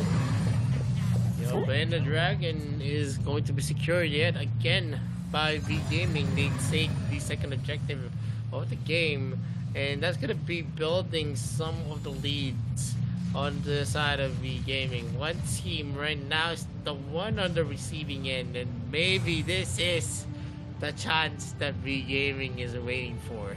The chance to actually win and have the advantage in most of the exchanges, but that is still something that needs to be seen, as NK is going to be helped here as Bertleby spots out the members of one team that are going in for the rotation. There's not much of any openings that they can actually capitalize on. For now, we're just seeing everyone just going back to the lanes, going back to the farm. And definitely here, the Star Sky is going to be used. There is going to be a stun, but Zay was able to take out Maris with that turret fire at the last moment, and that's going to be big, as one team is there, and the Venom is going to be used. A Flying Spear as well is not going to get a hit on anyone, and it's going to open up the bottom lane for a push. No. As Sky is going to be taking the first objective of the game. Flying Spear again is going to be thrown here by Wang TV to no avail, but on the top lane there is going to be the knife blitz being used up by Lunlun. He is going to be taken out, but clears out the creep wave, so no push is going to happen in the top lane just yet. Yeah, it was a good kill coming in from Bertleby and Quang Hai, but in terms of towers, one team still has the upper hand, and Zay right now will use that Agnes Grip. Quang Hai will not be able to escape. An easy trade here by one team, and they do have the numbers advantage right now, just in time for the Slayer. Yep, they take a kill, they take an objective as well, and looking very well for one team. The gold deficit that was 500 in favor of V Gaming has been overturned here, as they take a Slayer of their own on almost 1k gold lead. There's 3 members of V Gaming right now, and the damage of Wawa is going to be substantial at this point. The Flying Spear is going to be pushed here, but Kai is going to be able to take that small cap under the nose. This is V Gaming yet again. They need to make some plays. They need to force out the rotations here. They need to be the one dictating. If they ever want to win on the bot lane, there is going to be some exchanges as Lunlun's going to be clearing up the wave, pressuring. V Gaming, that's a double getting a hit. It is going to be cleansed by Hando. That is the Agnes Grip being used. Han might be in danger. No Star Sky is going to be committed. He knows that the damage that they have is not going to be enough, and the engagement is just going to be falling over to the hands of one team yet again, who secures another objective. That's already a big lead that you are giving one team, and if you give them this lead, it is going to be increasingly difficult going to the late game. Because they're just gonna be keep melting these towers pretty quickly due to their high siege damage, and V Gaming, they haven't reached their power spike. That's a nice Agnes Grip onto Maris. A quick takedown, and this might actually open up yet another objective, but V Gaming already taking this Abyssal Dragon for themselves, so a relatively okay response there coming in from them to answer that oopsie from Maris. But one team still has the upper hand in terms of gold and kills and towers, and it's only a matter of time before they take even more because the objectives keeps on spawning up. And V Gaming cannot really keep up as of the moment due to the pressure constantly being built up here by one team. There's a push on the top, on the bot side as well. NK is already starting the Slayer, and the Holy Dragon is up for the grabs here for both teams as well. Zay just setting up once again for the team. If ever V Gaming opts to actually contest the Slayer takedown here, and Lunlun just eyeing on this bot side objective as well as he clears up the wave. V Gaming right now again forced on the defensive. Han doing a really good job though, at least soaking up that double trouble from Kai, but still the damage is real. Han will get taken down. The Slayer spawned in the mid, and this tower will just be melted here, not waiting anymore for the waves. There's also a push on the bot side by Lunlun. V Gaming are just too confused right now. Where do they go? Yeah, this is difficult to swallow as V Gaming, who had the upper hand at the start of the game, is now losing against the siege coming in from one team who initiates it with a double trouble, and then you have the Agnes Grip. Wawa might be in danger here. The Brazen Submission is going to be used. They're going in for the Venom. There is already a lot of the health of that third tier turret shaved off. So this is going to be an easy push. Oh no! Team that's going to be the Agnes Grip being used up. And that's a combination from Wawa. Look at the damage that is being brought by one team. They are packing a lot of heat, and nothing that V Gaming is doing is working for them. They're going in for the inhibitor turn on the bot lane. There's also going to be a push from the top lane. NK is going to be caught up. Brazen Submission is going to be used. Damage coming in from Wong TD is not going to be felt for now, and Maris is going to be used as Star Sky. Are they going to be able to catch that up? Wong TD does his best to get a kill for himself, Attempting but to it's end. also not going to be enough because they take 3 inhibitor turns. That's going to be the Kunai Blitz. He gets that kill with the Venom. Might be in danger, but Burdell B is not going to chase, and he knows because at this moment, all of the turrets of V Gaming is already out of the table. 10 minutes and 30 seconds on the clock. And look at the towers here of one team. Scratchless as of the moment. Well, top side is a little bit damaged, but everything else is still intact, and V Gaming is just having the worst possible time right now and match point of one team. And as we check out this replay, one team actually tried to end the game already. That's why we see a quarter of the health remaining on the core. But right now, another Agnes Grip connecting. Retaliation coming in for V Gaming. This might actually choke out the members of one team. They get Kai. They get Wawa as well. And Bertleby is just slithering away towards the members here of one team. This is what they needed, and definitely it has helped them come back a little bit. Yeah, I mean, this is a start for V Gaming. They have the capability in terms of the clashing potential. They are the ones that is going to be winning most of those fights, and a big factor is because of the AoE crowd controls that you're going to be expecting from them. This is the first time they have shown this kind of composition in this series, and it's actually working out very well for them since they really want to go for the late game. They're going to be starting the Slayer here, but maybe taking some advantage. That's going to be flying spear being used up. There might be killed. The Agnes Grip is going to connect on Roberto LB because of the Gentleman's Duel. He is going to be alive still. And a pause is going to be initiated for the meantime as there is a slight technical issue on one of the members here.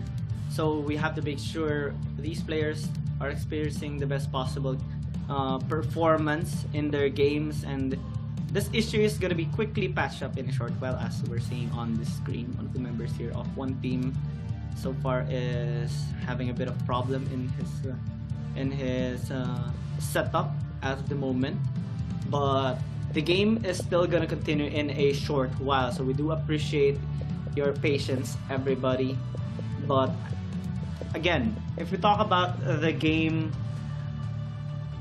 V Gaming still has no answer here against one team. Well, they are able to at least take 2 kills after punishing that objective takedown of one team, but can they actually transition it into even more? Because one team still has the upper hand in terms of economy, and they're just one push away from ending the game.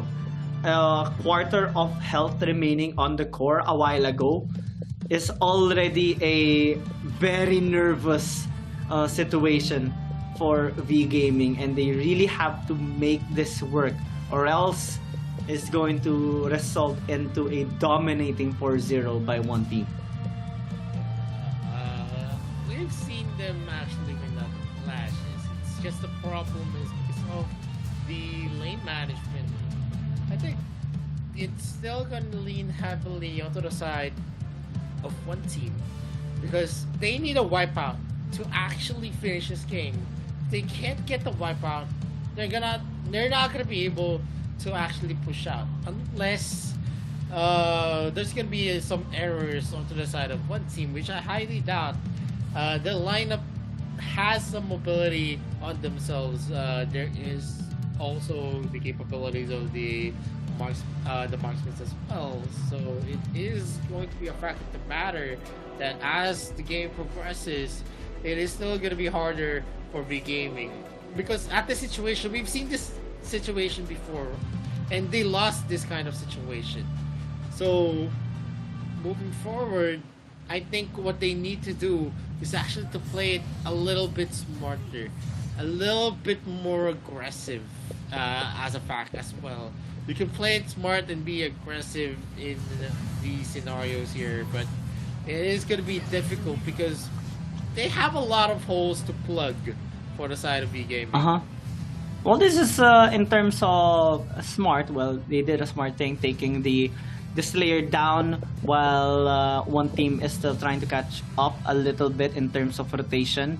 But again, the perks here of taking down 3 inhibitors is already into play. There's a lot of empowered minions marching onto the base of V Gaming now. They are attempting with a double trouble connecting onto Han. Han doing a really good job though in terms of zoning, but wow, I might actually get caught on the second time. Kwang Hai and the rest of the members of V Gaming trying to close the distance. A good dodge there onto the flying spear from Huang TD is able to allow one team at least to breathe a little bit, but in a short amount of time right now, V Gaming is actually able to catch up in terms of the economy, and they're spawning the Slayer into the mid lane as well to attempt on taking down some towers for the first time in this game, but it is actually quickly negated here by one team. They have a huge wave as well, marching into their mid. Agnes Grip not really connecting onto a crucial member of V Gaming due to the cleanse here, but they are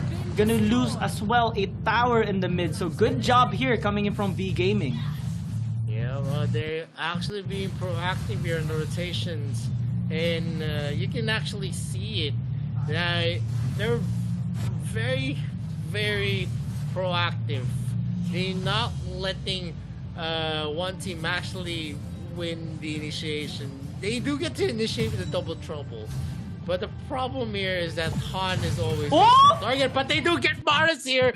They have proved it wrong, and it's a 4v5. They're going in hot. We see NK go in, but he is not gonna committing with Wang TD in the area as Kwang Hai tries to actually clear up the waves here in the bot lane, but NK 20 seconds there in a 1v1 scenario. That's a Wang TD throwing up a flying spear yet again. Bird LP might be in danger. The Venom is gonna be used. They do get some stuns in, but London gets that kill on the London, and Wang TD misses out the flying spear yet again. It's a 3 versus 5. Death timers are going to be up for Maris. They are going in for the defense here though. Wang TD and the others are going in hot. Is being thrown here. Maris is already out. Sorry, Sky is definitely going to be a possibility to place in submission. Say is going to fall down. Being from Bird LP, and we see a stun here. Sky gets taken down with a flying spear, and it is V Gaming who is going to be ready for that Dark Lord Slayer take. Yeah, this is huge. This is huge. 30-second death timers. V-Gaming can easily melt down this Dark Lord Slayer. NK is gonna be pressured right now. He has to steal this Dark Lord Slayer, or else this might actually be the turnaround that they need here. Kwang Hai still able to take the objective, and NK is dead. Dark Lord Slayer marching right now. We have a 40-second death timer on the jungle of one team right now. So in a flash, all the lead of one team is starting to vanish. And V-Gaming is hungry for this win. They want to get their first win into this series. And they are grouping up in the mid right now. There is gonna be enough time actually for NK to get back up, but it's not without a cost. This tower is gonna fall down pretty quickly in just one slash of the Dark Lord Slayer. They are also clearing out the mid. That's a lot of zoning tool right now coming in from Maris. Zay gonna try to catch out one with the Agnes Grip, but to no avail. They don't have that much siege damage, and they're constantly being zoned away here because of those setups here from the Flying Spear. Now they are gonna try and end this game right now. Kai is dead, and V-Gaming is mad. They took out everyone except for NK, but they will take the core and one win right now in the series. It's gonna be a big thing. V-Gaming taking back the initiative here with a win on game number 4. In terms of the clashes, it actually is onto their lineup, and definitely one after another. A lot of mistakes coming in from one team actually enabled this win for V-Gaming. Then not being able to close it off is a big factor because they do not have the firepower, and definitely Wong TD on that slim is the one that actually kept this game alive for V-Gaming.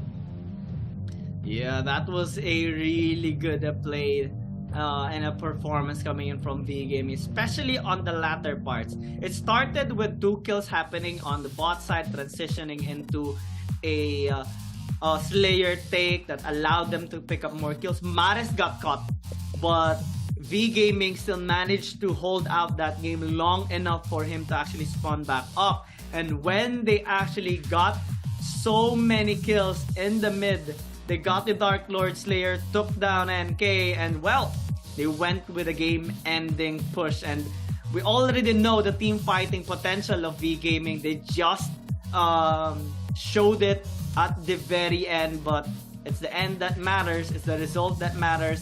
V-Gaming now having the first point in the series. Still match point by one team, but momentum is starting to shift here towards V-Gaming.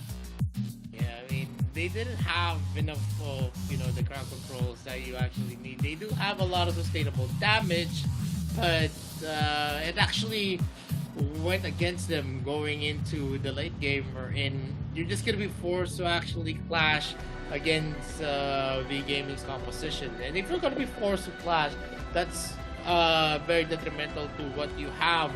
You don't have a lot of protection. This Agnes Grip was actually countered a lot by the cleanse. There was always a timely cleanse coming in from Han, and that prevented him to actually connect his ultimate. And like I said, the only thing that you're gonna be looking forward to with the Roxy pick is the Agnes Grip. If the Agnes Grip is not gonna connect, it is or if it's gonna get countered, then yeah, I mean, it's the fact of the matter that you're not gonna be winning it as long as he's gonna be the sole initiator, and that was the case here. He's the sole initiator. You have assassins, you have some stuns, but nothing much that you can actually look forward to. The double trouble does get a hit. They actually use that in unison with the Agnes Grip, but I guess they were using it haphazardly, and it was easily counterable in most of the situation. Roxy, this is his third series where we're not seeing a Roxy actually take a win for himself. And right now, well, the series is still ongoing. One team still has the upper hand And I think this is just a bit of a small hiccup coming in from them, because they nearly closed out this game earlier. They chunked down a big amount of HP from the core a while ago, but V Gaming, kudos to them being able to hold their base down pretty effectively, and also coming back from I think that was a 5,000 gold deficit at the mid part of that match, and when they reached their power spike, they were very, very confident in their lineup and how they can actually execute a team fight for themselves. So with this kind of mindset, I think they would be able to have a little bit of a grasp right now towards one team, or at least have a bit more confidence in themselves, because they are now witnessing some flaws on the side of one team, and this one is definitely going to affect a little bit on the performance here of one team. They need to patch up that kind of mistake, but they also have invested quite a lot in the hero picks as well, like the Hayate. I mean, the whole draft actually was a big investment coming in from them, same as V Gaming, but we saw again how crucial it is to pick up the Roxy with that Agnes grip.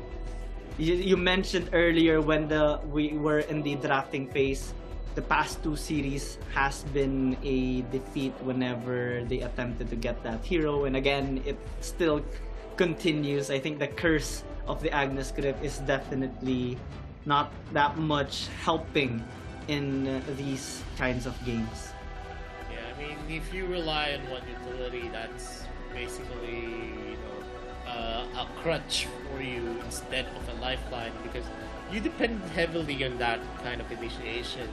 And if it doesn't work, you actually don't have anything to actually have. You don't actually have any backup ones left. And you could see at their lineup that they didn't have any kind of backup plans prepared in preparation for when Agnes grip actually failed. And you can see here on the stats that it was a very close game. It was a game that was for one team. But the problem here is that they weren't able to finish it out when they got all of the lanes. They didn't go for pressure. They went for objectives and they were punished for it. You could actually see on the Abyssal Dragon thing, it wasn't necessary. You want to actually pressure all the lanes first before you take the objectives, because you want to have that kind of safeguard wherein not everyone on V Gaming is going to be able to commit, but V Gaming was able to commit because the waves in the top lane was actually showed, and that enabled them to go and contest that Holy Dragon, which turned to a disaster for one team, and that's where actually it all fell down. And the MVP here, I've already mentioned him, Wang TD on the Slims was very, very solid. He was one of the biggest reasons why they actually went and got this comeback win. And not only are they able to land those flying spears and stuff, was able to be safe despite all those pressure that one team has made up all throughout the game, not suffering from any death, and he has a 2-0 scoreline as well. So very, very kudos to V Gaming. They still have a long way to go in this series, especially that one team still is on match point. I think it's gonna be tough, especially that normally we do see V Gaming rushing the series out and having an explosive start to try and finish the series early, but in extended series we don't really see them kind of popping off, especially after an exhausting amount of games. So maybe in this series they would look to patch that up, especially after their first win. Hopefully we do see a better transition as well here on the side of one team, given that they kind of made a mistake on that last part of the fight, wherein they attempted to end that game but ended up overextending in the base of V Game that resulted to them losing a lot of members. And moving forward with the momentum actually tilting to be gaming, are they going to be able to get us to a game number 7? That is a what if, because it's still going to be a daunting task. It's going to be tiring already. They already went through 4 games. First 3 games they lost it, and they need a lot more mental concentration to actually finish this to their advantage. With game number 5, if they are going to be able to take game number 5, there is going to be a chance. Game number 6 is going to be open, and game number 7 is definitely a possibility. This is free gaming. They're not just going to take this lying down, and this is a change that they need. They need to play onto what their compositions is. They need to play the strengths, and they found it in game number 4 when they actually fielded this kind of composition where they are going to be winning the clashes most of the time. And I think it's gonna be a big factor as well in terms of the global bans, because they have invested quite a lot already in terms of the picks. So while they still have some heroes left here in that they can actually fully utilize, but here we see on the screen right now the global pick and bans slowly limiting the possible picks here of both teams. One of the things that or the heroes that they haven't picked up here though is that, well, on the side of one team they haven't done the, well, they did double marksman, but not really on the jungle side. So Ellender's still available for them. V Gaming still has a bit of options on themselves as well, especially on the support side. They haven't picked up some of the high priority heroes that we have seen, like the Lumbar, the Baldum, and well, we have seen even in the previous games a priority on the Arthur that has effectively allowed teams to zone out so many members, same as the the Ta'ara that actually allowed some of the teams on that similar playstyle as well. So maybe in this game, well, since both team has used the Lorien already, they would have more options in their first banning phase. Though Aya will never see the light of day, that's for sure. Yeah, and definitely it's a pick that, you know, puts a lot of difficulties whenever she's picked up, especially if you pair it up with a tank. A lot of movement speeds, a lot of the capabilities to actually crowd control as AoE, some magic damage as well. You have some slows, and you have some shields as well for anyone that you're actually fused with. So it's a hero that's understandably high priority bad, but we're gonna see V Gaming actually locking into a first pick Omen, and we've seen Omen before. On the last series, he was seen. He was actually used by its Pagan Times Marquee, and it was able to actually outlast a lot of the clashes because of the skill sets, and the ability skill sets of an Omen is basically a better proxy. You have some damage reduction, you can pull back your enemies, you can lock in to anyone, and you can also lock into people. At that moment, that hero is definitely something that could bring a lot of impact into the games. And what Pre-Gaming actually did, they disrespected Awa and they took Loyal from their hands. Well, I think it's more so a respect, stealing out the this particular hero, the L'Oreal, away from Wawa, because it would have been his choice coming into the second pick phase of this part, and now they are opting to pick up the Dirac instead, which has a relatively good impact into the game, especially that one team might actually go with a double marksman lineup against V Gaming. I think the Omen though would be a really big threat, especially in the split push department, because most of the time we do see the Omen winning in the lane, and also him having a lot of pressure being made across the map. And also the pick potential is gonna be increased here on the side of V Gaming with this particular hero.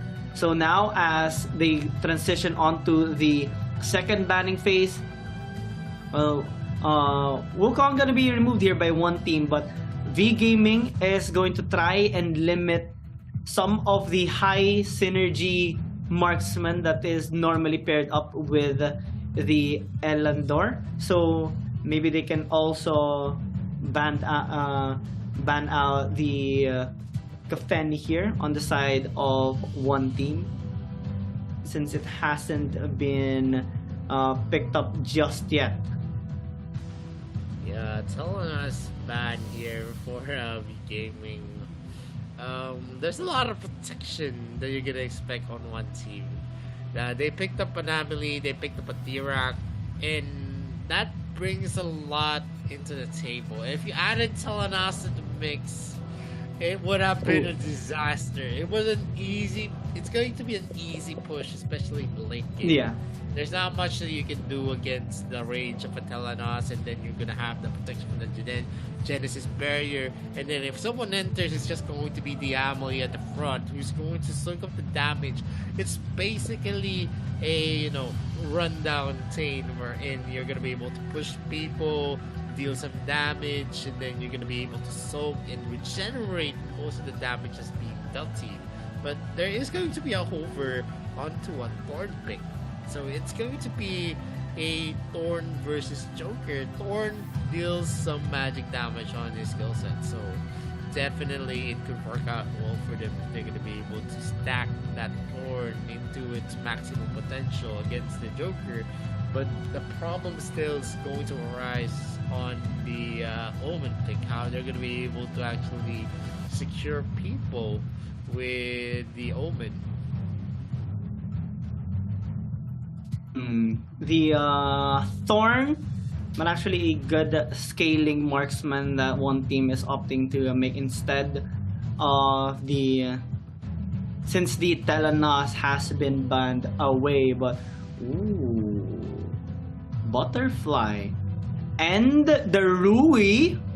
V Gaming again might actually opt to do the Rui play here against one team this time, and it's going to be an exciting game for sure. Yeah, definitely it's very, very exciting, as a Butterfly has been picked here, first pick here in the AIC. But the Rui pick, in terms of It's how, scary. I'm not scared about the Rui. It's just how you're actually fixing your kind of playstyle to being dependent on teleporters. And we've seen this before. Those that rely heavily onto the skill sets of Rui actually fail, especially if the placement is not going to be the right places. I hope Khan actually learned from the mistakes of other predecessors who've used Rui before here in AIC. Because Rui right now is not really a big pick. But in terms of one team, they finish it off with a Zip to protect their marksmen. It is going to be a key factor here if Zip is going to be, deciding factor in terms of he's going to be able to save his marksman, he's going to be able to initiate with the Zip roll or disengage with the Zip roll as well. It's a big factor since in combination with the Dirac, the Amelie, they are a solid trio for zoning. And Zip can actually do a really good job protecting, not only the backline members, but also the frontline members of one team that will be soaking a lot of damage. And speaking of protection, that is a lot actually that one team has. You have the Zip, you have the Amelie, you have the Dirac that will try and protect the double marksman that they do have in their kit. So this is going to be an exciting match. Team fighting is definitely going to be kind of tricky here since there's a Rui on the side of V Gaming, but let's see who is going to be coming on top here. Still match point for the side of one team, and V Gaming looking to extend this series even more. Can they actually do it? Let's see in this game. Yep, and game number 5 is actually starting with a match point for one team. They only need one more win to push this to a 4-1, and it is definitely something that's going to be possible for them. They are going for a fast clear here for the side of V Gaming. Maris is actually in the area to actually contest here as Bird LB takes another objective here as a small camp falls onto his side. Bird LB is going to be suffering damage from Lundlund though, who hasn't cleared up the lanes just yet. He is waiting for it to actually go into his hands. Bird LB is now level 2.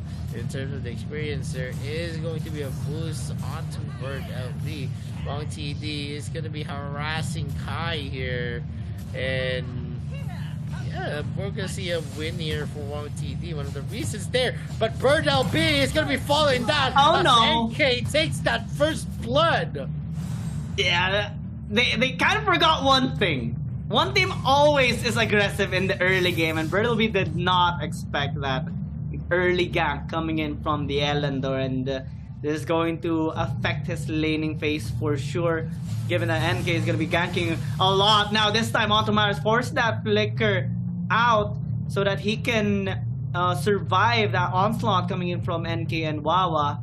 And now they're looking to rotate again across the map. Maybe this time onto the bot side. Might as well take everything right now, as one team is definitely looking to be explosive in this early game, because they know V-Gaming later on will be trying to be a lot playful in their rotation, so they have to really step up their early game right now. So far, V-Gaming is still ahead in terms of the economy, and one team, despite that first blood, is still being forced a little bit back on the defensive. Zay takes a lot of damage, forced to use that ultimate just to disengage, and they have to respect that damage coming from Han. Ooh, Zay actually stayed a little bit there into the lane, so his going back onto the base is gonna be a little bit delayed.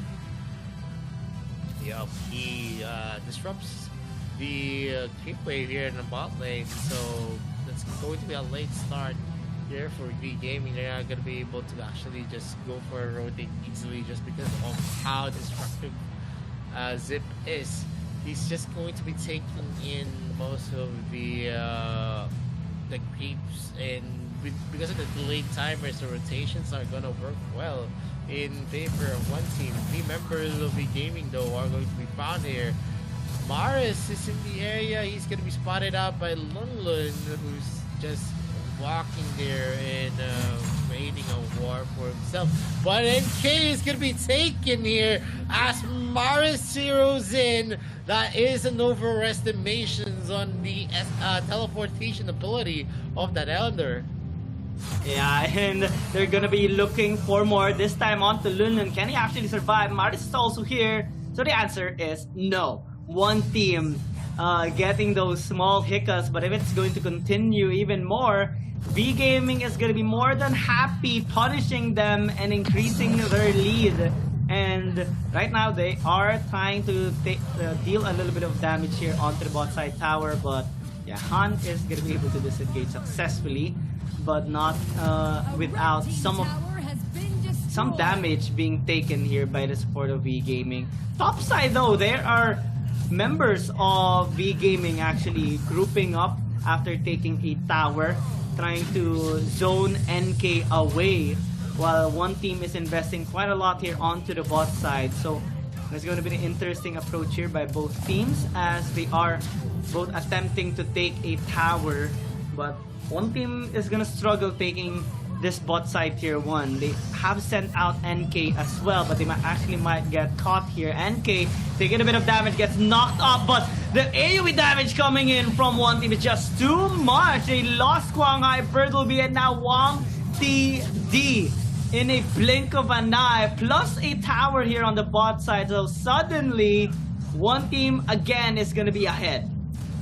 Yeah, that was a good clash and a good call for one team. They went for a narrow area, and that enabled them to win it, as all of the damage coming from Wang TD was blocked, and NK follows up another kill for himself, a revenge kill against Maris. There is going to be a defense here being started. Birdleby doing his best. That's a fatal attack being used by Kai, but there is still going to be a creep wave clear with the Joker using that killing joke to finish up the creep wave. And this is a tough battle here by B Gaming and one team. We're seeing B Gaming grouping up towards this Abyssal Dragon, and quickly they will secure it. Oh, NK actually steals it away. So Sadders for V Gaming. One team will get a chance as well to take that Dark Slayer onto the top side. Birdleby getting ganked here though. Wawa is gonna commit on that dive, but they will decide to take just the turret for now, as they're already starting the Slayer takedown. V Gaming not gonna be attempting at all here for a steal, given the pressure, or at least the deaths that they encountered earlier when they tried to dive onto the members of one team on the bot lane. So now in the mid, one team again attempting to push. That's a lot of folks being thrown out here by one team. Maris is actually quite low, so we might need to recall for a bit. Yeah, but right now it's one team who is actually taking the advantage yet again with a double marksman comp. But now they have a lot more of a defensibility, so they have the ability to win the clashes as well. So in terms of what is happening, it's going to be increasingly difficult now for P Gaming, as they're actually falling off in terms of the AoE crowd controls and the AoE impact of the skills that they have. We see a lot of people who's going to be dealing a lot of damage onto the backline, and there's a lot of safety as well coming in from that Zep pick. Not like what we're going to see from V Gaming's Rui, who is just gonna go for who keeps on using the teleporter. The Sacred Ground is gonna be someone here at the top lane. That's a commit from V Gaming. There is a defensive defensive thing happening here with Lunlun being able to outlast everyone. What? Into 4v1? 4v1? Oh my gosh, Lunlun is just too tanky.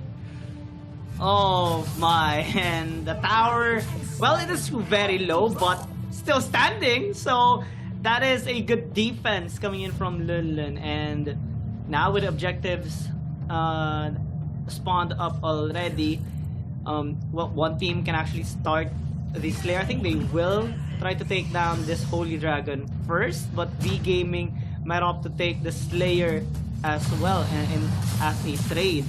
They're starting to push top side, and we see Quang Hai actually hovering towards the Slayer as well, so they might be able to take it. Wawa is in the vicinity. That's going to be an attempt of steal. They don't get it, but they are dealing a lot of damage. Good job by Han teleporting everyone out, so skedaddle for a bit, and they are able to take top side tower as well due to the wave successfully crashing there. Yeah, but that was a very dangerous attempt there. If Wawa was able to push back, or anyone else could have pushed back them from the teleporter, it would have been a disaster waiting to happen. And we're seeing here one team going for the defensive strategy. They're not letting any easy pickings go into the hands of V Gaming, as we see Han actually adapting a strategy to go for split pushes with the Omen. The Sacred Ground is going to be used. It's going to be difficult. Zed, who almost gets taken out, is going to teleport back into base. He is going to die with Kai in tow, but there is the cavalry arriving with NK. Oh! He is going to go for a teleportation metamorphosis as well. He goes and tries his best. Oh, Kwang Hai. He is going to be taken out by Kwang Hai though. He is in danger. Kai is going to be entering the fray, and Kwang Hai is left. Oh, Wawa! Territory, and Wawa finishes off with a Genesis Blast, and they overturn that clash into their advantage. Oh, it started with V Gaming actually having the best kind of position there. They took out NK, but suddenly the defenses were just too much, and Wawa even landed that Genesis Blast onto Kwang Hai, allowing them to actually have the upper hand in that team fight. And now they are trying to push bot side. V Gaming is trying to push top as well, with Han assisting Birdle B, constantly shoving those waves to the towers of one team. And this allows them to actually prevent one team from grouping up, since they always have to answer a lane being pushed up. And it prevents them as well from grouping up and trying to gank any member of V Gaming. This is how V Gaming won some of their games with this particular pick, and they're looking to have a fantastic performance with it as well in this game. It's gonna be a tough one though, since one team is still able to win some of the team fights here despite the numbers advantage of V Gaming. It's like a cat and mouse battling right now, and this cat is definitely really tanky. Lun Lun being able to soak up a lot of damage and not much being affected actually. NK split pushing into the mid, actually winning a little bit against Wang TV, not without a lot of HP being torn apart from him. Yeah, and we're seeing here in the bot lane, it's Birdle B trying to go for a push. Lunlun is going to do his best to actually deter that push. He is going to be able to take that second tier turret. NK takes the Dark Slayer. That's a steal, as Hara is going to be forced out to get out of that area. Teleporter is going to be used again. And this is the strategy of V Gaming. The problem here is in the late game, this strategy is going to be falling off. They need to play this wherein they're going to be able to take someone from one team. That's going to be easy once the sacred ground is going to be played. The top lane, we see a 3-man rotation yet again. And they is going to be eating that. And that's going to be Zepro. And he's going to be missing that Zepro though. And it is going to be a push. There is people here onto the side lane, and they just show some of the health there.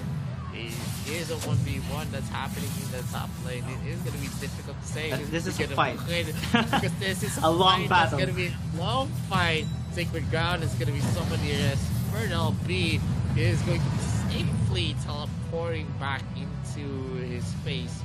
And this is the strategy that they've been employing so far, and it has been effective. And Zeph was not able to actually take into his stomach that catapult creep. It would have been a chance to take the mid lane, but yeah, it is still a hard fight moving forward here in game number 5. Yeah, they have a Slayer marching onto the top though, so we might at least buy some time here, since V Gaming has to answer that wave. It's not the Dark Lord Slayer yet, so it's not that tanky as of the meantime. One team is kind of struggling with the push here, constantly being made by V Gaming.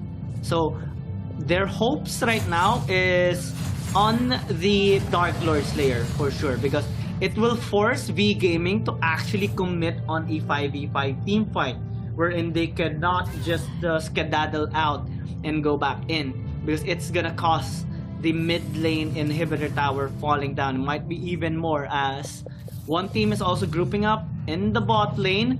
They might actually commit onto this. This is a 5-man rotation, and they are able to take that outer turret down. Top side is the only tier 2 tower remaining here, so one team might also opt to push that as well. Birdle B is able to soak up a lot of damage, and this tower might actually fall down. Lun Lun is soaking so much, and oh, this is not really the best possible time for a pause, but here we go. some of the players here are experiencing a technical difficulty, and we have to assure everything runs smoothly. So things has to be put on pause for a while. Yeah, it is gonna be a big problem. The clash has already started. This could actually affect how the game is gonna end. And it's been difficult to say who's gonna have the upper hand. There was already a start there, but mostly one team actually has the damage on their side. Unless you're gonna be able to take Kai, NK, and NK, then it's definitely gonna be impossible for V Gaming to take that win. We all know how careful they are on positioning themselves up. They're always near the Dirac, and that's a big thing. Because if the Dirac hasn't released the Genesis barrier just yet, it is already a fact that some of the members of V Gaming are going to need to sacrifice themselves to actually secure the kill. And I think it's gonna be this fight might actually be the most crucial of them all, because one team is already inside the base and already successful in taking down that inhibitor tower. If V Gaming makes even the slightest of mistakes, then it's going to be game over, as one team is just really hungry for this victory already. If you look at the gold as well by both teams, NK has been performing really well on the farm department. He is about 2,000 gold up compared to his counterpart, and they're constantly looking for ways to actually land those siege damage onto the towers, because once they open up the base of V Gaming, even with just the push onto the bot side, it is already enough for one team to actually have enough pressure towards the Dark Lord Slayer, because a wave is again gonna be constantly pushing onto the bot lane of V Gaming, and it's going to interrupt their rotations for sure. So big responsibility this time for Wang TD and maybe Han in terms of allowing these rotations to happen faster than usual, because one team is definitely not going to hesitate at all in taking a Dark Lord Slayer in case or if ever this team fight disperses. Yep, and one team having the advantage of taking another tier 2 is this is the same thing that happened in game number 4, but the different thing is the composition right now is ready to actually face up in a 5v5. It's not a pick-up composition. It's not a composition that is going to rely heavily on one person. It's going to rely heavily on two defensive zoning capabilities onto Ze and also into Wawa's Dirac. And we've seen so far that it has been very, very effective. They were able to actually win fights. They were able to utilize the weaknesses of the Ruby pick. The problem here is that the Sacred Ground is already an area wherein you can just preemptively put some skills, especially on the Dirac, wherein he can just hold his second ability, where he is definitely going to be able to place it effectively and be able to pin down a lot of the people that's going out on that Sacred Ground. But the Rui pick again, you mentioned earlier that the Rui pick is gonna fall off much even more towards the latter stages of the game. So we're starting to see that actually, especially when the team fight is happening closer towards the base of V Gaming, and especially when one team has the advantage of a Slayer. So I'm wondering how they are gonna be trying to deal with all those damage and sustainability as well from one team, because they're starting to struggle, honestly. The only thing that's allowing them to extend this game right now is the portals of the Rui, allowing them to disengage and transfer towards another lane. But if they have no lanes anymore to go, what do they do? yeah, there's not much that they can actually do. In terms of sieges, it is going to be difficult with the Dirac. In terms of defensive capabilities as well, it is also difficult with the Dirac and also the Zippin, so they're just going to be able to roll in and go for an offensive, or they can actually go out. And before we actually go back into the game, we're just gonna go for a very, very short break. This is AIC 2022. My name is Visorio. With me is Young Gaming. We'll be right back. Welcome to our video introducing the Dual Arcana System. Arcana System is a pre-battle strategic system independent from the enchantment system. It allows you to increase heroes' attributes throughout the battle. The system will be unlocked after the player reaches level 7, and the slots within the Arcana list will also unlock one by one as the player's level increases. You will need to use Arcana Fragments, or gold, for the purchase and upgrade of Arcana. It can also be acquired through other sources, such as completing achievements. Before the start of a game, player will select the Arcana system in the preparation slot to create an Arcana combination best suited for their hero. The appropriate combination of Arcana can give players a clear advantage when the battle has begun. Arcana is split into 3 categories based on its functionality. Red Arcana focuses on increasing the hero's ability to attack. Purple Arcana focuses on increasing the hero's ability to self-recover. And Blue Arcana focuses on increasing the hero's defensive abilities. Arcana of each color is further split into 8 categories based on their bonuses: attack, life, defense, function, lifesteal, attack speed, critical hit, and pierce.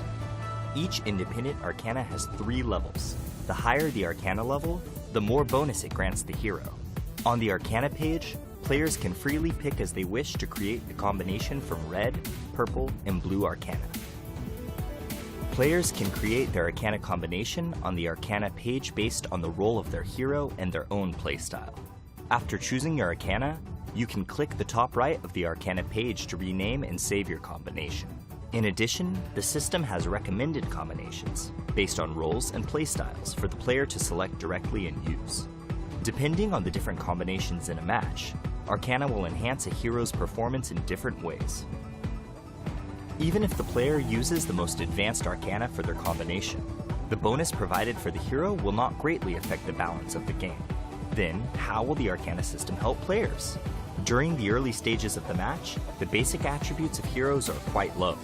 Even if the Arcana did not offer much bonus, it could bring about a considerable and substantial difference. Such a change will help the player decide their early game strategy and playstyle while adding more variables to the battlefield. Arcana combinations are not absolute. According to one's understanding of the hero and their playstyle, players will all have different combinations. Should you focus on certain enemy heroes or making up for the shortcomings of your allies? Should you take the initiative in teamfights or increase roaming efficiency? It is entirely up to the player. This marks the end of our video introduction to the Arcana system. Thank you for watching, and good luck on the battlefield.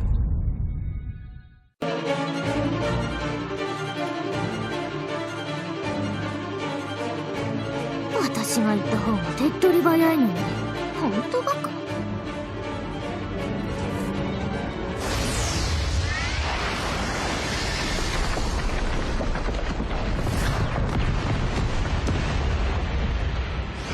何？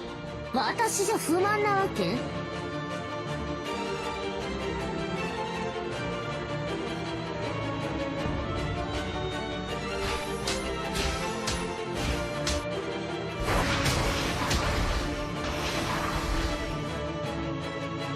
ほら、最初から私が行けばよかったじゃない。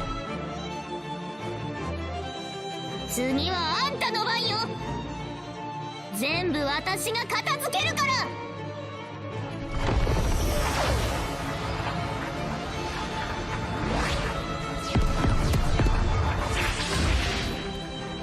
ほら、最初から私がそれで怖がるとか思ってるの？ほら、最初に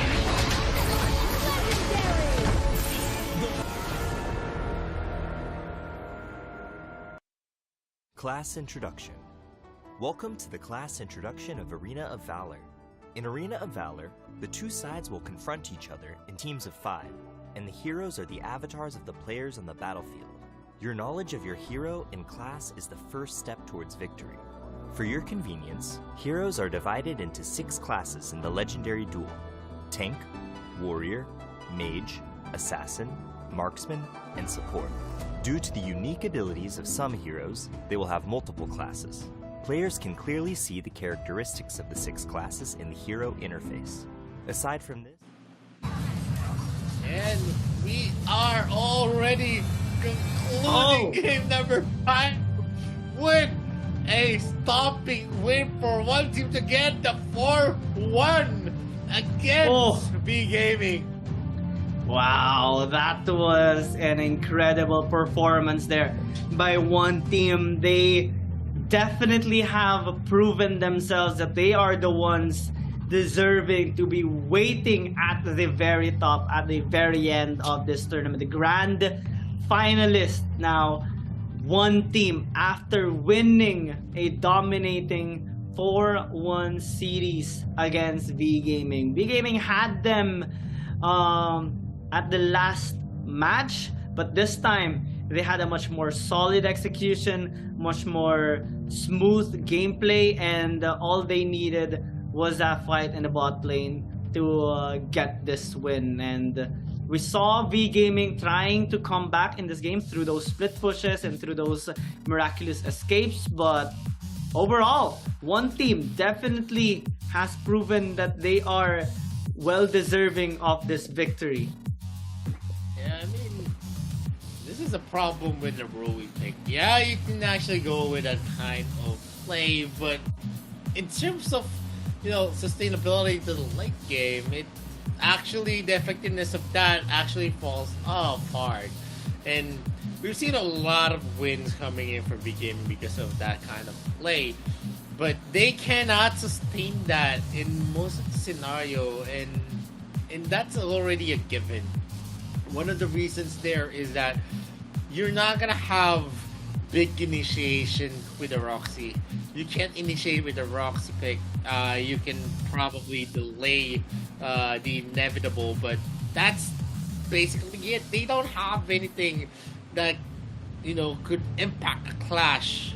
Sacred Ground is good, Teleporter is good, but you're still in the kill. You're basically teleporting back into your kill zone if you do put the Sacred Ground into the thick of the clashes. And that's basically what happened all throughout here, especially when everyone has the damage, the capability to sustain themselves. It was just so hard to make what the composition of B Gaming has. They have some damage, but they can't capitalize on it. The butterfly can't actually burst down people because basically he's gonna be scared. He's just gonna be kited away by the members. You still have Zip to worry about.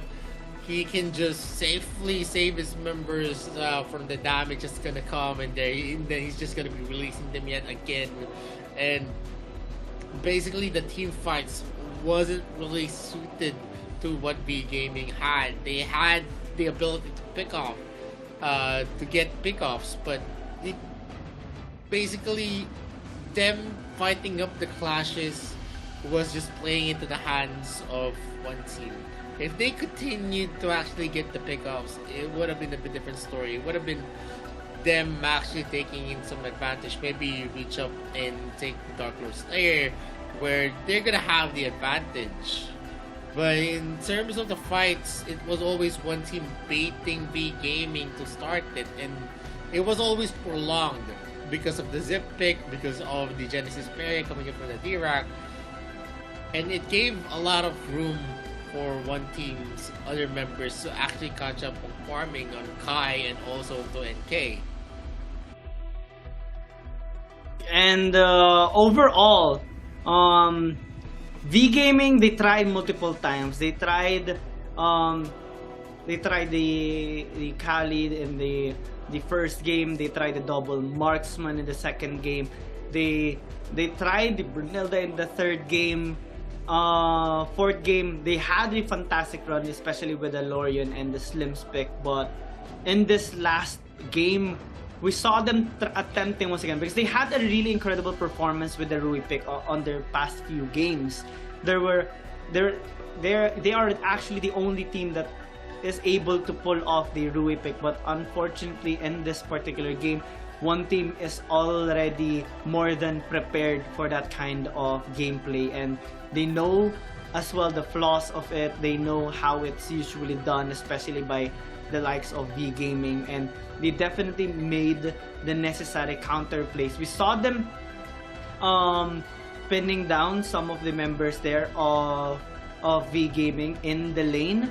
We saw them forcing some rotations as well from V Gaming, since they know that the Rui pick will always try to save out the allies. So one team instead attempted on closing in towards the base of V Gaming, knowing that if they limit the rotations there of V Gaming, then they won't be able to fully utilize the Rui pick anymore. And those objective takes, especially the Slayer takes, definitely had a significant factor towards their end goal. And when they wanted to end the game already, all they needed was a push.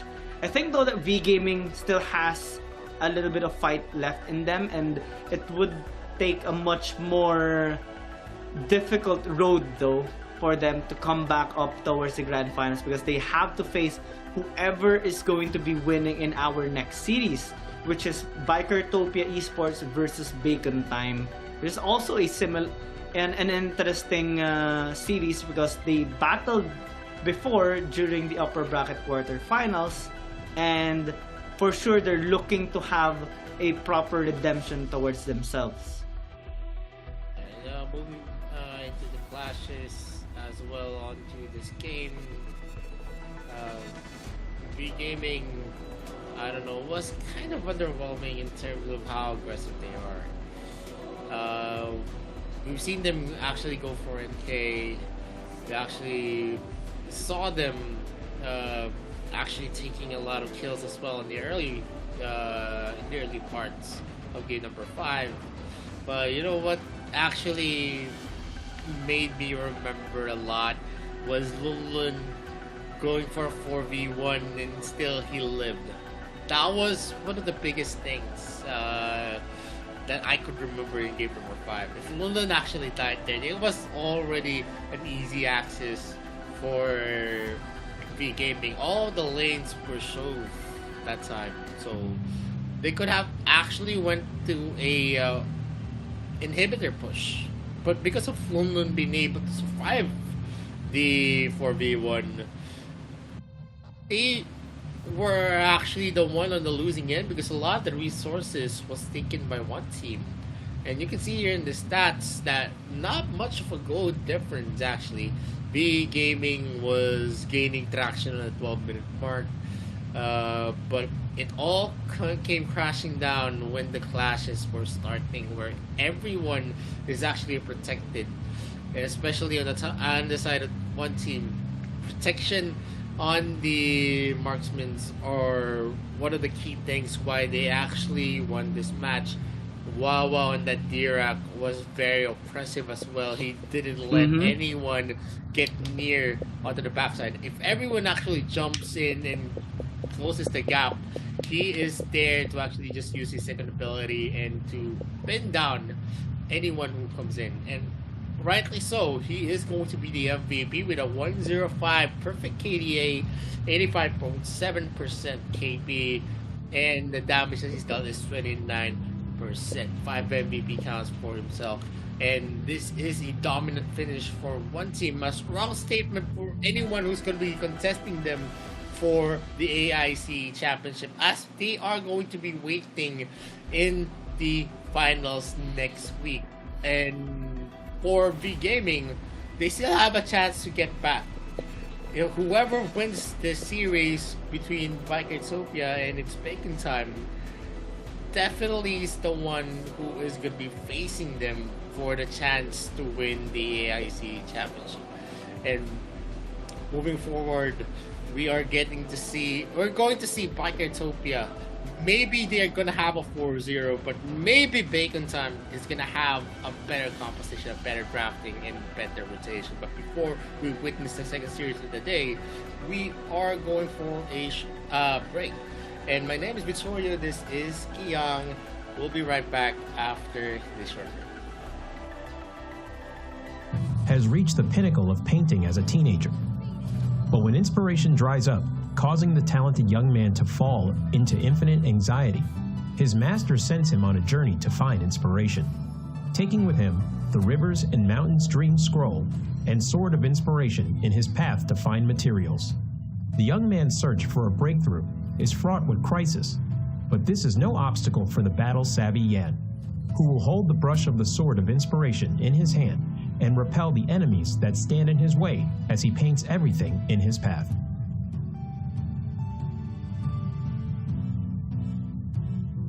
Passive, Spiritual Spark. When Yan uses Skill 1 and Skill 2, he will gain a stack of energy, having 2 stacks of energy, depending on the difference in the previous skill. Will cause the next normal attack to gain additional boost. After using an enhanced normal attack, his attack speed will increase. Yan's skill will mark an enemy when it hits them. Dealing damage to the same target will consume the mark and trigger additional physical damage, restoring Yan's own HP in the process. Skill 1, Black Jade Sprinkle. Yan will deal damage and apply movement speed reduction to enemies in a fan shape in front of him. Passive Enhanced Normal Attack. After a short delay, deals damage to the enemy in front and knocks them away. He can move during the delay and deal additional damage to minions and wild monsters. Skill 2, Draconic Step. Yan moves forward in an arc, dealing damage to enemies along the path. Yan is untargetable while using the skill. Passive Enhanced Normal Attack. Charging towards the target enemy and dealing damage, he can use another part of Skill 2 within a short time frame. Additional Skill 2 cast has a separate cooldown calculation and does not accumulate energy. Skill 3, Hills of Dream. Yan releases his seal, entering enhanced status and dealing damage to surrounding enemies, receiving a massive physical penetration, and can use the second part of the ultimate skill. He gains super armor and reduces damage taken during the cast. Yan will enhance all of his other skills. The second part of Ultimate. Yan charges forward and deals massive damage and knocks away enemies in a massive range forward. Enhanced Skill 1. Deal 2 instances of damage to the enemy. Enhanced Skill 2. Deals even higher damage. Yan's ultimate skill buff will increase with every upgrade. When Ultimate is upgraded to level 1, the skill damage of Skill 1 and 2 increases by 50%, and the number of times the mark can be triggered also increases. When Ultimate is upgraded to level 2, Passive Enhanced Normal Attack hitting enemies will extend the enhanced status duration and can be used multiple times when under the buff from the second part of Yan's Ultimate. They aren't affected by cooldown reduction. When Ultimate is upgraded to level 3, Passive Enhanced Normal Attack will return 1 stack of energy.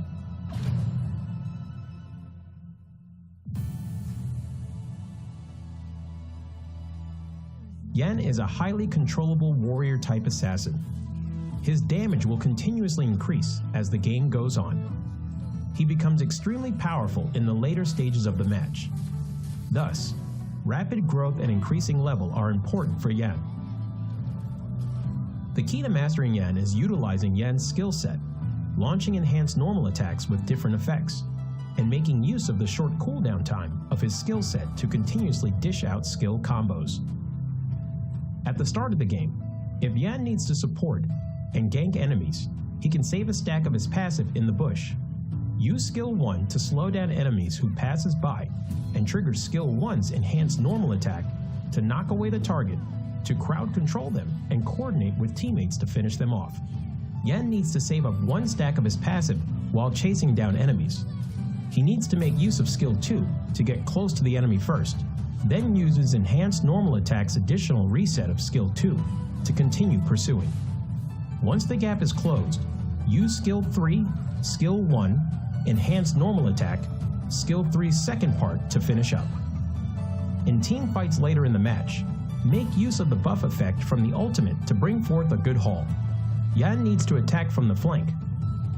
Use skill 2 first to close in on the back row, followed by skill 3, normal attack, skill 1, normal attack, the second part of skill 3, skill 2, skill 1 to finish them off. When there are multiple tank-type heroes in the enemy composition, due to Yan's lack of high damage before using his ultimate, he needs to watch his timing when he enters the battle.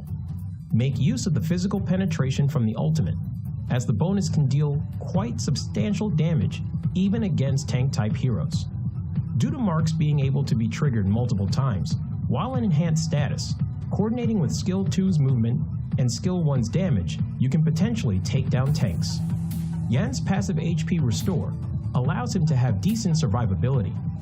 Watch your timing on using skill 2's untargetable effect to dodge enemy damage.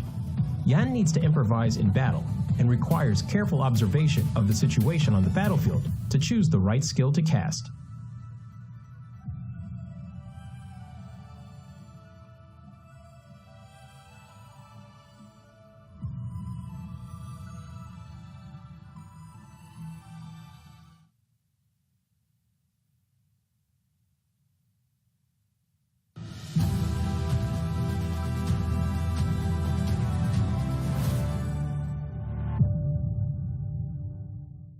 Hi there, rookie. Welcome to Arena of Valor. This is a multiplayer online battle arena mobile game. This may be your first time with a MOBA game, and you're at a loss about fighting with real players. Fear not. You have Arthur, a trustworthy pal to help you around. He will lead you into this legendary battle and show you the exhilaration of this game. See that crystal over there? Smash it with your divine blade and victory is all yours. Pretty simple, eh? But what about before that? Patience, pal. One step at a time. First, you have to destroy every defense tower in this lane. Of course, your enemies will not let you. They will do anything to stop you. So, do not rush to the tower. Wait! Get back! No! God! Please, no! Well, at least it won't get any worse. You have been defeated. Never mind, pal. We cannot run back time, but you will fully respawn as the countdown ends. See? Dying is no big deal in this game. Don't chicken out. Just go for it like a warrior. I see you have realized that you're not even qualified to fight against your opponents. Hurry up! Grab your divine blade. Embark on the journey of getting stronger. There is only one thing you need to keep in mind if you want to become stronger. That is, to get richer. You can buy all these dazzling items with the money you earn to improve your combat capability. Creeps on each lane. Monsters in the fields. Even your enemies are all resources of your economy. The process of killing these targets and improving your abilities is called farming in Arena of Valor. Also, remember that you are not fighting on your own. There are 4 partners standing beside you. You will be a tough tank after you are fully farmed. Charge, hero! Charge! Your teammates will support you without reserve. Let your enemies fight back as all they want, but all in vain. You are no longer the rookie you used to be. Consolidate at every step. Break down every defense tower in sight. The glory of victory will eventually shine upon you. Woohoo! But if you keep dying all the time, your side will progressively lose ground. In the end, your base is destroyed by the enemies. Are you really prepared for the...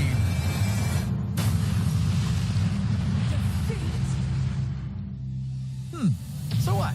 Just take another round. In AOV, failure is just the experience you need to grow stronger.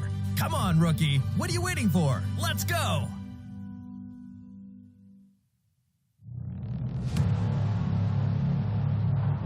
I fight for what I stand for, what I stand for. You testing me, then I go Rambo, Rambo. Hey, I taste the glory, taste the pain. I know what it takes to play. Got the kingdom on my back. I came long ways to engrave my name. Found my pride at the borderline. I will never back down till my dues are fortified. Hit him and get a little cautious. It's part of the process. They think I'm crazy, or am I really brave? I don't let nothing faze me. There's no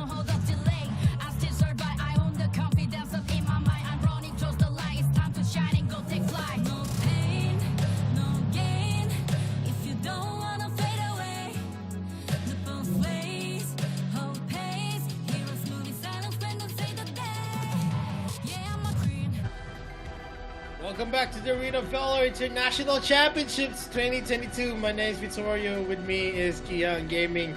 We're now down to the second series of the day. It's gonna be Bikertopia facing off. It's Bacon time, and this is a best of 7 series, lower bracket. So whoever loses this is actually gonna be out of the tournament, and everyone wants to have the biggest chunk in the prize pool, the biggest honor here in the Arena of Valor International Championships. And whoever is going to be winning in the series will be the ones to battle V Gaming in the lower bracket final as well. So this is going to be huge. They battled already during the upper bracket quarterfinals, wherein Bikertopia won a dominating 3-0 against Bacon Time. But things can change, teams can improve, and results can be different as well. As this time, it's not going to be a best of 5, but a best of 7. So a lot of things has to be considered. One of the things though is that during their match in the upper bracket quarterfinals, Bikertopia actually had a wonderful performance, pulling off stuff like the Raz in the mid, Yorn marksman as well, and also the Taara as a support that was actually one of the most irritating supports that they handled during that particular game. And I think it's one of the heroes that they will be respecting as well towards Bikertopia, given the experience that they had in that particular game. So do you have any assumptions or analysis that we can actually see here between Bikertopia or Bacon Time? What are your thoughts about these teams? Well, Bikertopia has been a very, very aggressive team. In comparison, Bacon Time actually starts slow. So if Bacon Time can actually change their playstyle to actually match Bikertopia, then they could definitely make Bikertopia run for their money, just because of the gameplay that we've seen them actually play it out against KFC Talon. But it is still a fact of the matter that Bacon Time lost a 3-0 against Bikertopia because they couldn't handle how aggressive Bikertopia is. If they still don't have an answer to Bikertopia, this could very well be another series under the bag of Bikertopia. The RPL champions are definitely going to look different here on this best of 7 series. They proved themselves in their local home ground. They are the RPL champions, and they did it and reaffirmed the strength of its Bacon Time against KFC Talon. Now it's time to make a statement here against Bikertopia, because so far in the international scene we don't see a lot of success for its Bacon Time unless its Bacon Time is actually match out against their local teams as well. So moving forward here in the AIC, if they want to prove a point, they need to make a dominating statement against Bikertopia moving on to this best of 7 series. So let's hope that it's Bacon Time actually prepared in advance against BRO. Yeah, it's a tough time for sure, and Bacon Time has a lot to show, especially against Bikertopia, given their past experience. And I'm already looking forward to what adaptations they might actually have to show here against Bikertopia, because they like what you said, they have proven themselves during their match against Talon Esports. Although it was a struggling early start of the series, they suffered 2 defeats in their games before having a dominating 4 consecutive wins against KFC Talon. But maybe in this time, since you also have mentioned that Bacon Time likes to play things slow, and also I want to add out that most of the time they pick out these stable lineups wherein they prefer to have a grasp on the meta picks and also have the usual lineups come into play. less see them pick up the other comfort picks or have a surprise hero in their lineup whenever they match upon the other team. So maybe in this time they can actually go out of their shell, or maybe have a better grasp as well with their usual lineups, given that those meta picks already have a high high reliability in terms of the game. So I want to see them kind of matching the double marksman composition of Bikertopia, because they have a relatively good amount of success with it, and also maybe have a bit of success with their very own comfort picks as well, because this is going to be an extended series for sure, a long battle between Bikertopia and Bacon Time, and it's going to be a battle of attrition for sure. Yeah, because everyone wants to stay here in the AIC, but you can't always be a winner. There are always, when there are winners, there are losers. We don't say losers with maybe unfortunate. In terms of what they can show us, I feel like a lot of the teams that fell off in the early parts of the AIC has something, but in terms of circumstances, you always need to play your cards right if you really want to stay. It's not just about luck, it's not about just skills, it's also about how you go for the drafting compositions. And we saw that in the last series. The drafts for V Gaming all throughout game 1 to game number 3 doesn't really say a lot, and it says a lot about how they should play it. They should play it as aggressively as they can, because those are pickups compositions. And what we saw coming in for one team, they always went for stable late game picks, which are definitely going to be excelling in the clashes. And definitely, if that's the kind of composition, the compositions that are going to be played out in the series, where they're going to be playing the strengths of that composition, whether it's a pickup composition, if it's a macro composition, or it's a split push type of composition, we'll see whoever is going to be able to take their winning conditions to the maximum efficiency. What I'm looking forward to see as well is maybe the adaptations of Bacon Time towards the other teams, because during their match against KFC Talon, they actually picked up the Kali as well in the mid lane, which helped them so much in their game.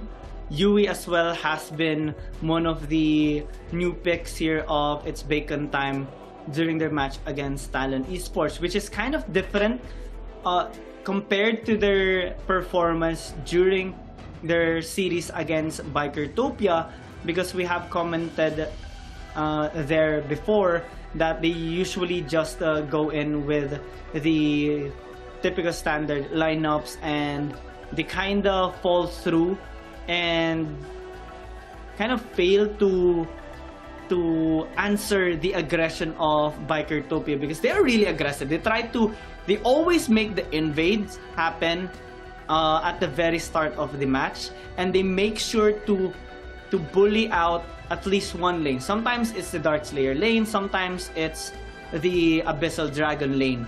They invest additional two or maybe one hero to rotate across the map and try to help out those dual laners so that they can get an edge. Maybe take a tower and transition it onto an Abyssal Dragon, and they start their momentum from there. So if Bacon Time can actually prevent that from happening, or maybe if they can be the ones to actually make those aggressive plays, then it's going to shock Bikertopia for sure, because Bikertopia is a team that mostly gets the early game, but if they can't actually get their momentum from the early game, they are going to struggle in their mid to late game. So that's one of the kryptonites, I guess, on Bikertopia. Bacon Time has been very, very solid in terms of how they draft I don't see a lot of the draft being wasted on two. There was just some nonsensical drafts coming from KFC Talon way back on their series, and that's one of the biggest factors why it's making them as actually winning, because they have brilliant drafts for themselves, and if they can play that out, maybe have the confidence to be aggressive, to be someone that can actually dictate the game. Because right now, if you're not aggressive, you are always in the receiving end. It's not a good sign, because you also need some kind of aggression if you want to have a control of the game. And usually, teams that have been aggressive, like B Gaming, One Team, Bikertopia, teams that usually dictate what is going to happen, where the clashes are, whether they're going to be taking the Dark Slayer, and then you're going to be able to trade the objectives as well. Those teams, characteristically, they are the teams that always has the capability to go for counter plays as well, because they have the confidence. And that's the difference between the teams that were knocked out, like VCF from the last series. They didn't have enough of the willpower to actually contest, and when they did get you get the lead, that's the time that they get aggressive. But whenever teams don't get the lead, they always think that we just need to farm up. But it's not just about farming up, about the economy, because sometimes you also need to make to make some plays to make the difference. And we saw that from One Team. There was times where V Gaming had the objective, but One Team were still making plays of their own. They're not letting V Gaming always have the upper hand on the initiation, and that gave them a lot of boost in terms of being able to win the games. Because one mistake here in AOV is definitely a mistake that you're going to be punished for. Yeah, even just one pick off can actually lead to a game-ending push. That's how crucial things can be. One pick off can transition into a Dark Lord Slayer take, and one Dark Slayer take can lead to a game end. Sometimes just one pick off can lead to a game-ending push as well. So it really implies how big of a responsibility it is for not only the team but individual players as well, being able to do what they need to do in the laning phase, and also when they attempt these kinds of rotations, because especially for Bikertopia, it takes a lot of confidence and familiarity as well for each member on their approach when they want to be aggressive in the early game, because it's always risky, because not only are you attempting to get a kill or maybe an objective for yourself in the early game away from the enemy team, but also you are risking a possible first blood, which can enable the momentum for the enemy team. And given the high amount of success rate for Bikertopia, it comes to show how well they know each other and how well they know their enemy teams are as well, given how well they have performed against the other strong teams. So it's going to be interesting right now, given that it's going to be another series for Bikertopia and Bacon Time. So they have, both of them have to really switch things up a bit and be more unpredictable. Again, for Bikertopia, it's the same lineup: T1, Zirui, Shin, T-Lin, and Pika. And for Bacon Time, we can actually safely assume it's going to be the same roster as well, which has been consistent all throughout the tournament. Tao X, Muwan, Kim Sensei, Almond P, and Marky. Yup, it's Bacon Time, and the look is serious here for both teams. They know this is a do or die series. No second chances is actually going to happen. This is the last chance. Last chance. So definitely, performance is to be expected from both teams. there is a shorter win time for Bikertopia. That shows how much of an aggressive team they are. So anytime that they actually have the upper hand, they're not gonna prolong it, and they're gonna finish it as cleanly as they could. We see a lot of the percentages, 18-minute win percentage still onto Bikertopia, even as a very aggressive team. And 13 to 18-minute win percentage is 70% for its bacon time. So that's also big for them. But mostly, whenever we reach the later parts of the game, they actually fall off in effectivity. So that's something they also need to look out for. In terms of the 5 minutes and 13-minute mark, though, they are the same with Bikertopia. Team matchups, we also have the statistics here. First blood rate 80% onto whenever Bikertopia is in the game, they actually always takes the first kill. And looking at the win rate with first blood, 81.3%. They are fifth because its bacon time is able to actually up that with an 85.7% win rate whenever they get the first blood. But it doesn't matter because they don't get the first blood that often, 36.8%. So if we're gonna base that on macro statistics, Bikertopia is still gonna have the upper hand against its bacon time. they're like the KDA 1.28, 1.36 onto bacon time, and basically these stats say a lot. But a lot of the wins are always on. A lot of the games are always won by Bikertopia. While it's bacon time, they have prolonged series. That's why they have that kind of statistics. But let's see if it's still going to be the same. PRO has the experience that they've beaten its bacon time before in a sweep. It could always be the same in this series again, and its bacon time knows it. They need to surprise Bikertopia if they want to make a difference in this series. Yeah, we can make all the analysis that we want, but it's up to the players and the teams as well in how they are going to execute this game. It's either of the two. It can be an extended series. It can be a one-sided stomp, and we have seen a one-sided stomp already made by Bikertopia against Bacon Time. The key player introduction, well, Zirui has a relatively good performance in the marksman department with Hayate, Vile, and the Kafeni as his highlight heroes here. A relatively impressive MVP count of 6 and a KDA of 4.3. I'm wondering which one is going to be the key player here on the side of Bacon Time, because every single one of them actually had an impressive feat and an impact in their games. But here in the screen, we are going to be showing Kim Sensei instead in the mid lane with a substantial amount of 5 MVP count here.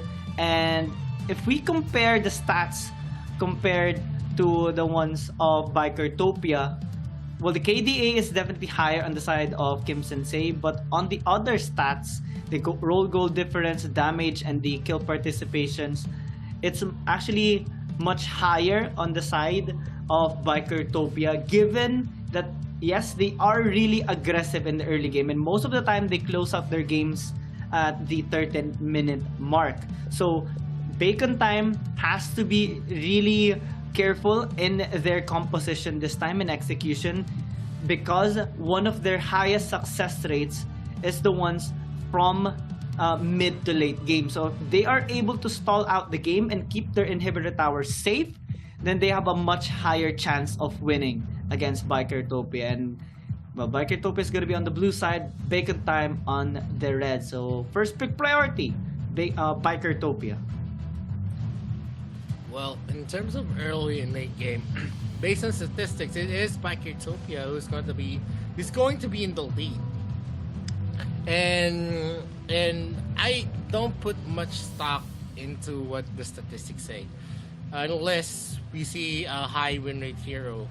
Because in terms of having high win rate heroes, you see them very, very effective in most of the composition. But we see a lot of heroes that have been used here with low win rates. And it doesn't say a lot. And one of the reasons is that I think compositions play a vital role in this. Like the Roxy losing out in most of the situation because she's only the initiator at that time of composition. And that also affects the winnability of a hero. It's not just about how good the hero is, it's about who you partner that hero with. And we see the first two bans by Bikertopia on an Omen and also an Elsu. Hayate has been banned out as well. Lorian is going to be open. Nakrot as well. We see a lot of the open heroes are still available here in game number 1. Because that's usually how it goes. Are you going to be playing out the strongest composition that you can in game number 1 and investing the momentum and hope for, better picks on game number 2, or are you going to be saving in game number 1? But Lorian is going to be hovered here with Bikertopia with 20 seconds left in the clock.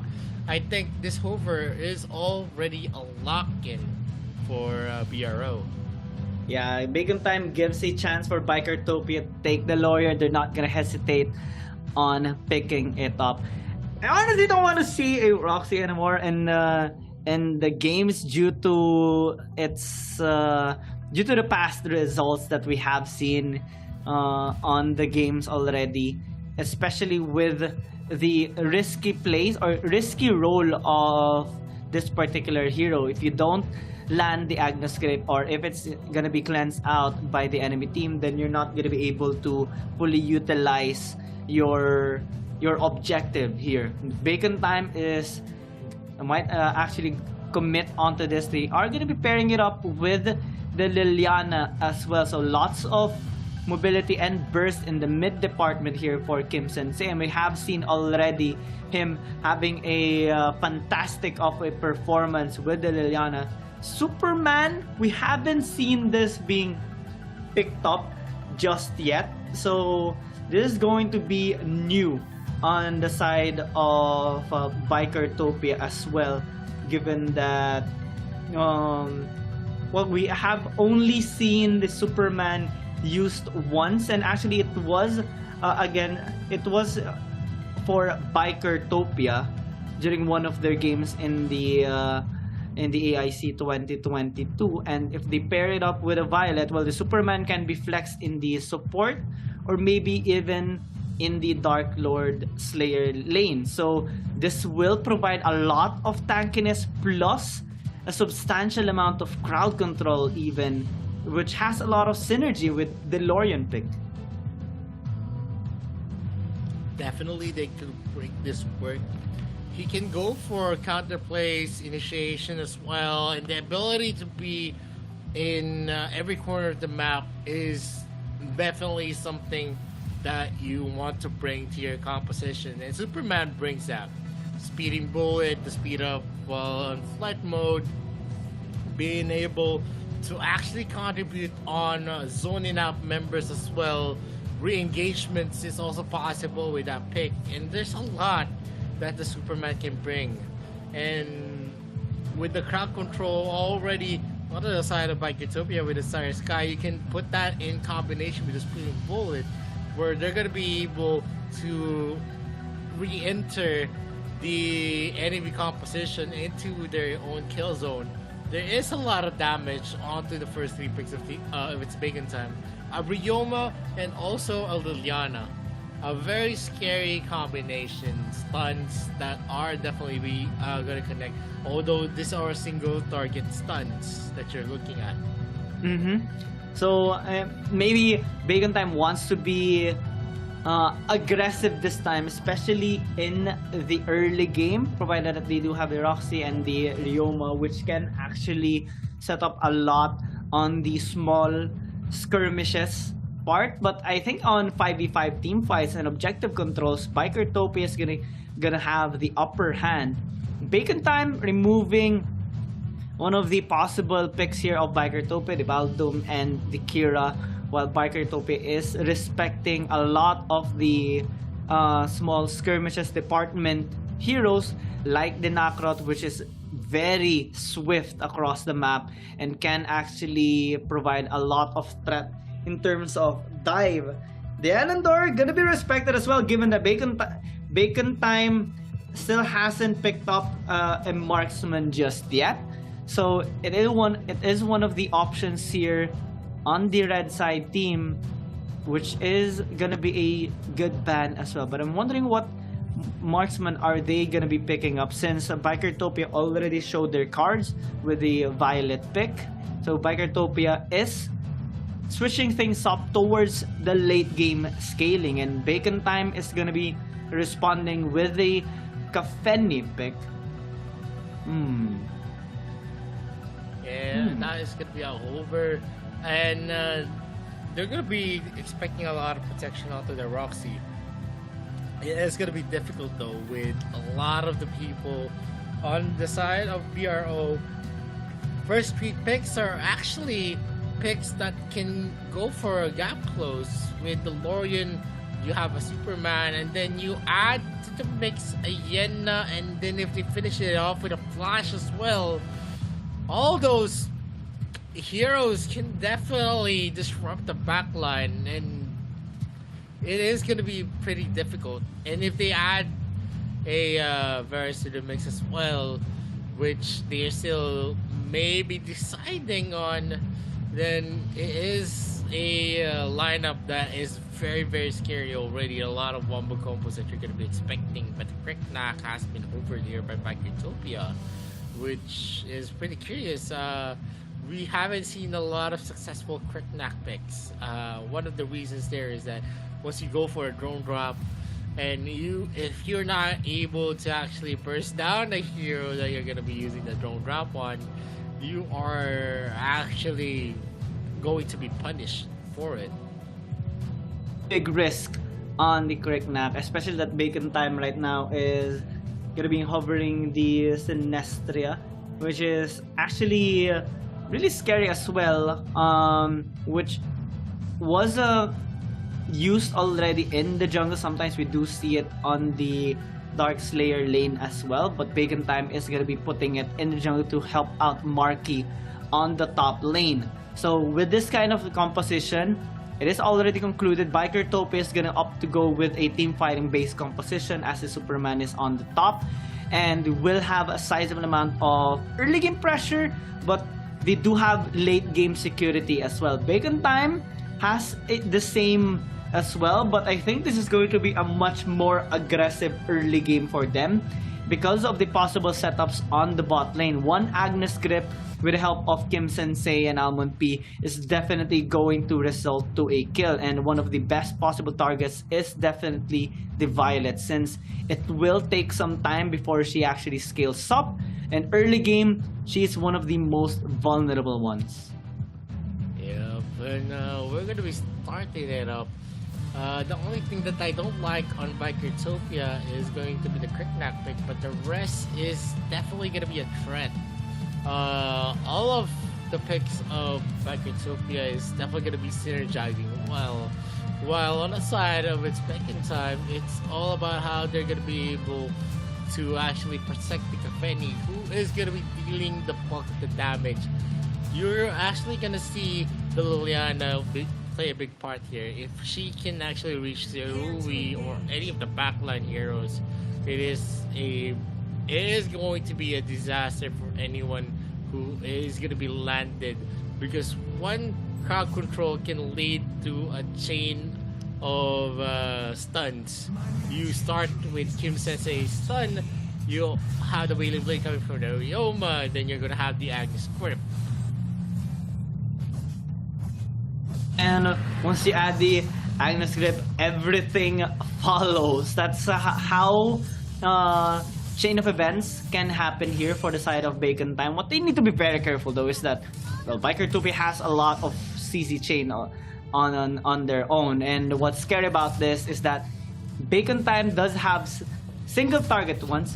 Bikertopia has AoE, and if you check on the screen, well, Bikertopia does have a much more total gold earned or lead at the end of the game. This is how big of a lead they usually have against their opponents, and we saw this a while ago, the first blood rate. This is really scary, but we're seeing now Pika actually being onto the bot side. There is a switch in terms of roles here, and they are attempting on this first blood already, nearly getting that kill onto Muan and AIC.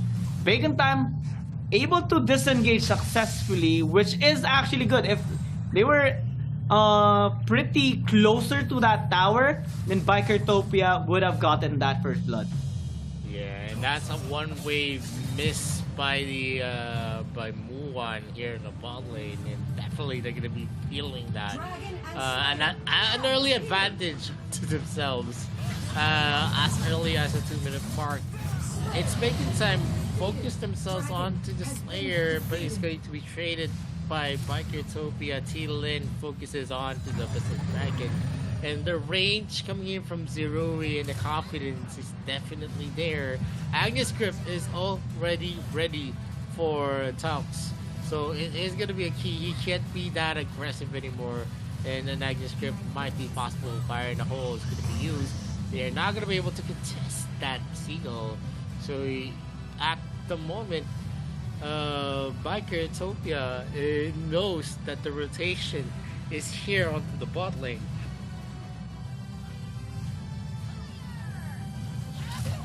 And they are gonna be constantly ganking bot lane with Shin landing that knob. Oh, the speeding bullet will allow Bikertopia to secure that first blood. Pika nearly gets traded out there by Kim Sensei, but he's able to disengage successfully. That is how big of a crowd control Bikertopia can dish out against Bacon Time. And with his first blood, things are starting to accelerate a little bit in their favor. Well, Bacon Time is still answer back. They actually have Marky constantly zoning out or pushing up the waves towards the tower there of T1. So this might be a lane that they can fully utilize later on. Good dodge actually by Marky. If ever he was located towards top, he might have been prone to a gang there by T-Lin. So now as they position towards mid, I think they're trying to catch out Shin, or Almond P is trying to bait out an engage there by the Lorian. But in the bot lane, Bacon Time is just constantly rotating across the map, making sure that Muan actually is able to scale up pretty well, because Zerui is already 600 gold up against Muan. And ooh! Now Pika trying to catch out Tao X, and they are gonna be landing all those crowd control, and you have no escape. If you get caught by at least one, expect many more CC coming up to you. Yep, Talks is again taken out at that moment, and they're not scared to actually do it. T1 might be caught out here. Marky is gonna have the advantage. They're going in for a hard push, and they're gonna be giving up the turret here onto the top lane. Not much Vienna can do at that moment, but they trade it out here onto the bot lane. A lot of the damage is going to the side of the Abyssal Dragon. Yes, there is some kind of advantage here to the top lane for Marky, but it's not that big. We all know that the sustainable damage coming in from the AD carry is definitely something that you need to be scared of, because Violet on Zero's hand is going to have much more impact in terms of the damage that he's going to bring, not like what Mark can bring into the table. And the Starry Sky is going to be connected. Oh my god! The speeding bullet is going to be used. He's not going to be able to secure it though, and Pika gets taken back. T1 does his best, and it is going to be Shin trying to get that kill. Marky is going to be traded out. Some objectives are going to be taken here by Bikertopia. They lose 2 members, but 1 member is only going to be taken in its Bacon Time, but it doesn't matter because they're going to be able to take the mid lane turrets. Turrets over heroes. Turrets don't resurrect back. Yeah, and Bikertopia, I think they kind of hesitated a little bit there, and Pika resulted to overextending in that particular fight. If Shin actually committed on engaging, then maybe they could have closed out much more kills. Right now, they are successful in taking out turrets. 2 turrets already secured from mid and top, and they are also able to secure the bot side a while ago. Now, this opens up the map and a much deeper vision access here for Bikertopia. Pika might actually get caught out there. Luckily, he is able to create some distance away from Tao X, but onto the bot side, that's going to be T1 taking a lot of damage, and T-Lin is already dead. T1 trying to flee, but Kim Sensei will just take him down, investing the flicker, but it's not so bad. That's 2 kills in exchange for nothing. And that was an overextension. And one of the reasons why I don't really like the quick knock pick. You don't have anything once you can't burst down your target. And we've seen this T-Lin not being able to burst down Alma P turn to an counterplay for its baking time. Kim Sensei just had the time of his life, getting a lot of free looks to himself, the pokes, the Fox form, the Foxtrot, and Bikertopia actually had their lead reduced by 1k. It is still onto their hands though, since they have the capabilities in terms of the clashes, because they have AoE crowd controls on their side, the Speeding Bullet, and also the Star Sky, as long as the cleanse is not going to be ready. If the cleanse is not ready, that's the way to go here for its bacon time. For Pika, he has been looking for the Speeding Bullet.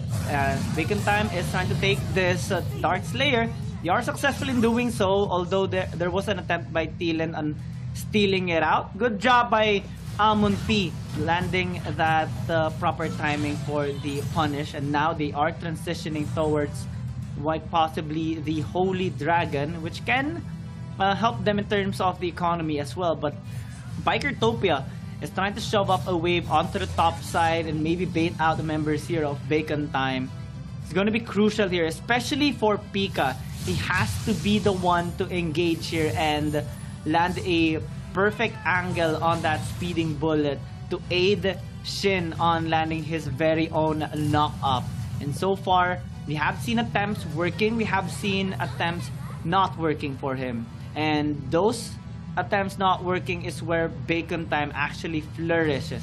So, Bikertopia has to be really careful. Pika lingering onto the side, that might be the engage that they are looking for, but since it's only Tao X closer to the vicinity, they will disengage for the moment. And also, there is an Infinite Slayer marching into the mid lane. They will just focus on taking it down for now, while Bacon Time is slowly building up a wave towards the top side. This should be a lot of pressure that Bikertopia is experiencing right now, but they're trying to defend their lanes as quickly as possible. Pika might actually get caught out, and Marky will be the one to take the kill, as Muan also invested that Fussalad as they do take the tower at top 2. While T-Lin is split pushing into the bot, they will be able to see at least equalize the number of turrets taken down in a short amount of time. But they have to be much more careful right now, because Bacon Time has been setting up these picks. Yeah, definitely this has been very good for this Bacon Time. Biggest problem right now for Bikertopia is they can't actually go in hot. One of the reasons is that the damage of T-Lin is not that big to actually burst down Muwan, Kim Sensei, or Alma P. He needs some supplementary damage coming in from the others. And not all the time are they going to have that capability. The Star Sky is going to be used. It's not going to get a hit on anyone though. Zerui rolls in, and T1 it actually zeroes into Marky, who is just going back and trying to look for a lot of resources for himself. he knows that T1 cannot overextend himself here to the bot lane as 2 turrets are already down. So they need to actually take the second tier turret onto the top lane and then destroy the mid lane turret if they really want to go for a deep clash. And Tox is going to be entering the bushes. Ooh. He has the opportunity to stay in his grip, but he doesn't. He saves it up to the last moment. Yeah, they want to prioritize this Infinite Slayer that is open for the taking. Top side though, this might be crucial. T1 is taking a lot of that. Pika tries to set up with a speeding bullet, and they do take Tauex in the process, but while that's happening, 2 members are low and Bacon Time sees it. So they seize the opportunity and will be able to secure this Infinite Slayer. Again, as Bacon Time gets more objectives, this helps them take more structures away from Bikertopia, and all they need to push is mid and bot, and they will have a much clearer vision control here on the top and bottom side jungle of Bikertopia. We're seeing Pika though trying to close the distance here onto Kim Sensei, although it's gonna be a little bit hard to do so against a Liliana, but we do see him at least zoning out Kim Sensei in the process, because they do want to set up a death brush here towards the bot side river. I think though it's going to be a much more difficult situation for Bikertopia, given that Bacon Time actually is spreading across the map. They prefer to drag Bikertopia onto the side lanes and force them to be divided. And if Bikertopia is going to be divided and separated, it's not going to be the best possible case for them. One small hesitation, one small mishap on those combinations can lead to the demise of Bikertopia, especially on team fights, and that's what Bacon Time has been trying to do all throughout the game. Marky almost actually got caught there, but now in the mid lane, this might be a crucial fight. T1 and T-Lin taking a lot of damage from Muan as Shin tries to zone them away. Marky though is eyeing on a possible flank, but with sliver of health remaining, Bikertopia is able to disengage, and Bacon Time will just opt to take this Holy Dragon. Yep, Bacon Time actually securing a lot of the resources here, the objectives as well, and there is an almost there's almost 2k onto their gold lead. Not just almost, it is already at 3k actually. For Bikertopia, they've been trailing hard here. Star Sky is gonna be used, Tux is not gonna be hit, and that's basically it. They can't engage right now because the Superman support can't actually take the damage coming in from the carries of its Bacon Time, and that's one of the biggest K-bats if you have it as support. Okay. And that's a weighted blade being used up. One more hit, and it is already a done deal. The mid lane turret is no more. Bot lane is going to be cleared by T-Lin and T1, but there's a possible engagement that's going to happen here on the top lane as more of the clashes are actually being controlled here. Not much that you can expect from Bikertopia, who is basically busy on going for the defense. They want to clear out all the way, but that's not possible. They don't have the capability to go in deep and to shove the lane up to the up to the jungle part of its Bacon Time.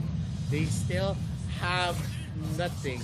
Marky goes in, Wailing Blade is going to be used as a splitting bullet, getting being used up by Pika. He might be in danger, but he uses up his Purify to get away.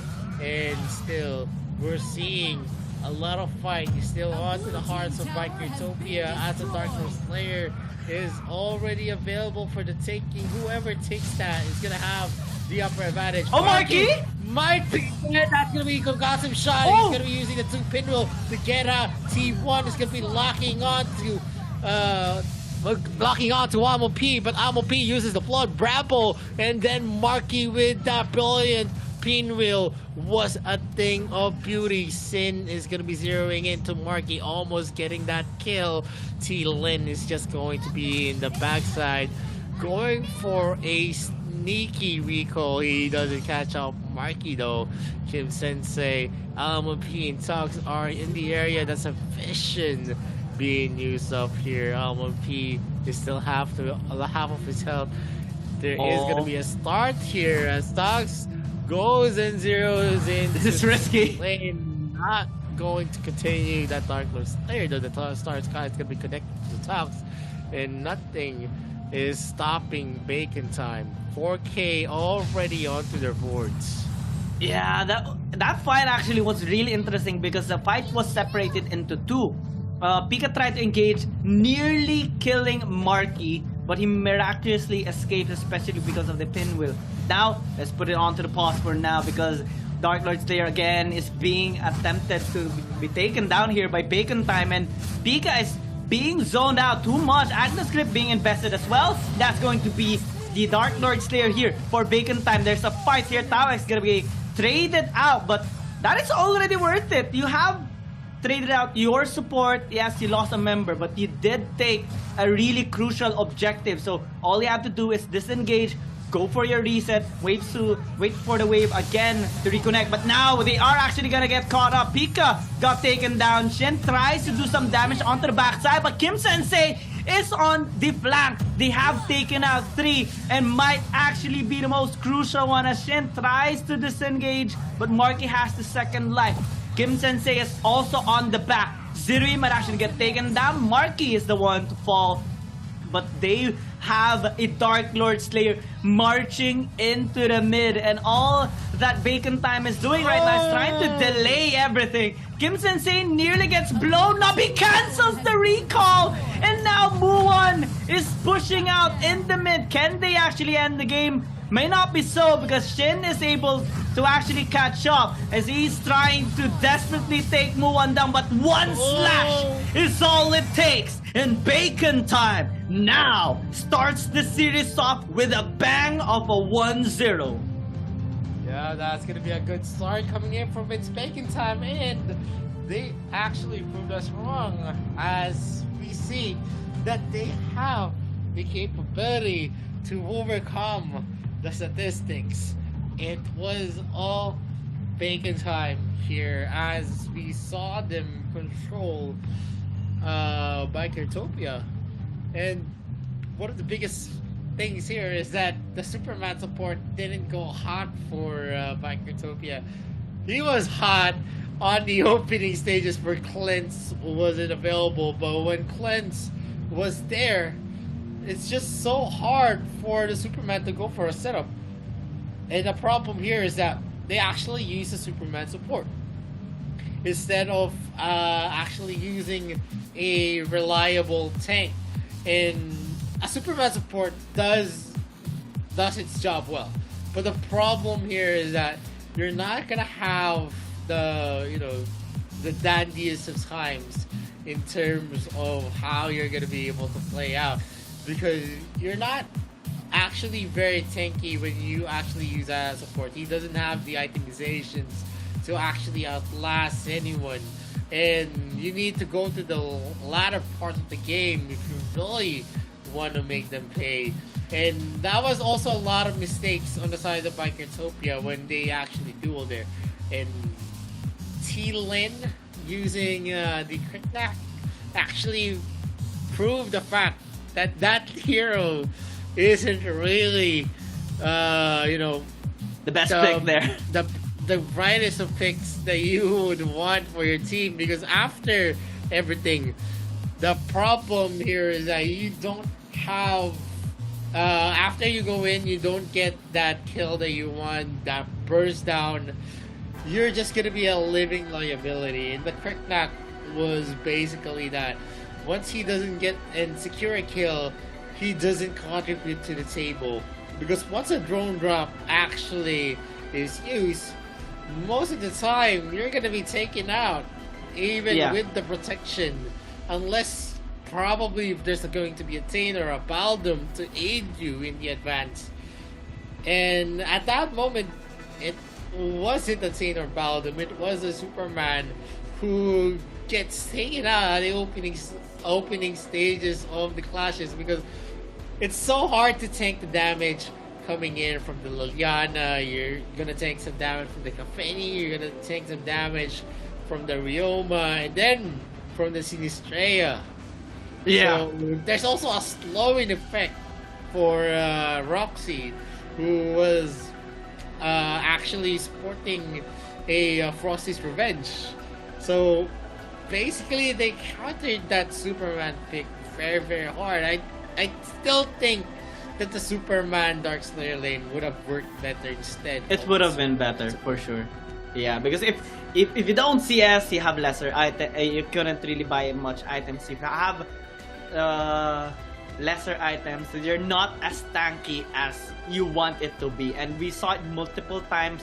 Whenever, even if Pika just gets poked out a little bit, he takes a lot of damage, and it forces him to actually be on the defensive side. And normally you wouldn't want the Superman to actually be hesitating on engaging, and it comes to show how complicated things happen for Bikertopia with this kind of draft that they opted to have.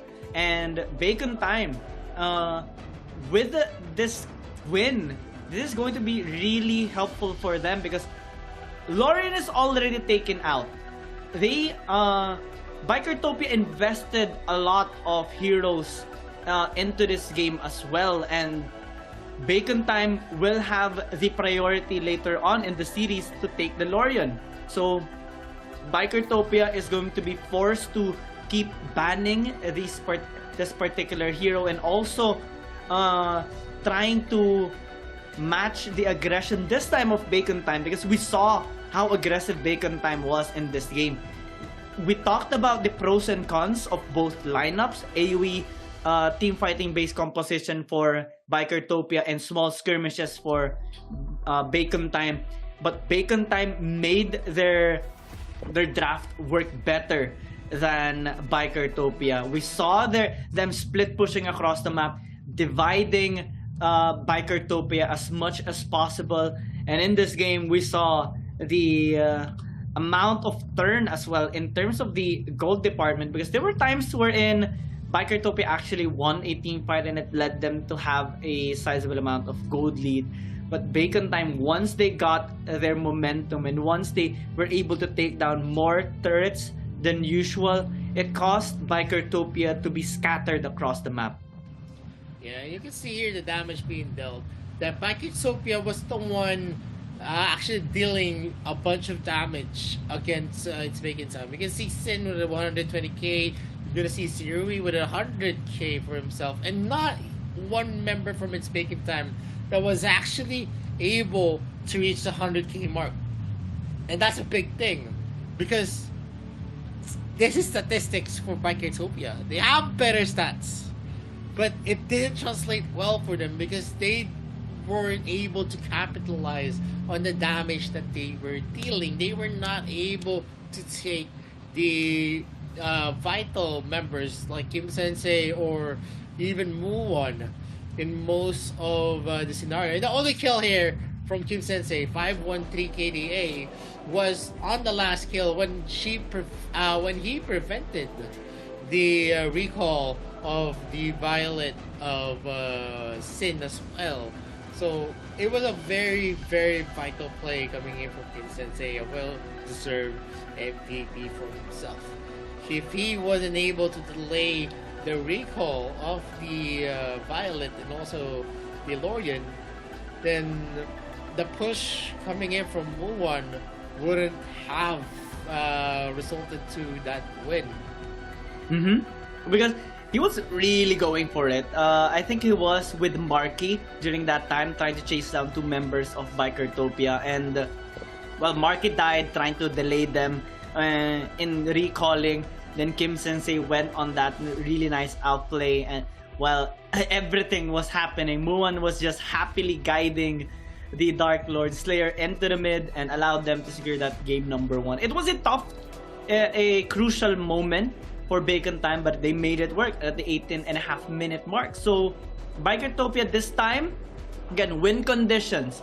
Bacon Time really flourishes into the mid to late game, and they managed to reach the mid to late game in this particular match. So Bikertopia, if they want to take down Bacon Time, they have to be much more aggressive than the first game. They invested some into the late game scaling parts like Zeroes, Violet, and well, since Lorian is gonna be able to have an impact all throughout the game, but Bacon Time has more of a control in that particular map, especially with the amount of split push that they made during the game. So Bikertopia, if they want to prevent that from happening, they should be on the aggressive side. Maybe invest more on the early game heroes, maybe have a much more dominating pick potential lineup as well, and try to shut down Moan and Marky pretty early. They were able to kind of prevent Kim Sensei from having a lot of damage dished out, but the threat of picks there from Marky, Amon P, and also Tao X definitely prevented them from having that intended initiation, especially coming in from Pika's Superman. So maybe a different approach would allow them to win the next game, but for now, Bacon Time does have the momentum. Yeah, game number 1 for Bacon Time. It's gonna be a big thing. They just need this kind of foothold to actually gain the confidence, and them being able to capitalize on the mistakes of Bikertopia is also a big thing, because it's also gonna put into the minds of the members of PRO that whenever they commit and they actually make a mistake, it's Bacon Time is actually gonna punish them for it. So maybe we're gonna see a more conservative Bikertopia as we move on to game number 2. And game number 2 is gonna be starting. We're gonna see here on game number 1 that a lot of the heroes that have been effective has been picked up here. 3 picks that are definitely meta picks for AIC in Violet and then Lorian. But on the side of its Bacon Time, they picked up the Rioma, a Liliana, and a Kafeni. You don't see much of Sinistrea. And Roxy, I think, is arguably still not, more of a situational hero as well. Most of the time, we've seen Roxy fail. But in this series, it brought victory to its Bacon Time. So that could also, that could also spell well for its Bacon Time, because they were the one to dispel the drought of wins for the Roxy pick. And those kinds of plays, actually, them being able to make this Roxy pick work, allows them to have more options as well coming into game number 2. And now as they transition towards the blue side, they would have the first pick priority. Either the Elsu or the Lorian. Bikertopia has to choose, and Bacon Time will prevent them from having access towards the Omen. They can ban out the Nakrot as well, which has been one of the most preferred bans as well. But having to ban out the Zuka might actually state that Bacon Time might want to pick up the Nakrot here for game number 2, which will be a similar playstyle towards game number 1. So I'm kind of looking forward to this. Bikertopia, what do they remove? Do they take out the Lorian? Do they take out the Elsu? Do they try to take down the Nakrot in this second ban? Things are going to be more crucial. They take out the Nakrot instead. So Lorian available for the taking here for Bacon Time.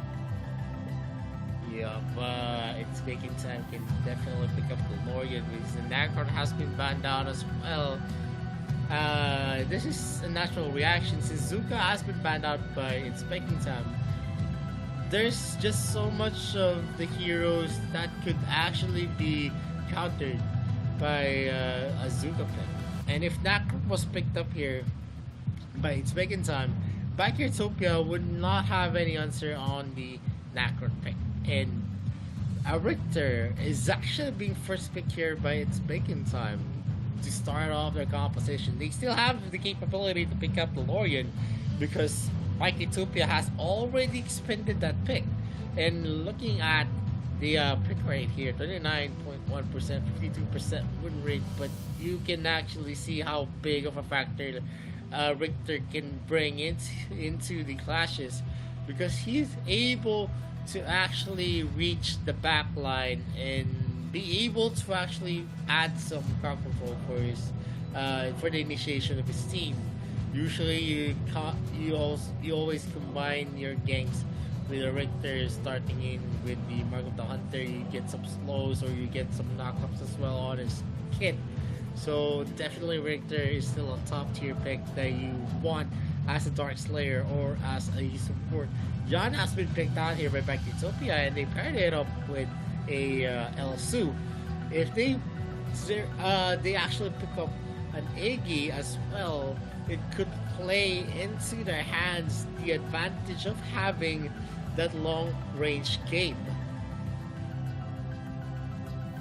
Playing to the long range game is definitely gonna be effective if they're able to zone out the members of Bacon Time. But Bacon Time right now is investing a lot on frontline members, Slim as well, which has been one of the matchups or answers towards the Elsu.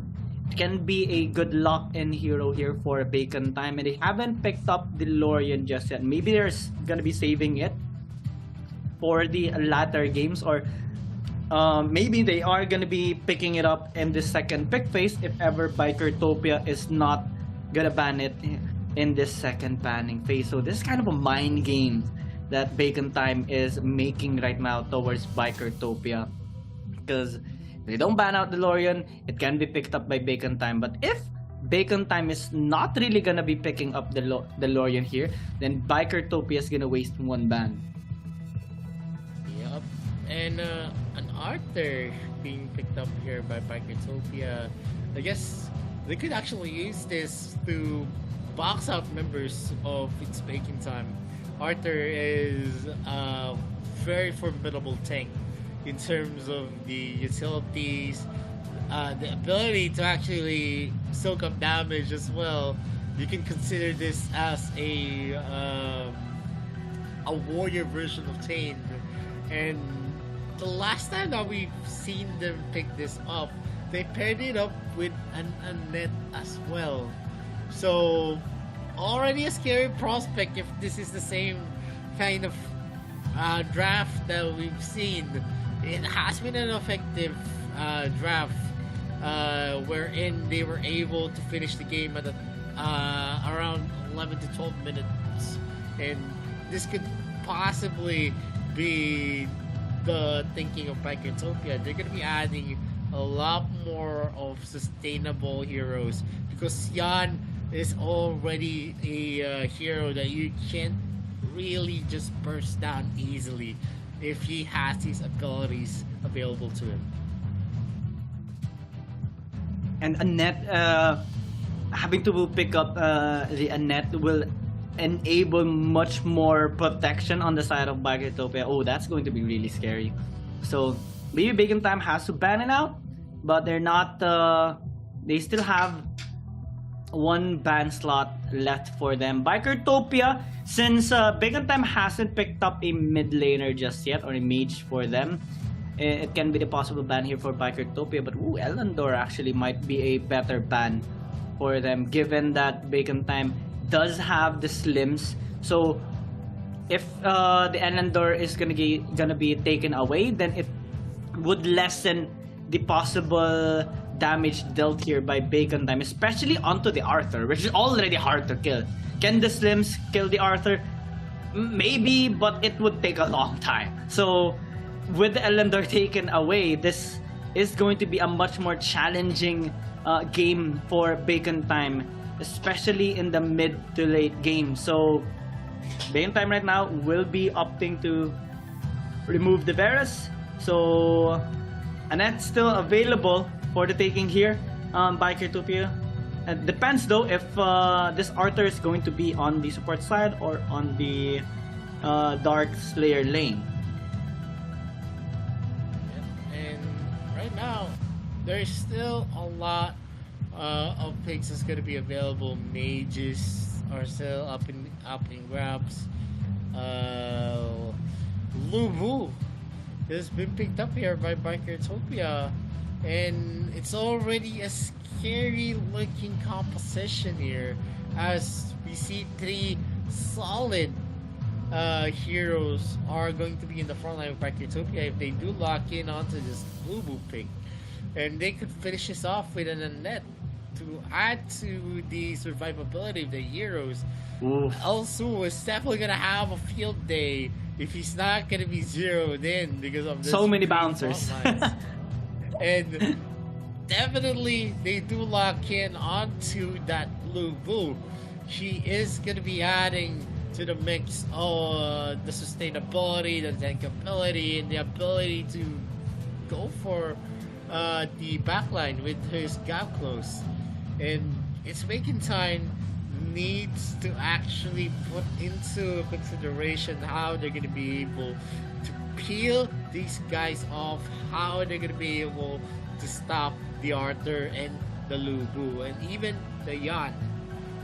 They are answering it with a Tillen Hoover and a Tachi Hoover. Tachi is definitely going to be effective in terms of the true damage that he's going to be able to deal with the stacks that he has.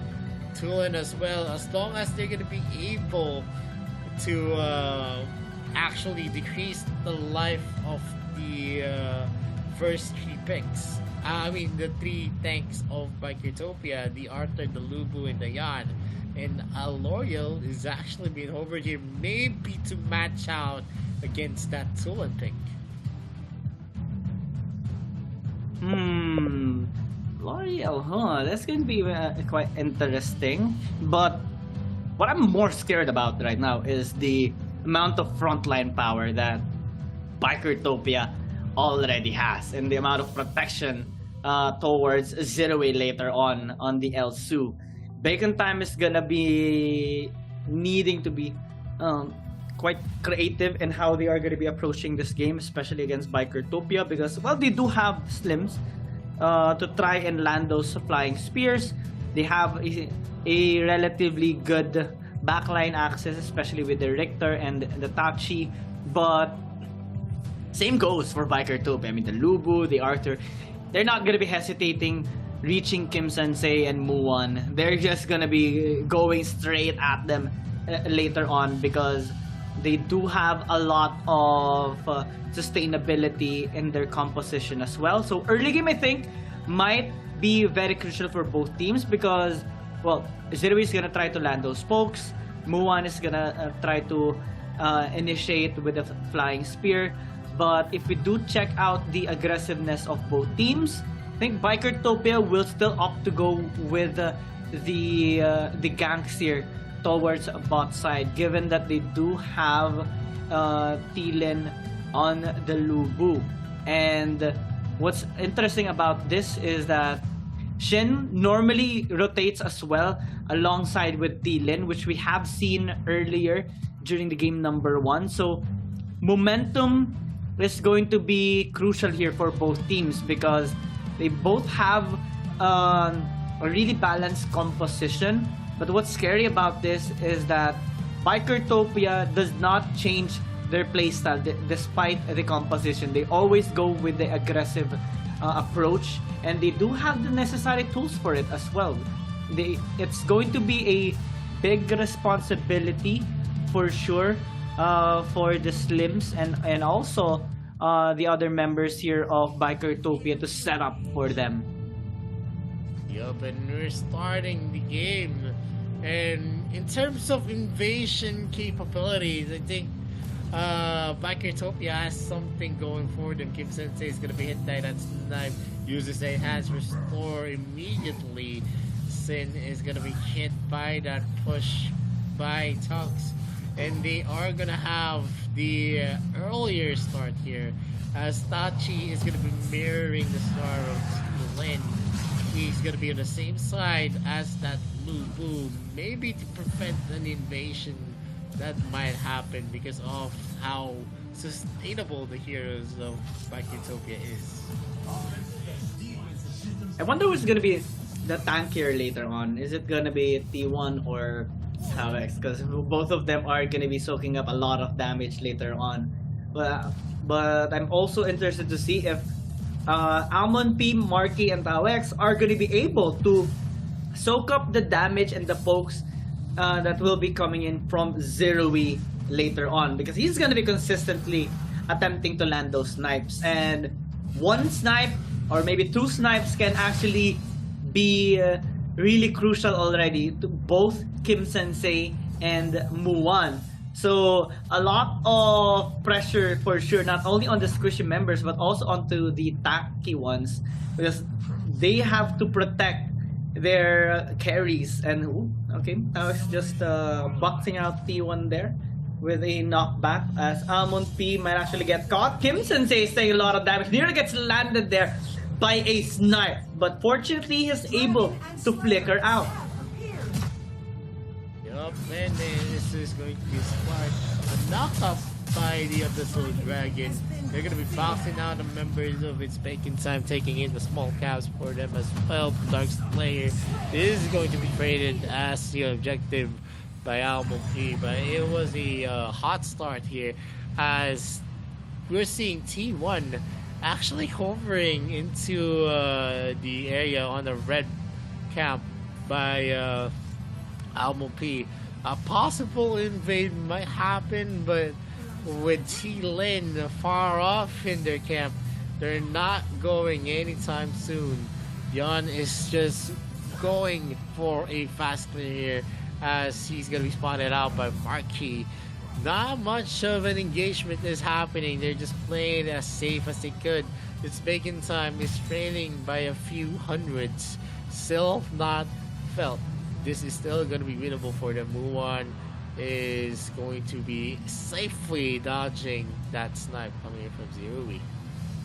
Yeah, bot side focus here for sure by Utopia. We have seen Shin constantly lingering towards the bot side there, but in the mid, Almond P gonna be using that ultimate, clear out the wave, and also have a sizable amount of shield. But Kim Sensei, if he actually face checked that brush, he might have been taken down. But now, onto the bot side, that's a lot of damage that Taox is actually taking. He is able to disengage successfully, but this will force a fallback right now from Bacon Time. Zeri actually nearly caught out Taox there in the brush, but in the mid, Pika trying to go with an outplay there onto Margi. He opts to disengage instead, as Utopia is trying to take this bot side tier 1. Maybe a little bit late on PS, but they are able to at least prevent that tower from falling down. Yeah, and more of the engagements here, as we're gonna see tank ability into the side of Utopia. They're not afraid to actually engage the members of his Bacon Time. Flying Spear almost connecting to Zerui. That could be a start, and a start that they actually are trying to find on his Bacon Time. One fire is all they need to get hot, and not much of an opportunity is being presented to them, as we've seen how hard it is to kill Pika, how sustainable T-Lin is, and how hard T1 is on that Arthur.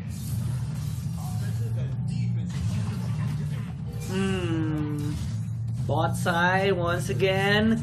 This has been the pattern here for Utopia. Ooh, that was actually nearly got out Zerui there, but the snipes. It's definitely leaving a mark onto the HP bars of Bacon Time, and they might be successful this time in taking this tier 1 tower, as recalls have been forced there onto the members of Bacon Time. So Vessel Dragon now up for the grabs here of Utopia. Well, Bacon Time is actually preemptively starting this layer right now, so they will be faster in terms of these objective takes. But onto the top side, we're seeing T1 actually diving, takes a bit of damage there. Is able to disengage successfully, but you need to be very careful because Tawag is going to be landing that knockoff. Almond P pops out an ult, but Bikertopia still able to disengage quickly, rotates towards the top. That's how fast they go. And Bacon Time, they should be very, very careful in their lanes because one miscommunication, or if you don't catch them rotating, they're gonna be surprising you pretty quickly.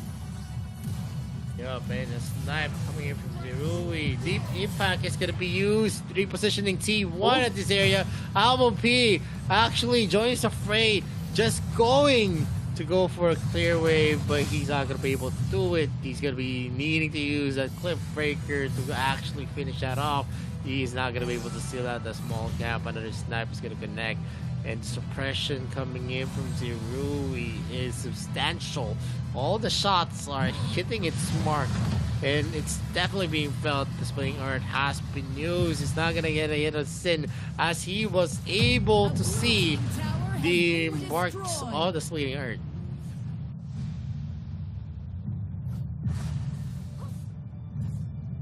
Splitting Earth, that is one of the most crucial skills here for sure in this game, because that's going to be the perfect setup here by Bacon Time later on.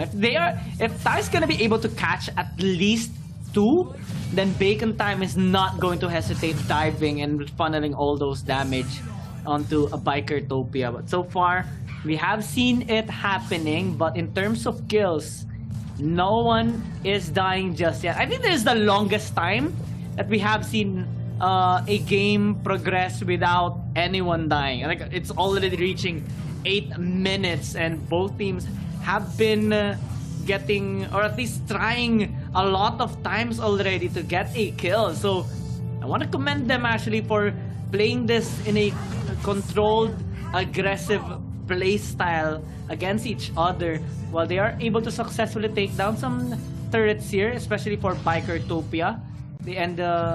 Well, for Bacon Time, they haven't secured just yet, so they are down 2,000.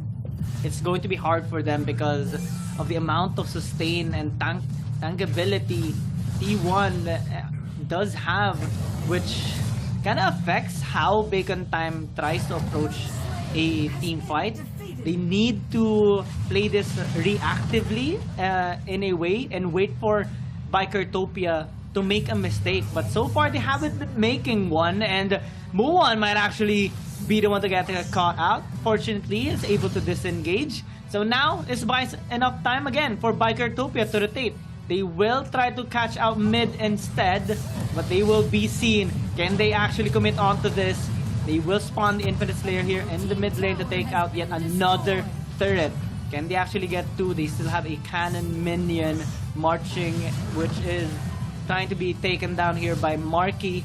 But Zerui is opting to land those snipes along the way, while Pika is actually guiding the wave on the bot lane. So this is a 3-lane push being established by Bikertopia on top of this Infinite Slayer marching onto the tier 2 tower, and this might be the engage there that they are looking for. Almond P, Tawex lands that ultimate, but Bikertopia still able to disengage. So they will just transition onto the Holy Dragon, and Bacon Time will be able to stall things out for now. Yep, they are starting it hard here. Bacon Time is now trailing by almost 2k. With Bikertopia having this kind of lead, it is going to be harder even if we reach a late game, because they have heroes that are going to be able to outlast the members of its Bacon Time.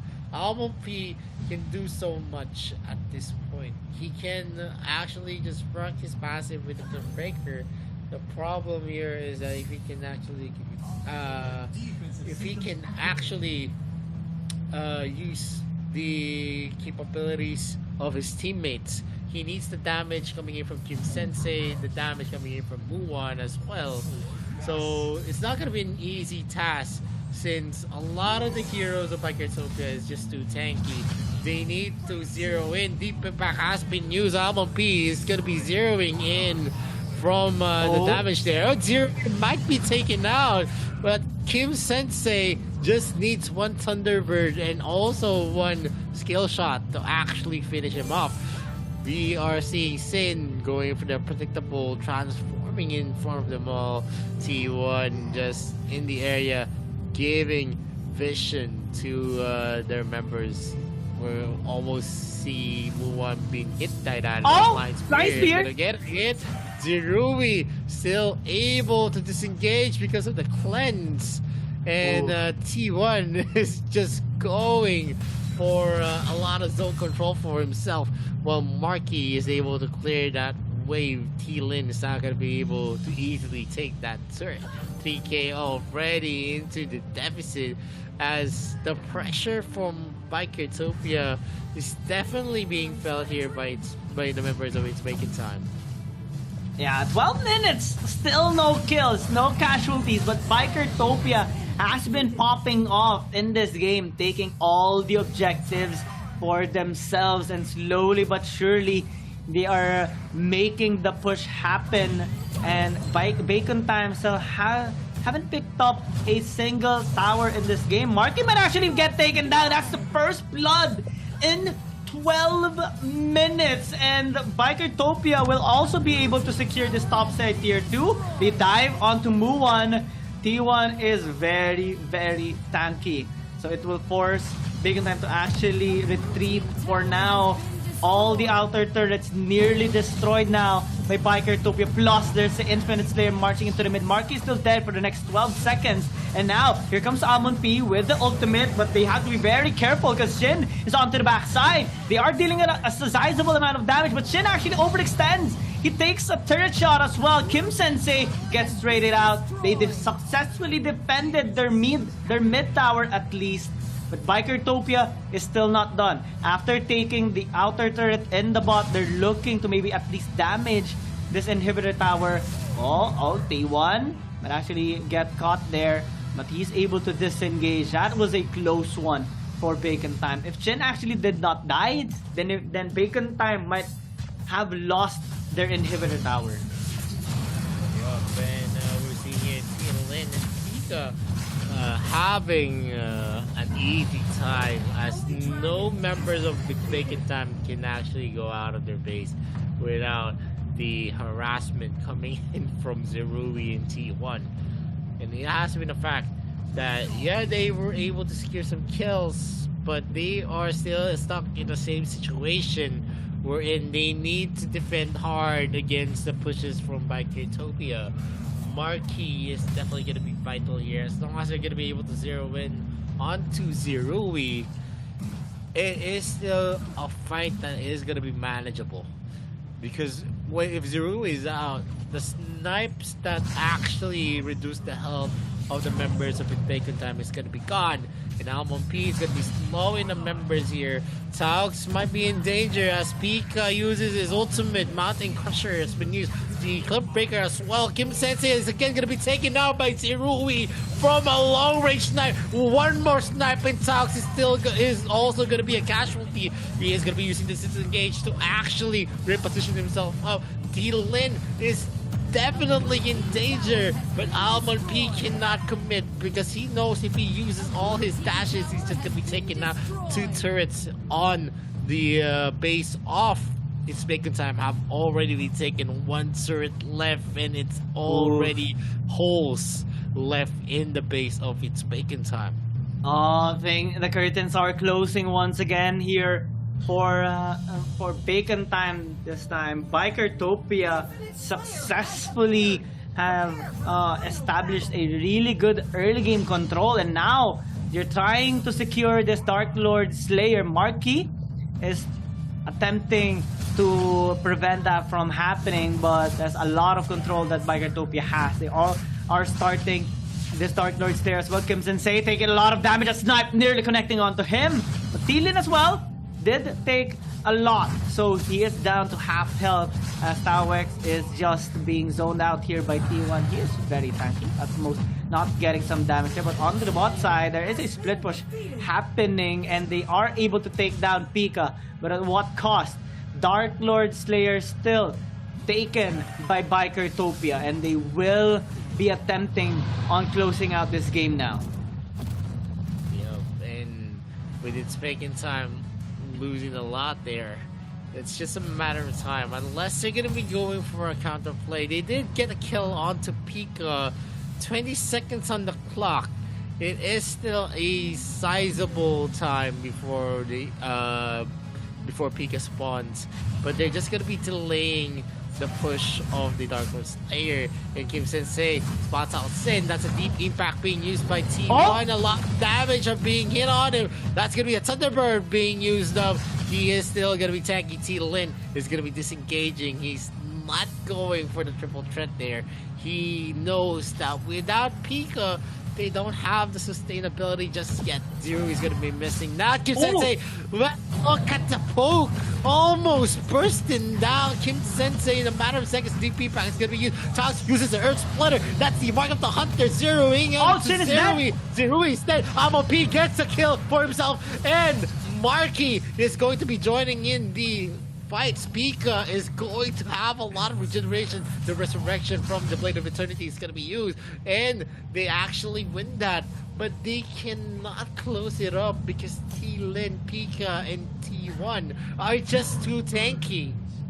Yeah, that fight though was quite impressive, especially when Bacon Time caught Shin and Bikertopia did not anticipate that happening. That's how tricky team fight thing can be because yeah, Bikertopia does have a lot of mobility, but if you get caught even just one time, one flying spear can end it all, and Shin definitely had that coming for him.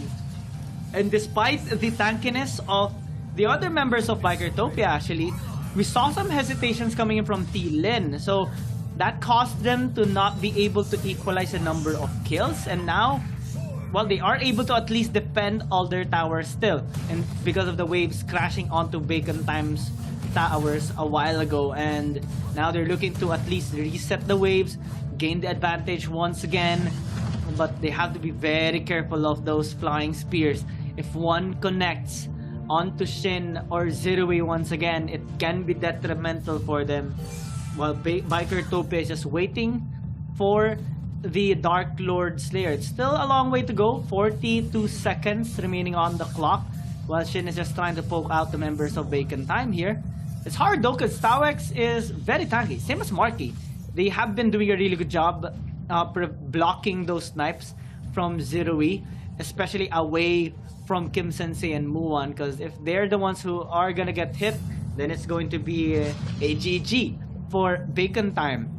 17 seconds on the clock, still the defensive formation here by Bacon Time. Will it go offensive? Well, not yet. They are waiting for the Dark Lord Slayer as well, which has spawned just now. Bikertopia attempting on starting it already, while Bacon Time still has to clear out the wave onto the top. Kim Sensei is doing it. Amon P spots Bikertopia. They disengage on the camp for now, paying respect onto Bacon Time's follow-up. And Bikertopia, they need to be very careful. They have to land those knives. But Amon P actually starting the Dark Lord Slayer right now. They're trying to draw Bikertopia into the camp and they commit onto a team fight. Tawex is doing a really good job zoning them out as well. Amon P, will he actually engage? The answer is no. They fall back for the meantime, takes a bullet to the shoulder as well. But Tawex actually might be in trouble. He is forced to disengage. Right now takes a snipe as well. And with the support relatively low, Bikertopia decides to commit onto this Dark Lord Slayer. But Pika might actually get caught up. He is popping out that second life, but will be stopped by Kim Sensei, and Muan finally catches Zerui as well in a blink of an eye. Bacon Time takes it all, and all they need to do is maybe push out this mid. They have a wave marching with them as well, and Almond P can actually tank for the minions. So the Dark Lord Slayer is marching as well. There is a lot of empowered minions blocking the path, but that's not a problem here for Bacon Time. They want to get this win. Richter is defending the base as well. Pika trying to defend desperately, chasing down Kim Sensei, but it's to no avail. He will get taken down, and Bacon Time gets the 2-0. Oh my gosh, that probable outplays coming in from its Bacon Time did it for them. And with a 2-0 on the series, they have the advantage going into the second part. And with a 2-0, they actually prove a point that they're actually good in the latter parts of the stages of a game. And with this win, confidence is definitely rising into their hearts as they beat down BRO, who was actually taking all the advantages in this game. They did not fall off in the rotations, the strategies. It was all about Bikertopia, but it's Bacon Time overcame all of the odds, and they won game number 2. That was impressive. That was impressive. They were down. All inhibitors taken out. Bikertopia complete with all the towers. They were up by a few thousand gold as well. And all they needed was the Dark Lord Slayer. But Bacon Time says no. Kim Sensei stole it out, and they got the best possible initiations towards the members of Bikertopia. Zerui got caught with a flying spear. Shin as well got taken down, and they piled all their damage onto all the members of Bikertopia. And with Pika, the only member remaining alive, and the long death timer for the remaining members of Bikertopia, Bacon Time knew what to do. Push into the mid, they sent out Marky and Tawex as well to defend the base, because there's a huge wave crashing onto their base as well. And that kind of split decision proves how big of a discipline Bacon Time has, and especially a big of an improvement they have developed over the past few days. And now they're looking for maybe a dominating revenge series against Bikertopia. Yeah, this has been a wonderful run so far for its Bacon Time, and I'm sure a lot of the fans right now for the RPL are going crazy and ham over its Bacon Time, because they have been performing very well at the start of the series. But we've seen a lot of the RPL teams actually perform very, very well in the first 2 games and then lose out as the series progresses. I hope Bacon Time is not one of those teams that is going to be falling into that kind of situation. I still believe, because of this strong start, because of how they were able to overcome the odds, even despite the lineups that came for BRO, which was very, very strong, to mind you. It was a very, very strong lineup, to the point that it was so hard to get a kill. Zerui was always having the time of his life, being able to snipe safely. No one can actually go close. Pika was dealing a lot of damage using that Eon, and everything worked out well. Everything did work out well except for the last clash, where they were not able to secure the Slayer. Remember, if you actually kill the Dark Lord Slayer, you get a boost there, where you're going to be easily taking in a lot of the objectives.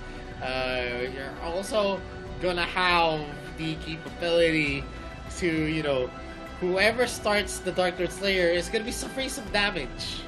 And they capitalize on that damage. Maybe the members of Bikertopia thought, hey, we're tanky, we can still actually sustain this, but they weren't able to expect that Sin and Zerui was targeted at that start of the clash. And once the damage dealers was out, of the team out of the equation. It was just Then they're all out. to be back massacring members of Bikertopia one after another. It's an incredible performance that Bikertopia made in this game. That is a very definition of a comeback. One team fight to turn everything around. It's definitely a highlight for Bacon Time right now, and for Bikertopia, that's a big oopsie. Those are the things that you should not let happen in your games, because it can definitely affect your mental state, because they already had everything. All the towers, all the leads, all the objectives, and then one Dark Lord Slayer fight. Everyone got caught. And the game ended without even having a chance to fight back, because you're dead for the next 20 or 40 seconds. And 40 seconds is all it took for Bacon Time after that Dark Lord Slayer fight to end the game. It's impressive. Yeah, very impressive indeed. Only one clash to actually turn everything around. Look at the gold. That's classic. That's classic AOV. And you're gonna see here BRO actually having the bulk of the gold lead in most of the game. It only overturned into the last clash where its Bacon Time was able to wipe out Bikertopia. Only Pika was alive, but he was still killed on the defense, because he knew even if he lives, they're actually gonna lose the game because of the GG push from Muwan Kim Sensei, and the rest is definitely history. Bikertopia did well all throughout. They were the ones in the lead. They were the ones aggressive. They were the ones who was pummeling the members of its Bacon Time. See Ruby always taking a kill to Kim Sensei, but Kim Sensei had the sweetest revenge. He stole the Dark Lord Slayer, and because of that, they were able to have the advantage. They were able to kill everyone on the side of the Bikertopia. Muwan is going to be the MVP of this game. A perfect KDA 204 all throughout, even with the suppression coming in from the members of Bikertopia. He did not surrender. He did not let himself be left behind in terms of the gold that his opponent was actually farming. Muwan being a solid ADC here on game number 2 was a big and focal part for them as well. Although the Flying Spear did not really connect in most of the scenario, as long as you're going to be able to actually contribute onto the latter parts wherein everything is crucial, that's where everything is going to be playing out. Game number 3 is going to be a crucial fight yet again. Bikertopia needs this to get back into the series, but we'll see if they have what it takes. This is the AIC 2022. My name is Vittorio. This is Kiyang Gaming. We'll be right back after this short break.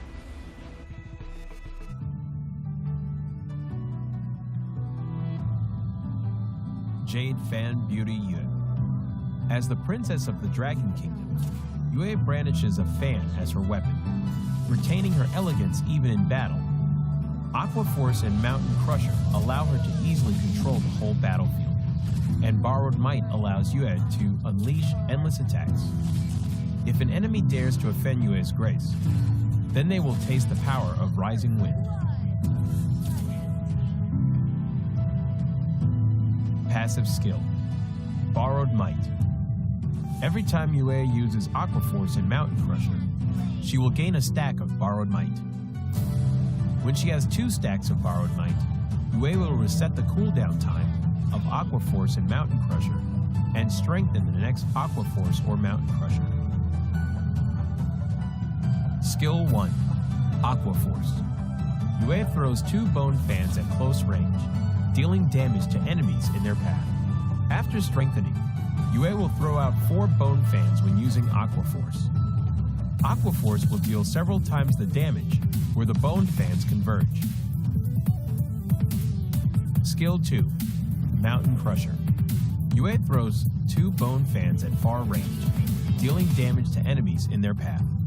After strengthening, Yue will throw out 4 Bone Fans when using Mountain Crusher. Mountain Crusher would deal several times the damage where the Bone Fans converge. Skill 3, Rising Wind. Yue knocks back nearby enemies and deals damage to enemies in its path while pushing them back slightly. Yue will gain additional vision.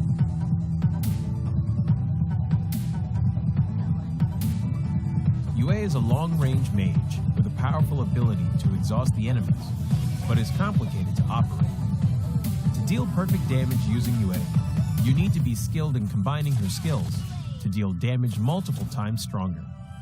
However, when Yue overlaps with the enemy, both Aqua Force and Mountain Crusher can deal full damage. When in the lane period, Yue can quickly clear enemy creeps via refreshing her skills through her passive skill and then assist the side lanes. In team fights, Yue needs to use Mountain Crusher multiple times to exhaust the enemies and frequently use Aqua Force to charge up her passive skill to look out for chances to kill or exhaust fragile enemy heroes. The core combo of Yue is to save up a stack of her passive in advance and instantly use Mountain Crusher twice to deal burst damage. But be cautious.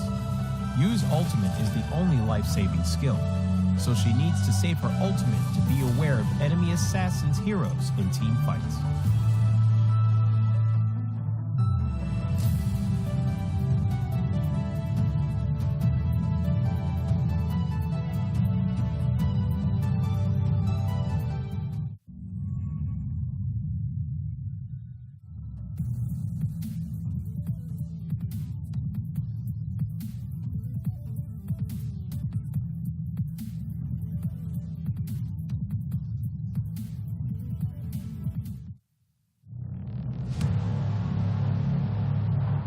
I fight for what I stand for, what I stand for. You testing me, then I go Rambo, Rambo. Hey, I taste the glory, taste the pain, I know what it takes to play. Got the kingdom on my back, I came long ways to engrave my name. Found my pride at the borderline, I will never back down till my dues are fortified. Hit him in to get a little cautious. It's part of the process. They think I'm crazy, or am I really brave? I don't let nothing faze me, there's no hold of delay. I still survive, I own the confidence up in my mind. I'm running close the light, it's time to shine and go take flight. No pain, no gain, if you don't wanna fade away. The both ways, hope pays, heroes moving silence when they say the day. Yeah, I'm a queen, I overcome relentless pain, and I got it in my genes. I pass through anyways crisis, no matter what the price is. Prepare, protect my people, always beware. There's always the rivals everywhere. From your order I declare, I'm riding to the end. Fight for what I stand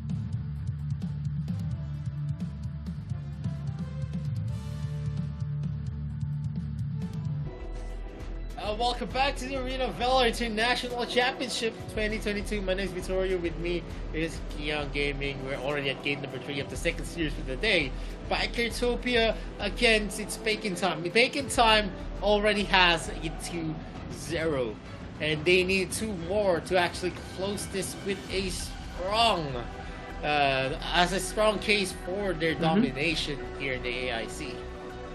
And Bacon Time, what's being constant about these 2 games that we have watched so far is that, well, early game, Bikertopia does have a sizable amount of control, but when the late game, mid to late game power spikes happen, or at least when the late game is reached, Bacon Time is able to take control of that match, even at the last possible minute.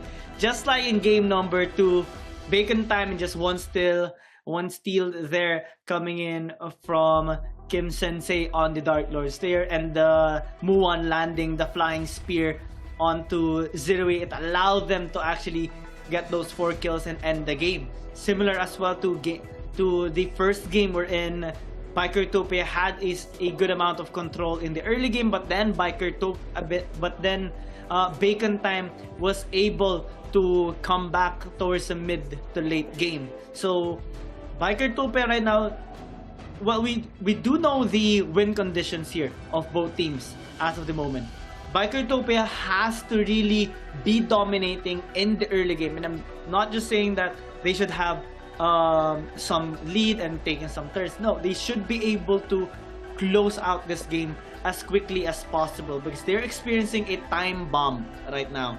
If we reach the late game, it's a big chance that Bacon Time can just suddenly turn the tides around. They do not hesitate so in doing those kinds of plays because they know what it takes to win against Bikertopia, and they invest everything on the line to make sure they get that win. Coming to game number 3, both teams actually has a lot of options still on their picks, and we can actually see more still being available on the side of Bacon Time, since they haven't picked up the Lorian just yet.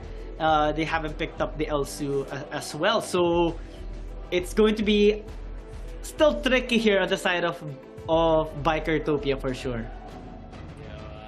This is a surprise maybe for Bikertopia because they've beaten it's Bacon Time before. They were the ones to knock them into the lower brackets, and it's gonna be a big surprise as they are the ones being beaten down, and because of the momentum that they have, in terms of the draft, I don't think Bikertopia was actually losing out on the late game. It's more about how good Bacon Time was able to zero in onto the prime targets, the main damage dealers of Bikertopia, that actually led to their win.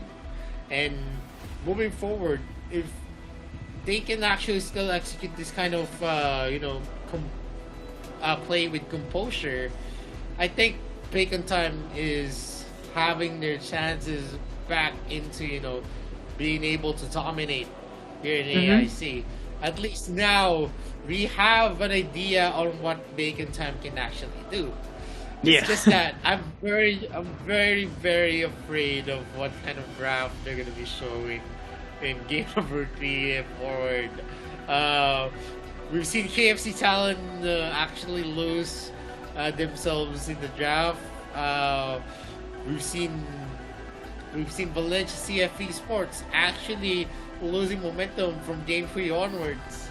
I just really do hope that Bacon Time can actually do justice on what they're going to be presenting in terms of the hero composition, the hero pool, the plays that they're going to have. I hope it is still going to be the same Bacon Time and probably an improved Bacon Time, because they have the momentum right now. Even with a 5-minute break, it doesn't really matter because they still have 2-0 on the board, and they could dominantly close this into a 4-0 if they get game number 3. They need to invest a lot into game number 3 and then invest more onto game number 4, because you don't want to actually reach game number 5, game number 6 where anything could happen, because exhaustion sometimes plays into the part wherein decision makings actually become questionable. The drafts are also going to be affected. Game number 3 still has a lot for both teams. Game number 2, not much of big picks. Jan, Lilian, and Elsu is definitely the picks that have been expended here by Bikertopia. Lubu and Arthur are situational heroes. They're not really part of the meta. While on the side of It's Bacon Time, it is the Lombor, the Tulen, and also the Richter who has been taken. Slims and Tachi are both situational heroes. They do have, the capability to turn games, but I think in terms of the picks that are available, there's still a lot. You still have Elsu, you still have Lafil, you still have Hayate as well to be picked up. Yeah, and double marksman composition still available here for both teams as well. So a lot of things to be considered here, especially that Bacon Time right now is onto the red side. So they still have the Lorian pick available for them, same as the Elsu. Lorian gonna be easily taken away here by Bikertopia. In terms of the other picks, like the Nakroth, it is still available for the taking here for both teams, and wondering if they are going to be focusing on it. Bikertopia with the first pick advantage is hovering it as of the meantime, and I think it's going to be a really good pick for now, although Bacon Time can actually respond with the Zuka pick. It is also not banned as of the moment, and they can actually still pick up the Elsu as well for themselves. Yep, Nakroth being picked up here by Bikertopia says a lot on their picks. Zuka might be picked up here, but it's making time to actually counter that pick. But Elsu is already being hovered here, but I don't think that Elsu could, it could still be picked up. Not much that Bikertopia can do, even if they leave that pick open, because Elsu has already been picked up by Bikertopia. They're not going to be able to repeat that until game number 7. And with that, you're going to see a lot of long game suppression. The answer by Bikertopia is a standard answer, as they picked up on Iggy, who is definitely one of the anti-TCs of a Elsu. In the mid game, Ember's Gaze deals a lot of damage, and 2 Ember Gazes can actually kill an Elsu in the late game. So that's how big of an impact AG can have. And whenever Elsu is going to be stationary, he is going to be open for that, open to take the Ember Gaze from that AG. Plus the Scud and the Nakroth. So that's a lot of backline access that Bikertopia is actually building their composition with. So a lot of threats onto the Elsu and possibly the mid lane hero here of Kim Sensei. I'm wondering what their last pick would be, since a Zuka is still available for the taking here, and might as well pick it up since it might be banned away during the second banning phase, and they are hovering it as of the meantime. So in terms of ban here, mid lane, Bacon Time hasn't picked up something just yet. With a flex pick here of Bikertopia, the Nakroth is gonna be in the jungle, the Scud can be onto the Darkslayer lane, and they haven't picked up their marksman just yet. So possible hyper carry here on the side of Bikertopia, unless they would prefer to have really good early game priority. They can also pick up the Slims here, which is a common matchup on the Elsu, unless Bacon Time is gonna be removing that, though it's not likely, as the Baldum, the Lombard that we more so see being taken away during the second banning phase. Yep, and the first 3 picks of Bikertopia is actually kind of scary, so to speak. One of the reasons there is that they have long range capability, and they have the backline access. They have some disruption on them, and that's gonna be playing a big part on how Bacon Time needs to protect that Elsu. If they're not gonna be able to give an environment for Elsu is to be able to snipe safely, it is a very scary prospect wherein Bacon Time could actually fall off in this game number 3. I'm wondering if Bikertopia is gonna hover or pick up the Taara, because they haven't really picked up a support just yet, and I think Bacon Time sniffed it out. They take away the Taara, which actually one of the strategies of Bikertopia, when they don't pick up the support first, they have a lot of option on their final picks, which includes the Taara that can actually be detrimental here towards the lineup of Bacon Time. So good eyes coming in from Bacon Time, while Bikertopia is gonna be taking away the Crixie here, which has a lot of synergy with the current composition here of Bacon Time. And now, well, they still have a lot of options here. Honestly, not much mid lane heroes have been picked up just yet, and Bacon Time can just go with whatever they feel will have a really good synergy with the Elsu, and they are opting to have it picked up in their last slot as well. So this will give them a lot of insurance, especially for Kim Sensei, given that they have picked up the Varus as well. So far, 3 front lines already, like 3 fighters, and that is kind of like a bruiser tank here in a sense that can actually provide some safety as well towards the Elsu. So Bikertopia, what are they gonna be opting to get? They are so far invested on split push with the Nacross, good global presence as well with the Iggy in terms of burst and the Agnes and the Ember's Gaze. Late game scaling and also a sizable amount of aggression. This might actually work for them. The Paina and the Kafeni, with the support of the Paina, that's a lot of security being handed over towards the Kafeni. So they will have more confidence in this kind of draft, given the utility and the protection that the Pine actually provides. But Bacon Time, what will be their last pick? Yeah, I mean, this is kind of a scary combination for Bikertopia. It's a lineup that's actually very hard to counter. You have a lot of survivability, you have long range capability, you have someone that goes into the back line, you have protection, you have some heals for yourself, but every time these snipes are gonna hit, you're just gonna be regenerating with a healing light. And it's also hard if you're not gonna be able to burst on the Pine at the start of the clashes, because he's just gonna be regenerating and provides a lot of mini crowd controls and some stuns with the Nature's Rally and Forest Sentry.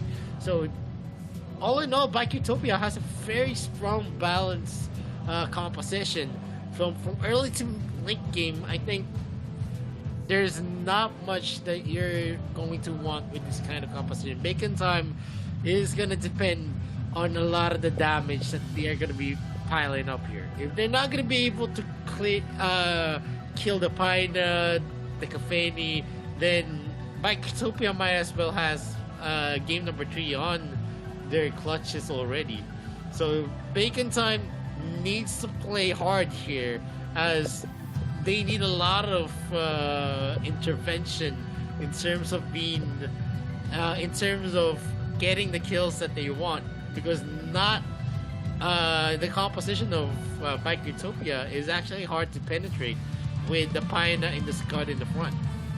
Yeah, it's a stable lineup, which actually suits Bikertopia as well. I think they want this time to have a much more better fighting power towards the mid to late game to match those of Bacon Time. And early game is going to be quite crucial here for Bacon Time, since the Nacroth can actually be countered with a nice invade.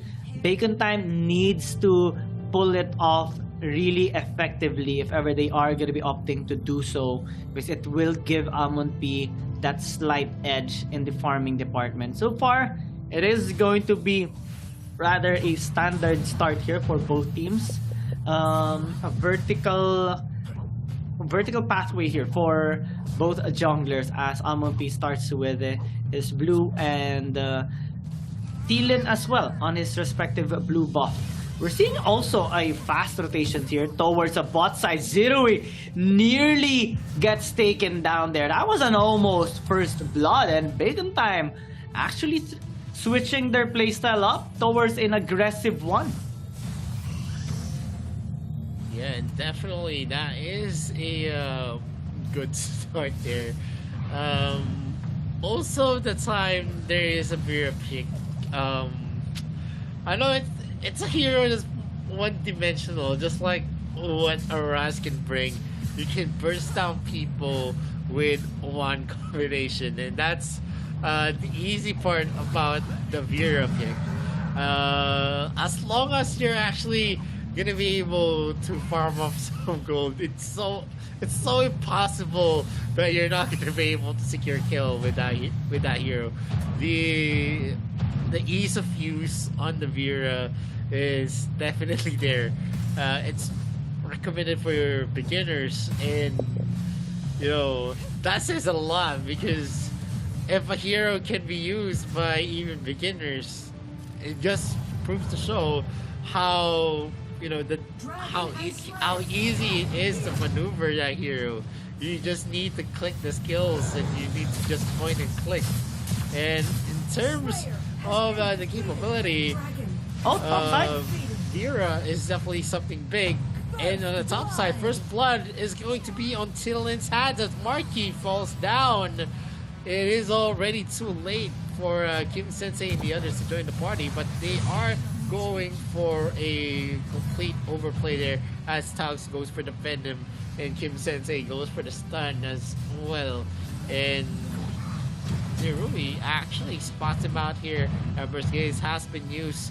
Taux is ready to go back again. Venom's cooldown is just fast, so they can definitely spam this. T1 is in the area. Healing Light is going to be used. Zerui uses Disengage, goes for some exchanges in terms of the shots, but we all know that Kafeni is definitely going to win the exchanges there. Yeah, short exchanges has more benefit towards Zerui's Kafeni, especially when he is able to kite out and dodge, especially those snipes coming in from Muwan. But they have to be very careful from the possible dives here of Bacon Time. They have attempted in the mid lane, they have attempted on the bot side as well, and good job by Bikertopia avoiding both instances as well.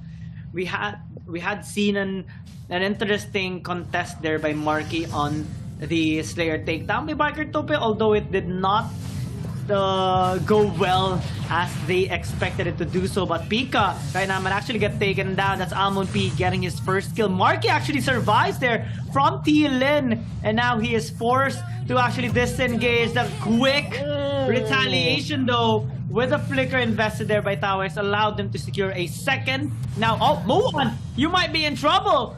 Off goes the ultimate, and he is able to skedaddle away. If he was a little bit deeper there, he would have been taken down already. So good job there by Bacon Time. Bikertopia though not really trading that much behind, so that small hiccup can easily be recovered as they are just gonna be trying to clear up these waves for now. Scaling is definitely a big factor here for Bikertopia.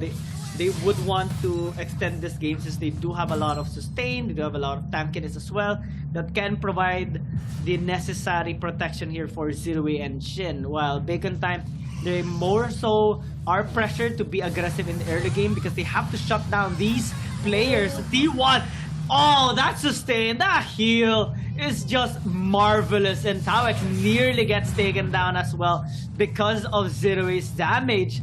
So now we're starting to see the possible problems here of Bacon Time whenever they engage. The healing of T1 is just too much. Yeah, no attempt here as Kim Sensei went for a flicker play, but was unfortunately targeting Creep instead of Zerui. Very, very sad thing to see. Flicker has a 120-second cooldown, so definitely it is a talent where you actually save until the last moment. And Kim Sensei is going to be spotting out Pika here. Slow is going to be done. Alma P is just in the area. Taux is going to be starting it. He is going to have the capability, and they feel that as the Skyfall from the Zuka is going to be proc down. They have the advantage here because without T1 and Zerui, the damage coming in from Bikertopia is inconsequential. It's not going to have a lot of impact. But in terms of the gold farming of that Kafeni, he's already at 4.1k with a close Sancti, almost making a 16 or another attack speed item. And fortunately, they are also able to pick up that Abyssal Dragon since Almond P doesn't have the punish available yet. So it's still on cooldown after he successfully stole out that blue buff from T-Lin. So not really the best trade happening there for Bacon Time, but they do have the Slayer available for them as well. They are attempting to at least clear out Almond P's camps first, but they need to be very careful because the rotations might come actually here now for Bikertopia. Almond P just stalking T-Lin right now. It's going to be really crucial if ever he actually is able to spot him out, but since he doesn't, they just opt to go with the Slayer takedown, and they are also rotating across the map while Bikertopia is trying to play this game pretty defensively. They have put a big amount of thrust onto T1 here, especially with the rotations of T-Lin, more so onto the top side to aid Pika as well on his lane. Now, Bikertopia, so far in this first 8-minute mark, is doing a really good job despite being behind in terms of kills and also in objectives. They're able to keep up in terms of the gold, which is what that matters here for this kind of lineup. Focus on the farming here for Zerui, and he will just be carrying out the rest of the game with the help of T1. Now Bacon Time is starting this Holy Dragon though. They are going to be attracting the members here of Bikertopia, but the question is, can they actually win this one as Kim Sensei gets dive upon here by T-Lin, use that orb and is able to disengage successfully. T1 does have a sizable amount of sustain, and Zerui is mad! Flicker onto that Puzzlon! And Muwan, despite that flicker, he is still caught out by that ulti, and now Bikertopia is accelerating this game with a turret takedown, and now starting this Holy Dragon as well. Given that it's uncontested, well, it's gonna be given for them for free. Yeah, but not much that they can do at this moment. There is going to be a stun made here. Tonks goes in hot, but the damage coming in from the members here. But Zerui gets deleted with the Skyfall coming in from Almond P. There was not much that actually happened there. It's just that the damage from that Zuka is just too sizable. And right now, they have the shutdown kill onto Zerui with a 6.4k already to his name. This is gonna put some pressure. At least Muwan is gonna be able to get some gold up here as Bikertopia is going for a start. Talx is in the area. Pika is gonna be caught out with the Yena going hard there. Almond P is gonna use the Skyfall, but Sin gets the steal from the members of its Bacon Time. Oh, and now they are getting really confident. Tawex taking a buckload of damage there, and with the Slayer that they have stolen, they're going to be using it into the mid lane to push out another tower. That's a lot of damage the tower is experiencing right now, and taking singles for Marky, and they're being zoned away from their tower right now. Split push happening there from both Muwan and Almond P to kind of answer back with the pressure of their own, and they will be able to take down at least a turret here. But T-Lin is on the vicinity while Almond P is getting engaged here by Pika. That's a tough time to battle with a Scud, so might as well just give it up for the meantime. And Bacon Time now is a little bit behind in terms of gold. Can they actually engage here? Because Bikertopia will not hesitate. They have all the sustain and tankiness that they need. And all they need to do actually is just tank those snipes coming in from Muan away from Zirui and Shin, and they're gonna be able to muscle them out. But Muan actually doing a really good job landing those snipes onto Zirui. It's the second time that he did that, and T1 is forced to focus all his healing onto him for now.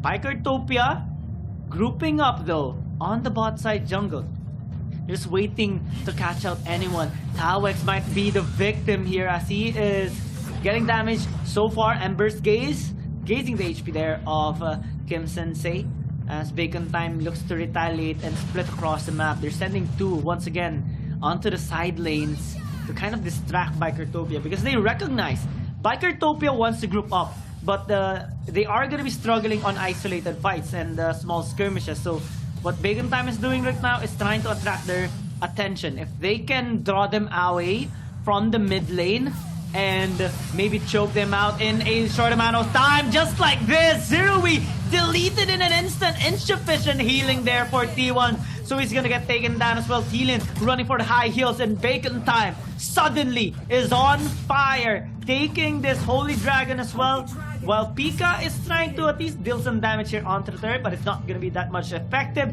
Bacon Time right now took back control. This is the start on the fire for Bacon Time, and this is going to be a problem for them because T1 can only do so much to actually save Zero in most of the instances.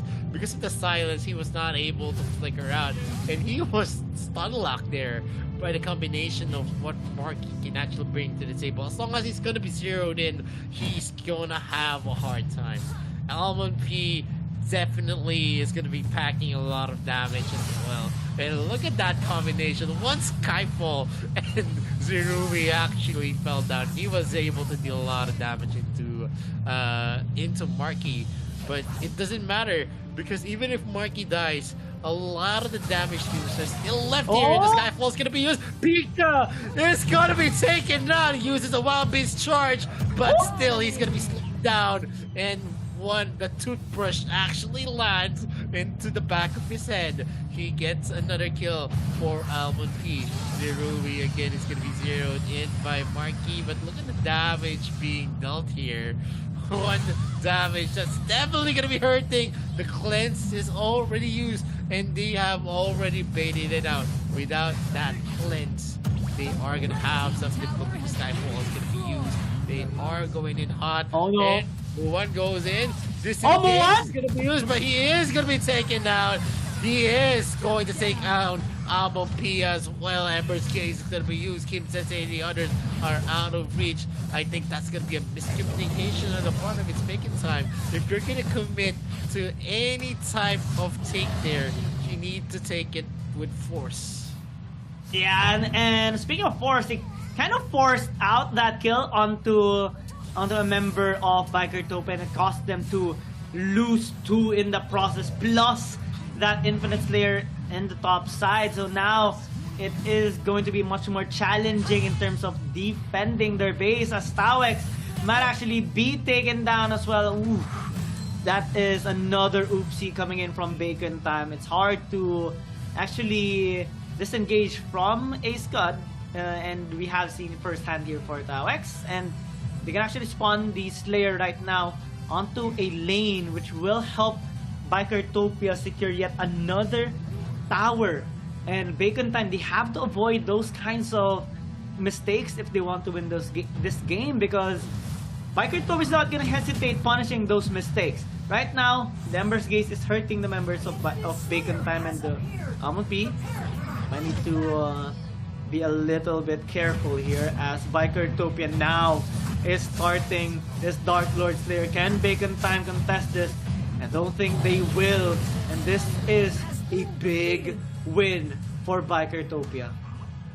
Yeah, the only chance that they're gonna get is if they get Zerui yet again, but you know, once or twice, shame on me. And if it becomes twice, wherein they're gonna be able to take on Zerui, shame on them. Yeah. And basically, it's Bacon Time who is now on the receiving end. Pika actually go through the face check because he's tanky enough. He's not going to be taken down easily. And Lapira only has a 7.7k to his name. That's not a good sign here for his bacon time. They're going to need a bulk of the magic damage. And it's definitely non-existent right now. They're going in for the knife, trying to burst down here. The Pusillan is going to be used. Stogs is dangerously low. One more hit and he's going to die. The top third here on the middle lane has been destroyed already. Kim Sensei is going to do his best, but he is going to... Almond P?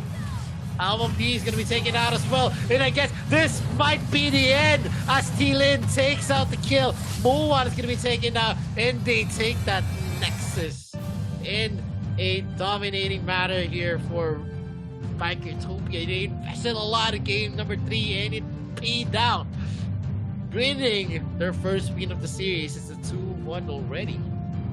Bikertopia recognizes that Bacon Time is strong in the late game, and so they invested so well into the late game scaling, and it allowed them to secure a victory. Plus, they were able to actually punish those mistakes coming in from Bacon Time, and now it is going to be their very first point in the series. Very well job done. A job well done for sure. And Bikertopia, this might be the start of how they're going to be able to turn this series around the heads of its Bacon Time. And I hope that, it's not going to be a characteristic wherein it's going to be an easy game forward for Bikertopia. RPL teams are very well-known teams that actually lose out the second part of the series. And usually, in this kind of start, it's kind of depressing as they had the advantages going into this game number 3. They had everything mapped out for them. They were taking in the kills that they needed. They were able to shut down kills, and a lot of the steals there was on the side of Bikertopia. Zirui was always in the thick of it, and this was the start of how they actually lost. When they went for a 2v3, not being able to take T-Lin. If they were able to take T-Lin there, it would have been a GG well played, for in Bacon Time would still have the advantage. But because of that overturn in place, it became easier for Bikertopia to go for the comeback wins.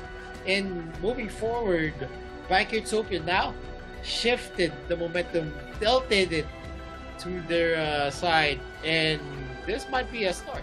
But they did invest 5 big picks here in game number 3. They went all in. Especially they have a Nacron, they have a Scud, they have an Iggy, they have a Kafeni, and they paired it up with a Paina that really goes well with the Kafeni pick. Yeah, well, the same goes for Bacon Time. In a sense, they invested 4 really good picks into this game. So we more so see more fruits of labor coming in from a Bikertopia in this particular game, especially in how they were able to counter Bacon Time, or at least punish their mistakes, because those mistakes were actually weird in a sense, because they made unnecessary plays in that game, especially in the top side fight. Muwan trying to close the distance, flickering in, and he got caught. He couldn't get out anymore, and it transitioned into a 2-kill into a Dark Lord Slayer takedown by Bikertopia, which is actually the worst possible moment for Bacon Time, given that they don't really have that much wave clear. Since Kim Sensei is not ahead in terms of farm, he is 2,000 or 3,000 gold behind. He couldn't help that much in terms of the wave clear, and it allowed Bikertopia to easily penetrate the base of Bacon Time and end this game without Bacon Time being able to do anything. Definitely moving forward, if they're going to be able to pin down Bacon Time at this point, wherein they're going to be forcing out a lot of the mistakes. And of course, I thought that Bacon Time really did well. I saw that they did bad in this game. It's just the decision making they had when they went for a commit on taking out T Lin. T Lin still had an orb, and of course, you're gonna expect that the movement speed coming in from his teammates are definitely there. That's an Iggy pick and also a Kafeni who has speed ups of themselves. So they should have taken into consideration as well. It was already a win once they popped the orb of T-Lin. If they could have maybe positioned themselves out, it could have been a different story for them. Or if they had support from the others like Tux and also Kim Sensei, then they would have the capability to actually contest that clash. And while in this game, there's a lot of lessons that Bacon Time should learn, especially in the latter side of that game. And in this match, we do see now things turning around. We usually see Bikertopia being the ones ahead in the early game and Bacon Time turning the tides around in the mid to late game, but Bacon Time got to taste their own medicine this time, coming in from Bikertopia, especially with their mid-game power spike and their late-game handling Bacon Time in the latter fights. And we do see the kills being equal, goal lead being more towards the side of Bikertopia. And in terms of damage, Shin actually dealt a lot of damage, matching or even doing more than Muon. And Kim Sensei on this Vira pick definitely did not do much. I guess it's one of the disadvantage when you go with a one-dimensional hero, especially in the competitive scene. These really good players know how to dissect and prevent a particular hero from reaching its full potential, and Kim Sensei didn't really had the best of run here in this particular game, not having to be able to farm up, not being able to burst out anybody that much. And the MVP is going to be Shin, with a lot of damage being dished out in that particular game. One Ember's Gaze definitely prevents Bacon Time from pushing, and also he is able to clear out a lot of waves, is able to zone out the members of Bacon Time, and in terms of overall performance, he did relatively well. So this is his 4th MVP count. Yeah, I mean, if it was a Nelsu Iggy combination for the side of Bacon Time, I think it would have been a harder fight for Bikertopia. But them not being no, they picked up a second pick Ian instead of that kind of opposition, and it ended disastrous for its Bacon Time. The momentum that they had going could have been cut there. They already committed an Nelsu, so why not commit an Iggy as well? They still have a lot of heroes that they could use. They still have the Orion. A lot of picks could actually be there. Liliana has been picked out already, and Tulin as well has been picked out. But there's still a plethora of mages that you can actually use in the middle lane, like the Dirac in situations. Raz not so much easily countered. Sata could have been viable as well, and them not committing for the GG win here in game number 3 actually spelled the doom here for Bacon Time. There's not much that they made a combination there with. They already used Izuka. I'm pretty curious why they didn't pick out the Iggy as well. It would have been different. I really felt that if you're gonna be picking up the Elsu, you should pick up the Iggy, which is its natural enemy, because you can make combinations with that as well, but because of the long range suppression. We've seen that in the earlier series. The ones who picked up the one team picked up a Elsu and Iggy, they didn't care much because they were able to have a big hero pool. And I feel like its Bacon Time actually was trying to save some of its picks, and yeah, I don't think that's the right way to go in a series. Well, I actually think they might have thought that Bikertopia wouldn't really pick up the Iggy away from them, so they just picked up the Varus instead initially. But I don't know. One thing's for sure, that them hesitating on picking up the Iggy in tandem with the Elsu allowed Bikertopia to create some holes in their lineup, and it definitely affected their performance in that particular game. So maybe in the next game, maybe in the fourth one, they need to really go in and invest so much in the lineup that they want to get, especially that either way, if they're not going to be picking the hero that they want to get, there is a big chance that their enemy team or like Bikertopia would take away that opportunity for them. Yeah, Bikertopia has a lot in terms of composition. They actually field on the orthodox heroes. So if you don't, if you give ground, you can actually be burned. And if Bikertopia actually wins game number 4, I feel like it's the RPL curse all over again, wherein you see it 2-0 and then it becomes a 4-2, just like what happened to KFC Talent. And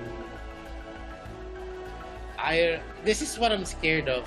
It's because of the compositions that it's Bacon Time actually did that reminded me of how KFC Talent actually played their second part of the series as well against one team, or they actually fell 4-2 from the upper bracket. It's the way they half-ass the drafting, the way they actually give ground in terms of not securing the picks that they want. There are a lot of compositions, and there are compositions that can counter you. So in that situation, you want you want everything to actually work well for you by securing the best 2 picks that could actually work for your team. And the best 2 picks right there was an Iggy and an Elsu, because Avira being picked up in game number 3 doesn't really, says a lot on what they were planning. They invested 4 heroes here: Ayena, Varus, Azuka, and Elsu. All of those heroes are part of compositions that are definitely gonna give you high win rates. And Vera is not the hero that you can actually put into that equation. Maybe a Ras would have been better, but Iggy would have been the best at that moment. They're able to actually deal a lot of damage before the clashes is going to start, but now it's not going to be possible. They're going to be able to pick out the Iggy, but not as effective with the Elsu tandem, which usually suppresses most of the compositions that have been fielded here in the AIC. Bikertopia is going to be the first pick. Omen has been banned out. It's Bacon Time still going to be banning out the Aya, and Lorian is being banned out by Bikertopia. Nakrot is definitely available for Bacon Time. Zuka is going to be their ban of choice. Now Bacon Time can actually lock into the Nakrot pick because they haven't picked it up yet. And if they ban the Zuka, they are effectively saying that they're good for a Nakrot pick. Yeah, Bikertopia is like, oh no, Nakrot is available. No Zuka. This is for free right now for Bacon Time. They should not mess this up this time. Definitely that. Bikertopia does still have a lot of options in their lineup. They're gonna be focusing on the accuracy rip, so pick potential possibly gonna be built up here by Bikertopia. They haven't picked up the level as well, so this can be a good tandem that they get into this game. One of the members there just showing his guns, intended, as they're still not locking in this Roxy. Finally they do lock it in. Bacon Time this time can finally pick up the Nakrot. They can actually do it in their 3rd pick. So right now, well, with the Crixie is being hovered as of the meantime, but I'm wondering what they are gonna be hovering as well on their first one, the Nakrot. They're not gonna hesitate at all this time. This is going to be a good first 2 picks here for Bacon Time. Yeah, definitely Nakrot first pick is a viable option because there's not much of any heroes that can counter the Nakrot pick. It is a pick that has a lot of potential, being able to split push, being able to rotate, being able to gank effectively as well. Bikertopia though is going to be hovering onto the Tulin, who deals a lot of damage for their side, but they're actually hovering onto the Dirac. Maybe we're going to see a Telenas combination yet again coming from Bikertopia using that Dirac pick. It's not going to be a surprise if they do, because there's a lot of protection. You are a lot of protection afforded to your team because you have a Roxy and you have a Dirac, who's definitely going to mitigate the long-range effectiveness of its Bacon Time. And well, this is going to be one of the things that Bacon Time should prepare in their next few picks, and also the bans, because we also have seen a really good success with this Dirac pick during the previous series, with one team winning their last game against V Gaming a while ago with the same mid lane hero as well. So Bacon Time right now is actually preemptively taking one of the marksman that does have a really good synergy with the Dirac. They can pick up the Elandor, but they are changing things up for the meantime, hovering the Hayate, which we have not seen just that much yet actually today. I don't think it has been picked up during the first series, and now if this is going to be locked in, this is going to be kind of interesting, as they do have a lot of damage that can be dished out with the Kunai Blitz. It's actually been picked out against a Florentino, and they lost the game from one team on the earlier series. Alright, the Dark Slayer lane Hayate, that was weird. Yeah, I mean, it was situational. It was so bad I forgot about it. No, it wasn't that bad. I mean, if it was bad, they wouldn't have destroyed 9 towers. It's just that they weren't able to close it off in the early parts of the game, wherein the damage really spiked well for B Gaming on that series. But now there is a type here wherein Hayate can actually use a Kunai Blitz against Dirac, whose Genesis Bear is not going to be able to stop him, but the Genesis Orb can actually push it back. So that's also a thought that you need to look out for. Thane is being hovered here as the support for its Bacon Time. With the Thane being picked up, there's not much of any ADCs that can deal a short amount of damage, because Kafeni has already been taken out. There's just few heroes that could probably work against the Thane. Fennec is actually being hovered here by Bikertopia. Thorn as well. Thorn so in terms of being able to burst down the Thane. He's not gonna be the fastest one to actually, deal a lot of damage in a short amount of time, but he's definitely gonna be working well against Thane because of the magic damage he's gonna be dealing. Yeah, in percent of the damage, in percentage of the health of the Thane. And Superman is hoping over there by its Bacon Time, maybe to add to the arsenal that he is going to be in a Dark Slayer lane. So a bit of a 2.0 Superman this time, not in the support role, but this time in the Dark Slayer lane, and it can actually work quite well here for the side of Bacon Time, given the team fighting prowess of this kind of lineup. It's going to be tough and crucial. If Bacon Time can actually be ahead in the game, it's going to be tough for Bikertopia to actually dismantle them. But Bikertopia does have a few counters onto this, especially with the Dirac pick and with the Roxy pick, with the Agnes grip, and with the Thorn pick as well, dealing person HP damage with the magical bullets. It can shred through the HPs here, or the health bars here of both Tauex and Marquis. So they need to be very careful in their approach here. I think early game is going to be really crucial, especially that both T-Lin and Almond P is going to be looking on making those picks towards the Dark Slayer lane, since both teams does have a good amount of setup on their Dark Slayers. So both players should be really careful, and same goes for their Abyssal Dragon laners. If one player or one member actually commits a mistake, a big punish is definitely possible here. So for Pika and Marky, they need to be really careful, especially that the Agnes grip, the speeding bullet, can aid so much into a team fight setup.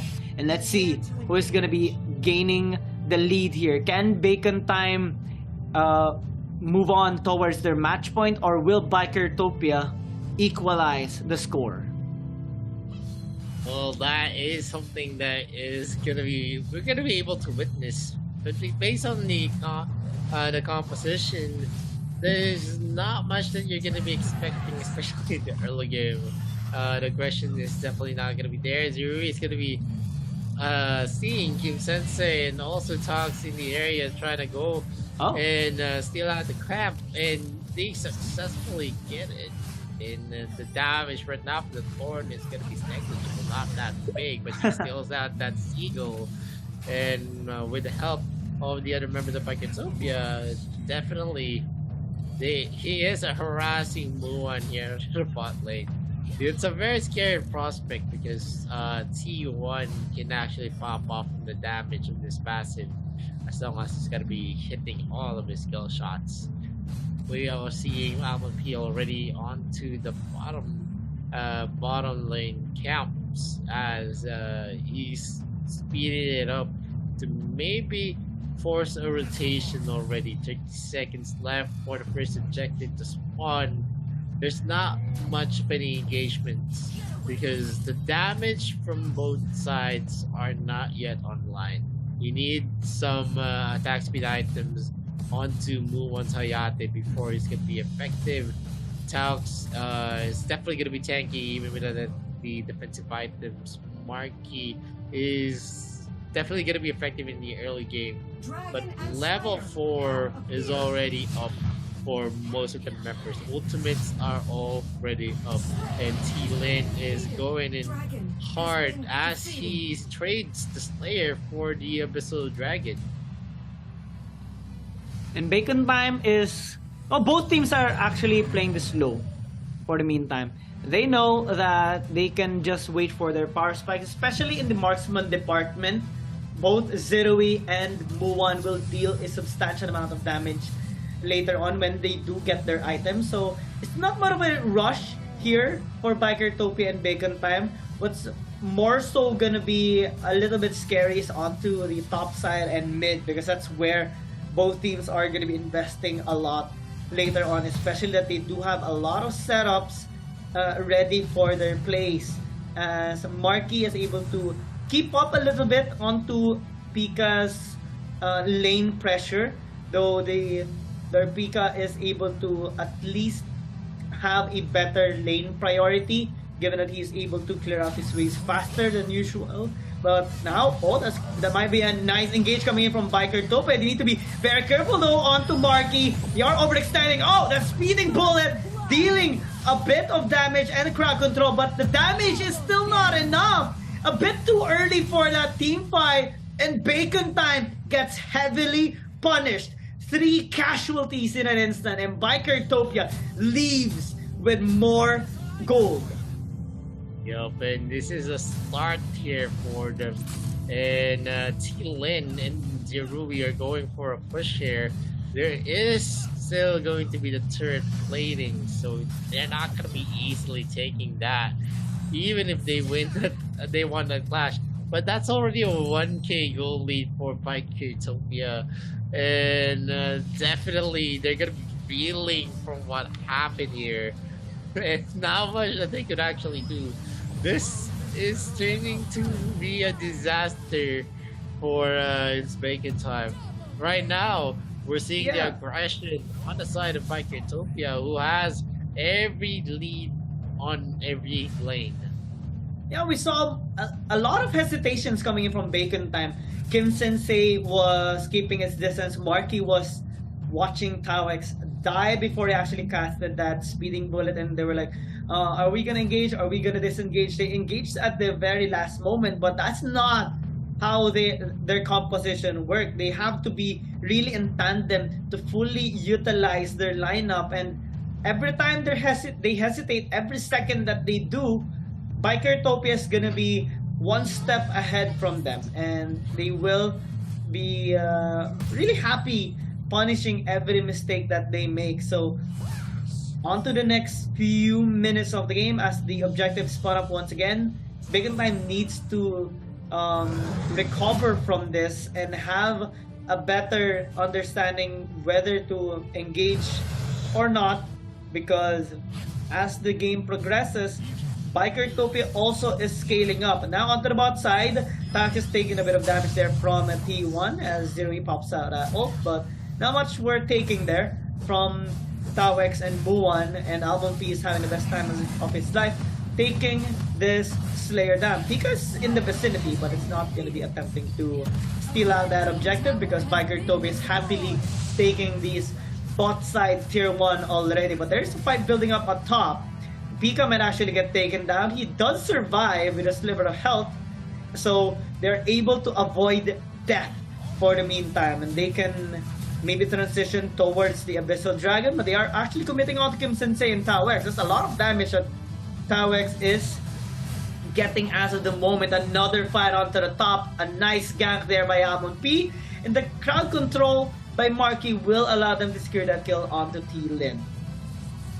Yeah, that is something that they could take into comfort as they're getting some of the plays to their hands, forcing out Pika, forcing out T-Lin as well. And if they can continue to actually pressure Bikertopia in this manner, then definitely they can take back everything with the goal lead almost equalized already from the place of Almond P. Almond P is already at 4.7k. But you know, we still have someone leading onto the other side as Marky's gonna be slowing down Pika yet again. UCC Agnes grip, but it's not gonna be enough as Almond P zeroes in. T-Lin is not going to engage. He's gonna be late to the party. Muwan almost gets taken out here by Bikertopia. The damage definitely from the Thorn is considerable as he has an Omni Arms and Clay Sancti in with a Flashy Boots as well. So if you actually remember, Thorn's damage actually scales with the cooldown that he has. Tags almost gets taken out, forced to actually use the flicker, and T-Lin is going to be taking some small caps as well. There is going to be an invasion from Almond P. 5.8k already onto the Nacron. That's so fast for Almond P. They're going in for the defense. That is the football being used. Oh! They get a kill onto Pika, who actually overextends himself. T-Lin is running behind. He's going to be taken out. He's going to be pushed back by Talks. T1 does his best. Zerui is also going to be a target there. T1 is not going to be able to do anything at this point. Sin is going for the defense. Releases the Astral Orb. Is he going to be able to clear this, or is he not going to be able at this moment? He did get it, but the second tier turret here to the bot lane has been taken, as well as a push coming in from Buwan, and that is a 3k gold lead already in the book. It's Bacon time, and they're gonna be trying to secure the Slayer as well. Yeah, that's 3 towers plus a Slayer takedown by Bacon time in a short amount of time. and it's helping them so much in terms of the economy. And Biker Tope has no answer for now. They need a proper setup, especially for Pika. And we talked about this so many times already. The Roxy pick, the Agnes grip has to be on point, or else you're going to be not the best hero to be used here, or you're gonna be rendered useless in this particular game. And so far, Bacon Time is making most out of this situation. Marky has been making really nice plays as well with his speeding bullet and those knockbacks. And now with the proper front lines, they're actually able to zone Bikertopia away and take 2 objectives for themselves. In total of the scorelines for objectives, they have secured 5 compared to just 1 Slayer takedown there by Bikertopia. And in terms of towers, 5-2 is not looking so bad here for Bacon Time as well. So if they can keep this up, and if they can keep the pressure going on, then Bikertopia will have lesser options. The Agnes Zip connecting here onto the Superman, but now he's actually aiding Bacon Time even more. Marky's onto the vicinity, then those chilling damage with a frozen breath, and now they will take Shin away. That's 1 kill, but what happens next is the big thing. They can just push the bot side. They're sending out 2 as well into the mid to take more towers away from Bikertopia, and without that much wave clear capability on this blue side team, they can't really contest Bacon Time right now. They lost all outer turrets right now. 10 seconds before Shin actually respawns, Muwan is positioning himself towards a possible kunai blitz here into the mid, but Bacon Time recognizes the threat. They retreat for now. Yup, and Marky almost gets harassed here with the members of Bikertopia. The only chance that they could have was to take Sin. That's a Naval's Fury being used, and another turnaround here coming in from his Bacon Time. Fatal attack is gonna be used to clear the way. Marky almost falls down. Muwan is gonna be caught out by T1. Kim Sensei almost gets killed by Zerui, but the persistence is there. Almond P might be going in hot. Pika still has his Agnes grip. Right now, plays after plays are happening here for its Bacon Time, and Sin is definitely the one they are targeting hard in this game. Oh, Bacon Time, they have a lot of tools right now in this game. It's up to their execution. Marky might actually set up for the team. That's a 2-man speeding bullet, but Pika is still able to disengage. Might not be the same here for T-Lin. Is able to skedaddle all away, but right now this might be a crucial one. Agnes grip pulling Marky away, and a big punish on his overextension. Bikertopia slips one up, and Bacon Time right now are forced to disengage. With lesser members, Bikertopia might actually be in a good position to start this Dark Slayer, as Almond P is gonna get caught. Thielen tries to chase him down. It's gonna be a 1 versus 1. Who will win here? But both agree to just disengage for now, because Bikertopia does have numbers advantage. They're opting to take this Slayer instead. Bacon Time recognizes this. Can Towers get the steal? The answer is no. But Thielen might actually get taken down. He disengages successfully, and Bacon Time will just flee towards this Holy Dragon to trade off the objectives. But again, if they are going to be missing out on the Slayer takedowns, if they're going to be making those mistakes, it's not going to be good for Bacon Time, because Bikertopia can just answer back in a flash. Yeah, that's still a 3k gold lead onto the side, and almost 4k gold lead for Bacon Time. It is still going to be sizable. 10.8k already onto the Nacron, the one leading the gold for its Bacon Time. So he's a big focal part why it is so hard for Bikertopia to go for the rotational and to commit rotations and to commit onto plays against its Bacon Time, because of the capability to clear up the lanes, shoving it to, you know, dangerous levels, wherein if they let the creeps crash into the towers, it's gonna be an easy take for its Bacon Time. Marky is on the top lane, actually dealing a lot of disruption onto the rotations. The Slayer has been spawned here into the bot lane, but it is easily gonna be taken. Bikertopia is going in hard for the defense. They're not letting up. Right now, they're just looking for a chance to take anyone on its vacant time. Astral orbs are being used here by Sin to actually deter and reposition the members of its vacant time here in the top lane. Marky is still doing a lot of work as he's not letting Bikertopia actually enter their camps. And what's scary about this is that, well, Bacon Time, they're just patiently waiting for the Dark Lord Slayer as, oh, Elim might actually get caught. Marky is there in the vicinity, puts him back in this place. And Pika as well is gonna be a next victim. Everyone is dying in a short amount of time. And Bacon Time is not letting anyone escape, especially because of Marky. That is how you use a Superman. You don't let anyone escape. And with the long death timers right now, Bacon Time is looking for the game, and they're just pushing up the top. Marky is here as well. Even with the low HP members of Bacon Time, they're just gonna end this game right now, and they will be match point already.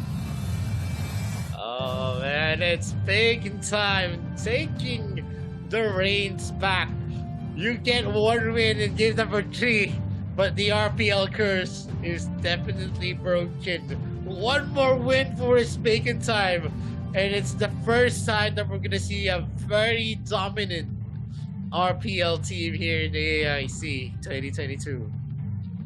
Oh, fantastic finish there, especially after that small hiccup by Thielen. He engaged onto 2 members there of Bacon Time. What he did not anticipate though is that Marky is right behind him, and he got pushed back towards the members of Bacon Time, and same went to the other members of Bikertopia.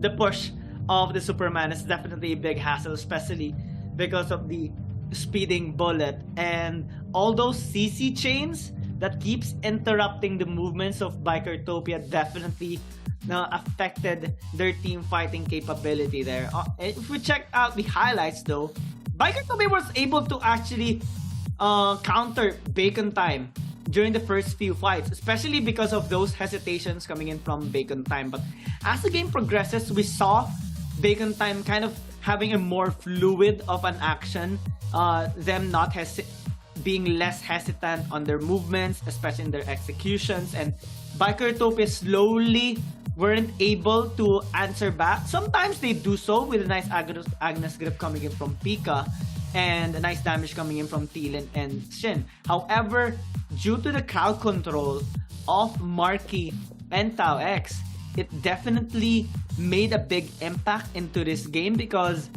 Bikertopia couldn't really do much since they're constantly being put in a... They're constantly being pushed back, they're constantly being stunned, and where do you go? You can't go out. Yeah, I mean, that clash was actually very disastrous for them, as we saw there was already damage hero members on the side of Bikertopia. Most of their members were already damaged, but they still went in, and that's basically it. Them actually going into the clashes where it's Bacon Time actually wanted them to be. They actually clash outside their turret ranges, and definitely it's going to be playing well for them. Dirac is not a hero that can maneuver well in the jungle camp. More so if no one's going to be able to protect him. And it's so hard to actually play heroes that need to be positioned well when there's a Superman, there's also a Darkron, and you also see a Thane actually just charging into your front. And that's basically it. It's just so hard for Sin to position himself up. After he uses the flicker, he's still gonna be chased down, and there was a lot of the positionings from the Superman, from the Thane, and the Darkron, which made it hard to use the Astral Orb to push them all in the same direction. Because it was going, if the Superman was going into his front, then you're gonna see the Thane in his flanks who's going to push him. So even if he uses the Astral Orb, or if he uses his second ability to reposition the people from the formation of its bacon time, it wasn't just enough. He was not going to be able to live that down. He's definitely going to be relying onto the others, like T-Lin. He's going to be relying onto T1. But all in all, it's just so difficult, even with the Roxy being into the front. He just can't slow down that Superman. Marky on a Superman was just too unstoppable. He was just using the speeding bullet over and over again. And definitely the cleanse, the cooldown of cleanse wasn't fast enough for all of the ground controls that was falling onto the hands of its bacon time. Well, Bacon Time had like a 3, maybe 4, and an unlimited amount in general because of Marky on the Superman. They also had a knockback there by Tao X. They have knock-up by Kim Sensei. It's a lot to take into consideration in terms of team fighting, and Bikertopia has only a few actually, and they had to rely on Pika most of the time to land that Agnes grip. So it's not much options coming in from Bikertopia, and Bacon Time definitely had the late game potential in this particular match. This game actually turned out to be a battle of late games in the series so far, and this time Bacon Time has had the upper hand, and even having a whopping 8,000 gold lead at the very end of that match. And if we look at the kills, Bikertopia only had 4, which was because of the picks that they had with Pika and the mistake that Bacon Time actually had during the first team fight that happened. So after that, they were able to patch up their mistakes and were able to have a better execution in general in the laning phase, in their macro scaling, and their split push as well. So this game actually has been kind of fast, the fastest so far in the series between Bikertopia and Bacon Time. And the MVP is going to be Almond Peak with a fascinating performance, a lot of kills, 602, and this is going to be his second MVP after dealing a lot of damage as well, and a relatively good kill participation. Looking forward to might possibly be the final match here of Bacon Time. Bikertopia has to give it all. It's kind of different when you're just being behind in a series and when it's already match point. The pressure is really higher because you're forced to kind of give everything that you have in terms of the drafting phase, because what you can safely assume is that it might actually be the final game. So in this next match between Bikertopia and Bacon Time, Bikertopia has to give it their all.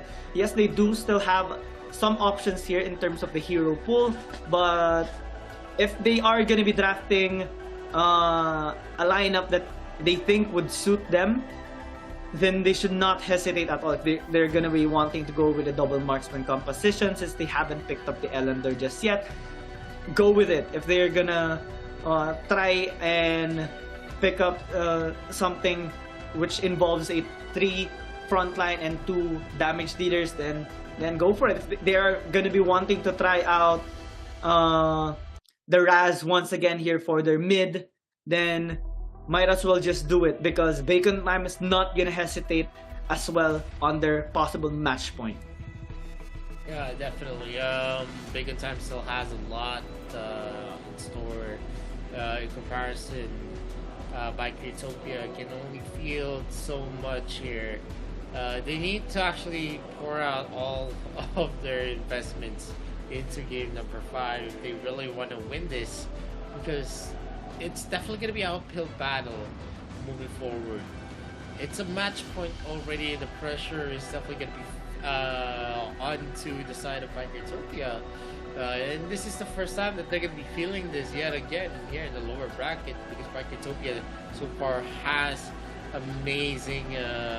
had amazing games for them all throughout the lower brackets, but now it is kind of difficult since Bacon Time has them cornered.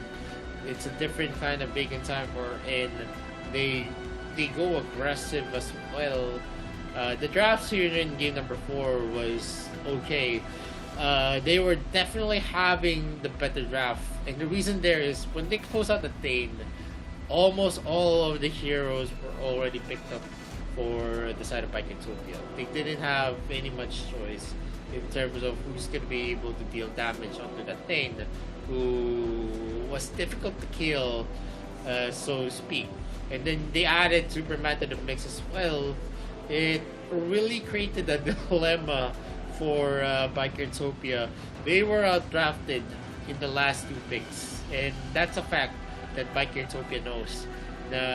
They were actually forced to actually pick up a Thorn because they didn't have any other ADCs in mind that could deal some damage that's gonna be substantial enough to make the Thane and also the Superman kneel. And they did the best that they could with what they had, but still being outdrafted, that's already some leverage on the side of its Bacon Time. If they can do it again in game number 5, I think it is we could say that 4-1 is a possibility that could be reached by Bacon Time. It will depend on the performance here of Biketopia for sure in the next one, because it is already the match point of Bacon Time, and both teams still has a lot of heroes available for their taking. It's gonna be tough, especially that Biketopia has attempted so many times already in this match to try and turn the tides around. They have successfully done so during the 3rd game, and they were able to pull off a wonderful performance with the late game scaling with the Kafeni and the Paina, and when they actually were able to take out the Iggy away from Bacon Time. So they have to focus on where things actually went well for them, which was that 3rd game. And if they can mimic that kind of performance coming into this 5th game, then things might be better for them. If they can extend the series even more and take this to a game number 7, then they would have the better standing this time. Plus, it's going to be a reset of the hero pool since the global bans will be reset as well, which is going to be challenging since it is excruciating, especially on the endurance of the players. And well, everyone is kind of used to it already given their experience in the competitive scene, but it still takes a toll on the minds and the body here of the players. So they have to give it their all. This is the only chance that they do have if they want to win against Bacon Time, because everything is on the line. One win, it's all it takes for Bacon Time to push them away from the AIC 2022 and be the ones to actually challenge V Gaming in the lower bracket finals. Yeah, definitely. Whoever's going to be losing this is going to say goodbye to us, and possible game number 5 is the last time that we're going to see Biketopia, unless we're going to see something different, something that could surprise its Bacon Time. But not much of the picks that I could think of can actually surprise Bacon Time, unless we don't have Lorian anymore. Zata is still open for Biketopia.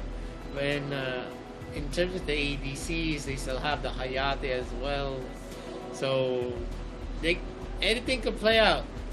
They still have Zuka for Biketopia. They could also play that. The Kira is still open for both sides as well. And definitely, for me though, in that last game, Bacon Time actually had a lot of advantages because of Alpha P being able to farm very, very fast using that Nakrod. And they still have Aoi, they still have the Kira as well to be picked up. Elander is also going to be a viable option for its Bacon Time. Well, Biketopia, they've expended a lot as well. They still have Kira, they still have Zuka. They have Dachi as well? they use quick attack. I think Tachi is more of a situational hero. He excels against tanky heroes because he can be able to deal a lot of true damage and be able to actually penetrate shields. That's how you will actually pick up Tachi if you think shields are definitely going to be a problem if you want to deal a lot of true damage as well. You want to affect, sustainable heroes. Tachi is the hero to pick. In terms of the mid lane, they still have a lot to actually field. Both sides are still having a lot of options. AG is going to be open for vacant time. Maybe they're going to be able to use it on game number 5 to actually secure their win. But that is a what if. As a first ban of Biketopia is going to be a Mina. Aya is going to be banned out here. And then for sure Lorian is still going to be banned out. It's not going to be open for vacant time. They're not going to let them have that zoning capability for Lorian. Kim Sensei actually uses Lorian very, very well. And it's a scary prospect if they ever release that hero onto the hands of vacant time. I'm wondering what they will actually pick up first this time, as they do have, they still have a lot of options here for Bikertopia, but some of these are gonna be removed for now, like the Mina, like the Lorian. Omen actually hasn't been picked up here by Bikertopia, so there's going to be a good eye coming in from them in their first pick, and it might actually have a significant impact into this game, as Bacon Time does have a 2-pick advantage here on the red side. So if they are gonna be opting to go with the Elendor double marksman lineup, then this might be a good chance for them to do so, as they would really want to deal a lot of damage to try and take down this Omen. But they have to be really careful in their next picks, because they are now hovering the Baldum, and the Yorn gonna be hovered for the meantime, and this might actually be a good pick coming in from them, though Yorn is sometimes being challenged by the heavy frontline members or heavy frontline enemy heroes. But with the protection of the Baldum, he's gonna be able to shred a lot of those turrets down. Yeah, definitely. That is going to be an option. They're going to be relying heavily on that Yorn for sure. Maybe they're going to be pairing up with the Dirac. The possibilities there. Dane is being picked up here by Biketopia. Those two scary frontline heroes already on just the first 3 picks of Biketopia. That's a lot of sustain yet again.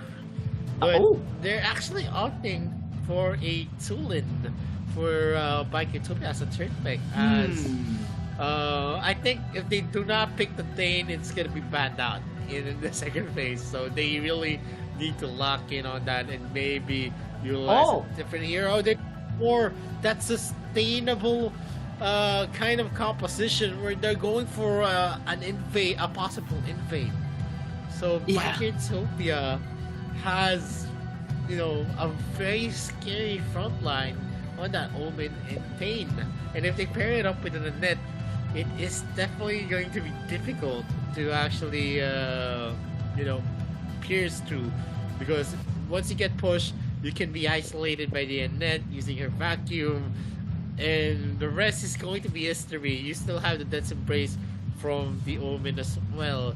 Florentino is actually the answer here by it's Bacon Time. They're gonna be locking onto the Florentino to face off against the Omen, and we've seen this kind of matchup before. I'm just pretty scared on what is gonna happen, because Florentino is definitely gonna be open to ganks, especially if the Omen is going to be able to use his ultimate, which is the Death's Embrace. It does have a relatively high damage here with the Florentino, but what's scary is if Bikertopia is gonna land those CC chains onto the Florentino and is not going to be able to successfully negate it, it's going to be detrimental for Marky later on. Bikertopia is going to be respecting the possible Iggy pick by Bacon Time since it hasn't been used by them just yet. And because the Tulin hasn't been picked up earlier by Tilin, it will be banned away alongside with Akira here by Bacon Time. So I'm kind of curious how Bikertopia is going to have their final picks. Are they going to be investing on a double marksman one here for Bikertopia, because they were hovering the Joker a while ago and they haven't picked up the Elendor, so it can actually be one of the approaches here of Bikertopia. But what they should be worried about is that Bacon Time can actually do the same. So it's going to be really crucial in the next half of this pick phase, as they have taken away yet another hero here for Bacon Time. The Yui gonna be banned away, and Bacon Time does have this first pick priority this time in the second pick phase. Yep, they could actually pick up a Elender for their jungle. Avoy is definitely going to be a viable option as well. Someone that could actually last, but L'Oreal is the answer here. But it's Bacon Time. I don't know what to say about the effectivity of L'Oreal at this point. She can actually dash from danger. We haven't seen the the full composition of Bikertopia, so I can't predict how effective L'Oreal can be. But Slims is being hovered here by Bikertopia to add another crowd control onto their side. They have someone to actually pull people in, someone to actually put people out. They have someone that can push you away and push you in as well.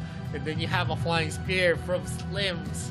So a lot of crowd controls that you can think of is on the side of Bikertopia.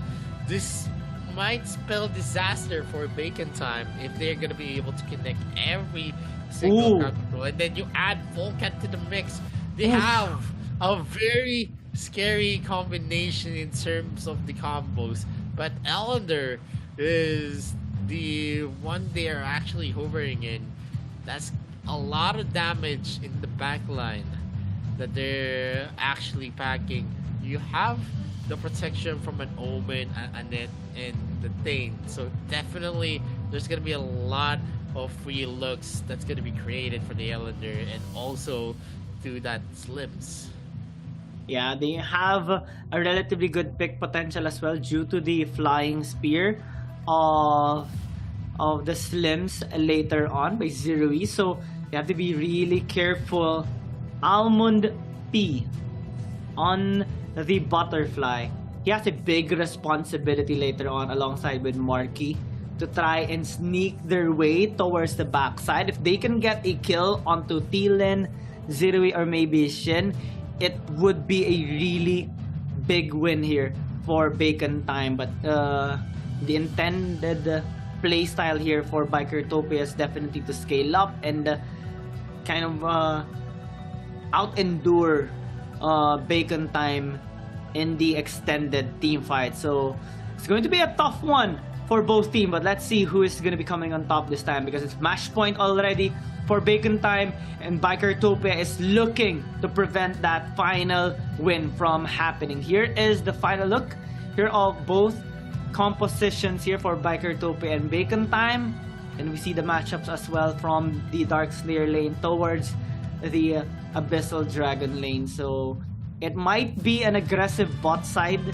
for Bikertopia, given that they do have the Flying Spirit, but they have to be really careful as well coming from the aggressiveness here of Bacon Time, as we are going to be heading down into might be the final game of the series. Let's see who is going to be coming on top this time. Yep, not gonna lie though, Bikertopia looks scary. This kind of composition will definitely scare you, especially if you're not gonna be able to zero in onto vital targets. The Flying Spear already being thrown out here. T1 and Sin is in the area. There might be a duel. Marky gets pulled in, and in turn, he is gonna be spotting out here the members.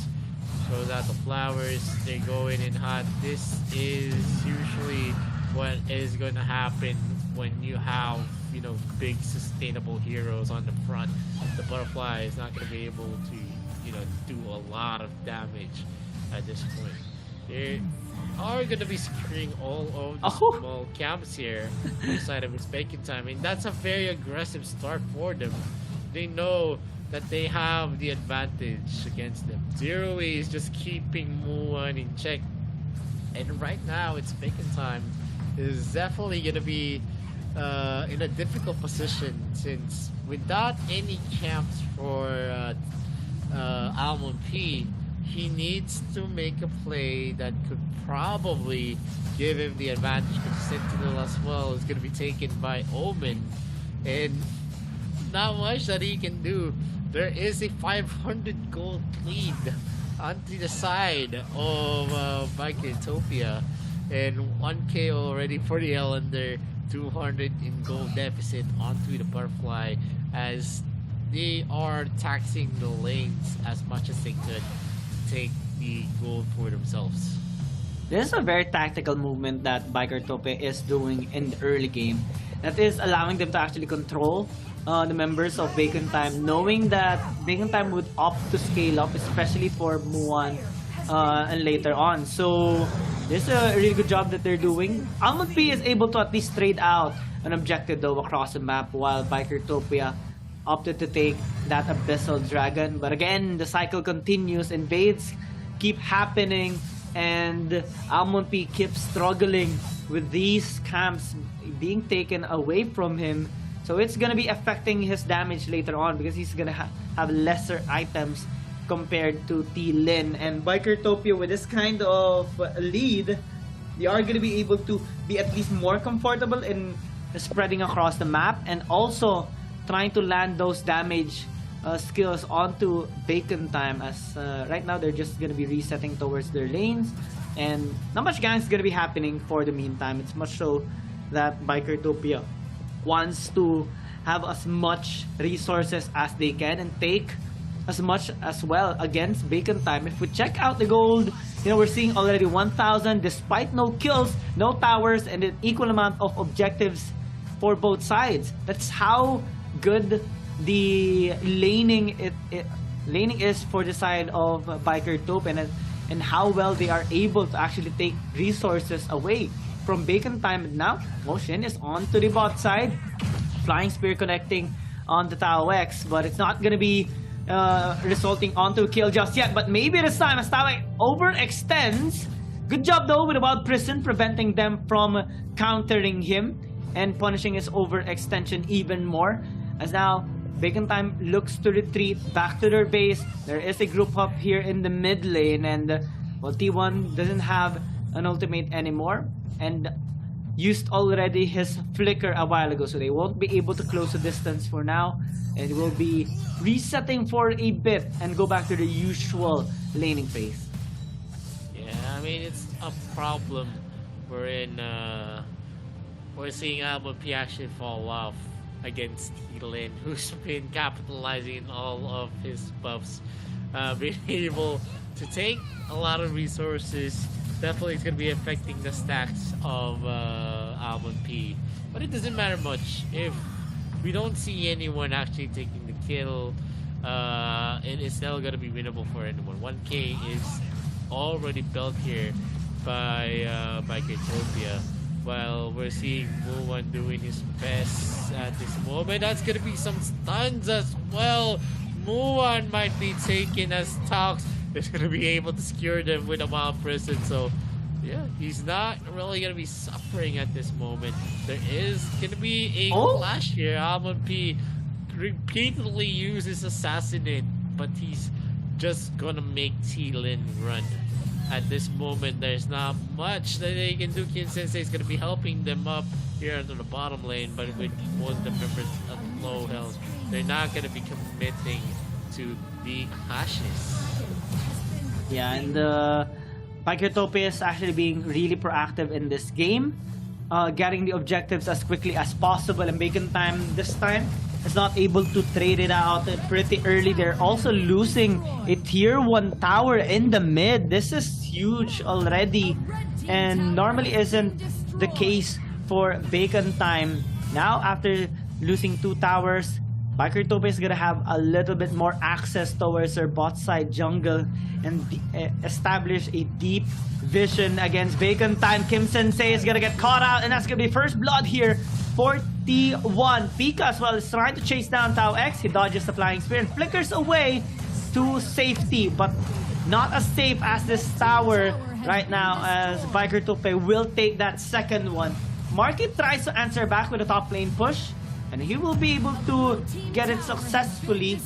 But again, Bikertopia is still able to open up the map pretty wide here for Bacon Time, and it's gonna cause a bit of delay on the rotations here of Bacon Time for later, as now they're grouping up towards the top. They might actually engage here on the T1, but they got spotted out, and Bikertopia is answering with a split push by Pika on bot, which will force Kim Sensei to actually defend the tower, but he's not gonna be successful in doing so. That's 4 towers right now taken away at the 7-minute mark. Yep, the rotations are definitely effective here for Bikertopia, but it's gonna be a problem as it's Bacon Time's map is slowly shrinking. They are gonna be inhibiting Album P and taking more stacks for himself, so that means less damage for the jungler, and less damage is definitely something that's gonna be detrimental to them, as we know that they're gonna be relying heavily on Album P to actually catch out Zeruli and also T-Lin. But because of this, it is gonna be a big problem. Tugs, while Prison is definitely gonna be playing a big part here. If he's not gonna be able to secure the right people onto the Wild Prison, it is already said and done that Bacon Time is gonna be losing this. Oh, with every tower getting taken down right now. Well, not everything, but a lot already. And Bacon Time only has 1 so far, so it's resulting to a 3,000 gold deficit. It's looking a little bit dim so far here for Bacon Time, and yeah, they can scale up, yeah, they can deal a lot of damage later on, but with a lead in terms of economy here for Bikertopia, they're able to take this Dark Slayer, and now Amon P is taking a lot of damage. You have to be real careful because Pika and Shin is here diving into the front, and Bacon Time has to flee, but they cannot successfully do so. Kim Sensei and Muan are down, and Amon P is running on the wrong side of the map, so he's just gonna get taken down as well. That's 3 kills by Bikertopia, and even though Bacon Time has successfully taken out that Slayer, it's not gonna be helping them at all in this fight, and Bikertopia is just gonna be trying to open up their base this time. Mid lane already half health. That's going to be Marky trying to do a lot of damage, but it takes a lot to himself as well because of Bikertopia funneling all those skills onto him. And now with the mid lane opened up, Bikertopia is knocking already on extending the series. Yeah, I mean, that's what you get when you picked up a L'Oreal fourth pick, when you could pick up an Ellender jungle. But still, this could actually play out into the idea that maybe they're just trying to waste the picks of Bikertopia. Maybe. They still have Iggy, so I'm already discussing the next game. But because in terms of them actually winning this, it's actually very low. In the scale of the power index, I don't think that they have anything in the tank to actually finish this off unless we see Buwan getting consecutive crits. And that's still going to be Miraculous play. difficult. That's still going to be difficult, so to speak. They are going in for combinations. The spear is going to connect. L'Oreal as well is going to be able to clear that as fast as they could.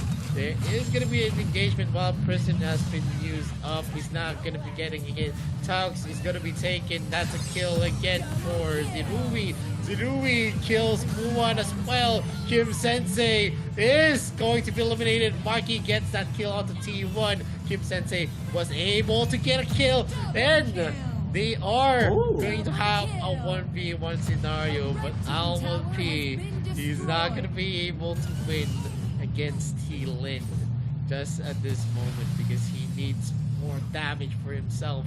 And how can he build damage when we're seeing T-Lin actually taking all of the resources for Almond P? Yeah, he is down 2,000 gold here against Thielen. If we check out the replay, well, we do see an equal amount of kills here for both teams. But what's interesting is that Bikertopia was able to actually take down the top lane inhibitor tower as well. So they were actually diving into the dangers of the core tower attacking them as well. That's what led to Bacon Time winning in that team fight. But now Thielen bursting out Marky, so suddenly it's a 4 versus 5, and with lesser members they cannot really escape right now, and it's just gonna be a dominating sweep here by Bikertopia in this game, and they're just waiting patiently for the minutes. They're not gonna be waiting at it anymore. They're just gonna end this game and extend this series to a next one, a possible game number 5. Game number 6. Game number 6. Yeah, it's already 3-2 for this. It's still a match point for it's Bacon Time, but Bikertopia actually winning this game number 5 is gonna be pushing that game 6. If they win game 6, then yeah, we're gonna see a game 7. Game 7 is gonna be a different beast because it's basically a best of 1 wherein you can pick any hero that you want, any hero that is in the realms of your comfort, any hero that is in the meta as well. This is definitely a choice for game number 7. And as game number 5 concludes, Bikertopia, there's nothing much to say. It's just the lineup sucks for the side of It's Bacon Time. They don't really have the strength. In terms of what they have a L'Oreal, they have a Yorn that's hard to protect. They also have a Butterfly that's been so far underperforming in the AIC.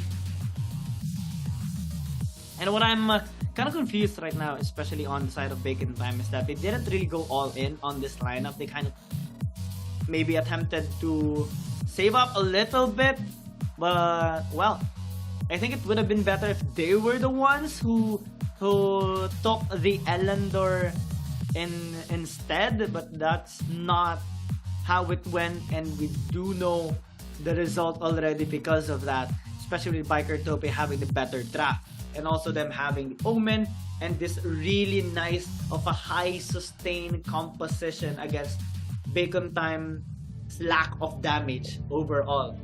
So maybe in the next game on our on the game that is going to be possible on extending the series to a game number 7, well, both teams has to give their all, because if things go south here for Bacon Time, it's going to provide Bikertopia with a much more better composition to beat them, and Bacon Time already is match point. They come so far already, and they should not let these defeats happen anymore, or else they're gonna be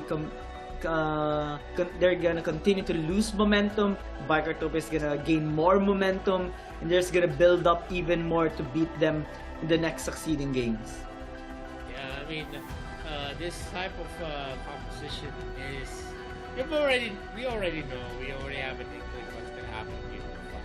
It's just that the L'Oreal pick didn't work. First pick Yorn, definitely not gonna work with the type of composition that we saw. It actually had some chance since they picked up the Baldoom, but third pick was so-so with the Florentino pick, I guess. But the first pick Yorn was so nonsensical because you don't need to actually first pick the Yorn. There was a lot of heroes that you could actually use. Iggy was open. Lorian wasn't open. It was banned out in the first phase. And Ellender was definitely open for the fourth pick as well, but they didn't want to risk it. So it's kind of difficult to actually know why. Only the coaches know why they actually drafted this kind of lineup, and the only logical reason for us is that it is more for expending the picks of Microtopia. So in game number 6, definitely, if Bacon Time cannot field a better kind of lineup, then I think what they did in game number 5 is definitely for naught. It's actually wasteful. They could have closed this, at least they could have tried to close it, but they didn't because, I don't know, maybe they wanted to take it easy in game number 5. Best of 7s are all about brains, so the more that you can actually use, the more rounds that you have an advantage. Maybe because they thought that they have their round advantage. The 3-2, they still have going in game number 6. But if they do lose game number 6 because of this, it's just going to be a shame because game number 7 can always go both ways. We saw game number 1 and game number 2. It was very, very close. It's not like Microtopia was actually losing out hard against its Bacon Time. They actually were on par in most of the situations. It was just how the game progressed, how the split decisions made an impact. It's not about how good they play, it's about how they were able to capitalize on the situation. And its Bacon Time was able to capitalize on the situations in game number 1, 2, and the other games that they played. But that will not always be possible in games like this, unless we're gonna see a clear difference in the draft. We're gonna see here, it is more for Microtopia. It's a 13-4. That's 9 kills in deficit in favor of Microtopia. We've seen a lot of the damage coming in from Sin, 73k, Zerubi as well, 74k. Muan did the bulk of the damage, and no one else actually stepped up to the plate because that's how bad the draft was for its Bacon Time. It's a draft that actually doesn't make sense. It's more for losing instead of winning, and that's my take on it. You guys may hate me for saying this, but it is a draft that is made for losing for its Bacon Time. The goal difference over time, it's impossible that Bacon Time would have won this. So it's definitely just going to be one-sided. The graph is all the way onto the side of Microtopia, 6.1k goal advantage. The MVP of this game is going to be Zerui on the Slims. You know, in the series today and the series now, everyone who actually used limbs won. And that's kind of a fun fact. Zerui having a 418 KDA, KP 92.3%, 7 already on his MVP count. So that is going to be a strong case for Zerui if ever they actually win the series. Game number 6 has everything on the line for Bacon Time. Are they going to be able to close this out, or are we going to go for a free-for-all melee on game number 7? That is something that we need to think about. And as we ponder, are we going to see another draft like this coming from his Bacon Time? I hope not. I highly doubt. I highly doubt, Young. I highly doubt that it's going to happen. And I hope it doesn't happen. And before we move on to game number 6, this is already a 3-2. My name is Vittorio, and this is Kian Gaming. We'll just be going to a very, very short break, so don't touch your browser. We'll be right back. To review what you have learned, use your left hand to move your hero, and use your right hand to attack. Easy peasy. Now, raise your weapon and smash that crystal. No! God! Please, no!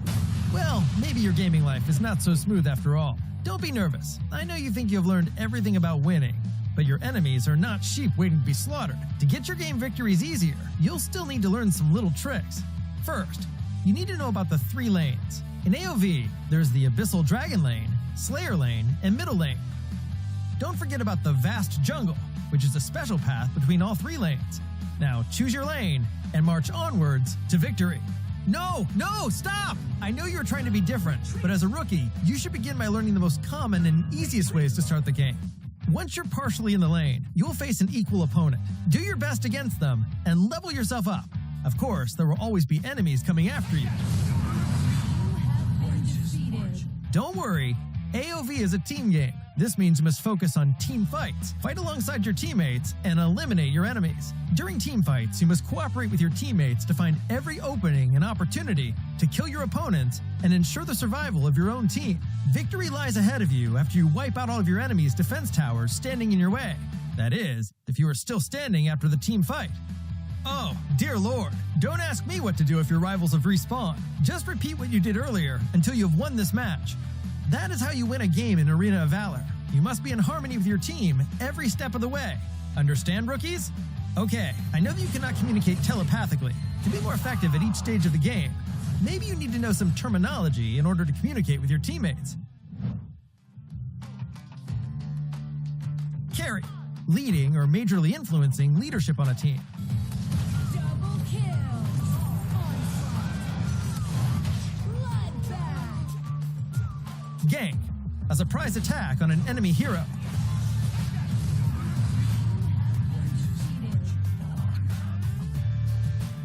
Buff, status effect that gives a beneficial boost.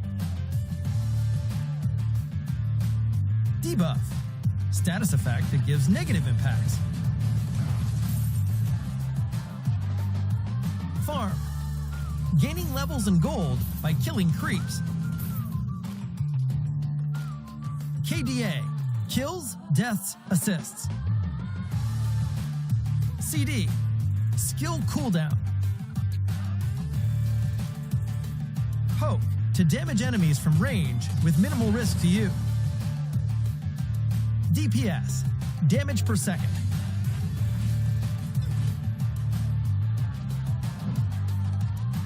That's all the rookie training for today. Let's start a match and get fully absorbed into the world of Arena of Valor and win glory with your teammates. What could be more enjoyable than praise from your team?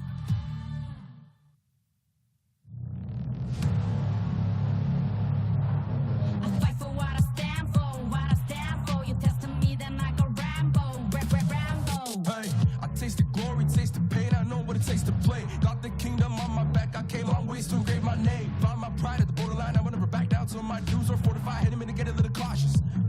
It's part of the process. They think I'm crazy, or am I really brave? I don't let nothing faze me. There's no hold up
and welcome back to the Arena of Valor International Championships 2022. My name is Vittorio, this is Kian Gaming. We're already in game number 6 of this best of 7 series. It's a 3-2 for its Bacon Time and against Utopia, and its Bacon Time already has a match point lead. If they win game number 6, it is already going to be ending as Utopia is going to say goodbye to the AIC. But if Utopia wins game number 6, they are going to keep the dream alive and force a game number 7. And it is very much possible, but more probable if Bacon Time is gonna be having a mistake again in terms of their draft. I think they wanted to I think they didn't invest fully in that last game, and it definitely had a negative effect in terms of their performance, picking up the Butterfly, the Florentino, the Yorn as well. Did not pan out as best that they intended in that game compared to the ones of Utopia with the Omen pick, with the Slims, having a lot of frontline power, and the Ellender as well. That double marksman definitely worked out for them. Bacon Time, again, hasn't gone with the double marksman lineup just yet, so they can actually pick up the Ellender in the next game. I think they're gonna be on the blue side this time, since Utopia has been consistently on the blue side, so they will have the first pick priority this time, as we are gonna be seeing on the screen the global bans coming into play. That's a lot already. This is gonna be the last time we are gonna be showing this onto the screen, because next game, if Utopia is gonna be pulling off another win against Bacon Time, we are now gonna be having a reset in terms of the global ban, so everything is gonna be available for them. But that is only gonna happen if Utopia wins in this game. Yep, and looking at the global ban and picks, a lot of available picks are still available for Bacon Time. They weren't able to expend a lot. They still have Lorian available to them. Dirac is also going to be a possibility. Iggy as well. You also have the capability to pick out the Ellender onto the jungles. They still have Kira, they still have Awoy. Omen is still open as well. So I'm pretty curious to see what is going to be the poison of choice of Utopia in this drafting phase. Are they going to be banning out the Omen, or are they going to be banning out the Lorian? And what's irritating about this for Utopia is that, well, they are on the red side, so they have to ban out the Aya. So yeah, pick your poison. Which one are you gonna be letting open here for Bacon Time? And whatever is gonna be let open here is going to be the ones picked up here for sure by Bacon Time. This might actually be a Lorian pick coming in from Bacon Time, but they have invested on the Hayate already, so not much. It's gonna be one of the heroes not gonna be able to be synergized anymore here with the Lorian, although they do still have a couple of options here in terms of the marksman department. I'm kind of curious though what they are gonna be picking up instead. Maybe the Laville can be a viable option for them, which has a lot of damage and a nice setup as well with a double trouble. Utopia having to opt with the Tullen, and this actually might be first one that we're seeing, but okay, this one is a better pick for now here on the side of Utopia, since they haven't picked up the Baldum just yet, and it will give them a nice anti-engage, honestly, with a Wild Prison. I guess, you know, in the bans of Utopia, Omen is the more sensible ban, because there's not much of any Darkslayer lane that can make an impact like Omen.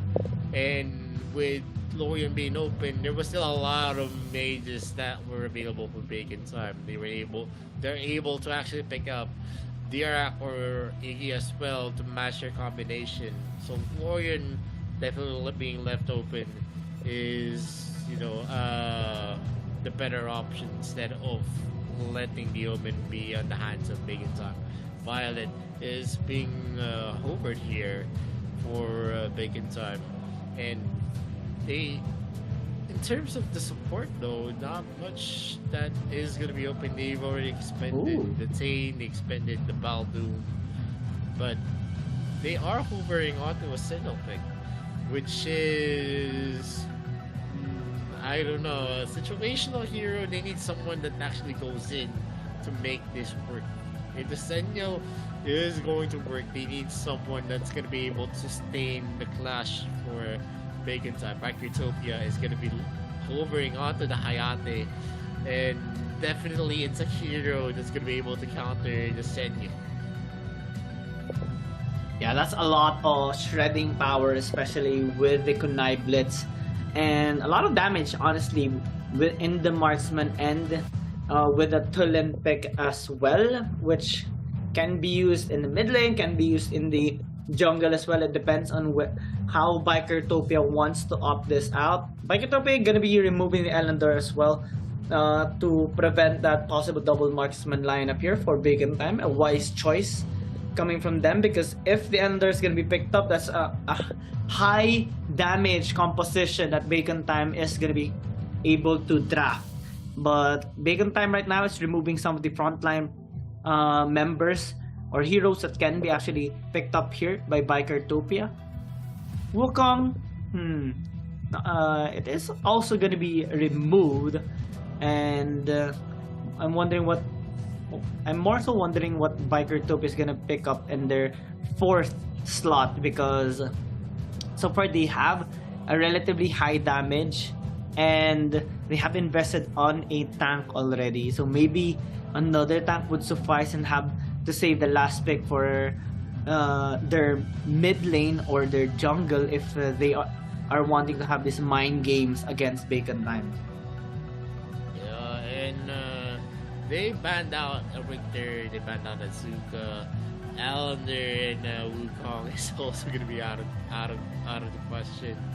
So Aoi and Kira is still available for Bacon time, which I'm still not sure they're gonna be picking. Kira is definitely gonna have some trouble against the Tulin, but if you can maneuver it well, it definitely is a hero that has a lot of ups and downs, especially when you can use a Fading Phantom to actually traverse the obstacles in the field.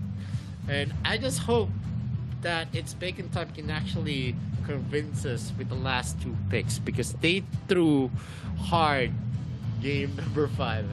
So I guess they need to justify very, very well the picks that they have in game number 6, just because they wasted game number 5. It was a big upset, especially in terms of the picks as well. I think they would have better performed with maybe this kind of draft that they have right now in this particular game, plus the others that they have picked up in the previous one, the AOE and the Irie gonna be hovered right now, which is actually a very nice lineup being drafted here by Bacon time. This is a better one compared to the previous game, and Bikertopia, since they have picked up the Kira right now, so the Stolen is gonna be in the mid lane. What's left is their Dark Slayer lane, and they have limited options right now with their Dark Slayer lane since the Richter has been removed a while ago. Now, what will be their choice here? Because, well, this one is gonna be the most crucial of them all, since this is match point yet again here for Bacon time. Yeah, I mean, game number 5 still plays in my head.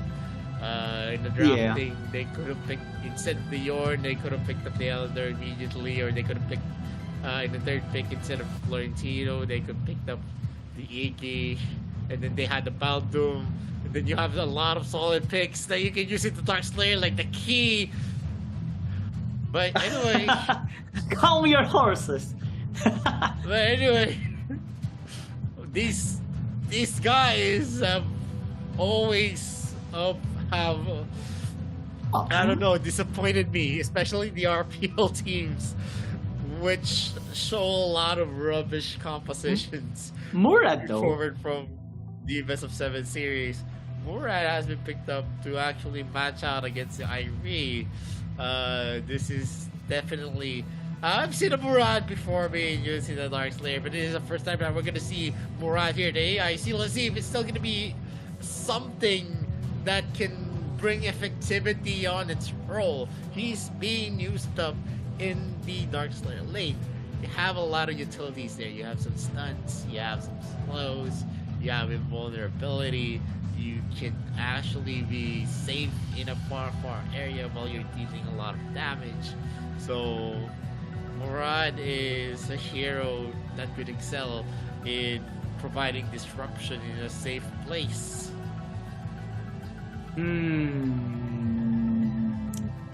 It's going to be very interesting. A real nice team fighting based composition and a nice scaling lineup here.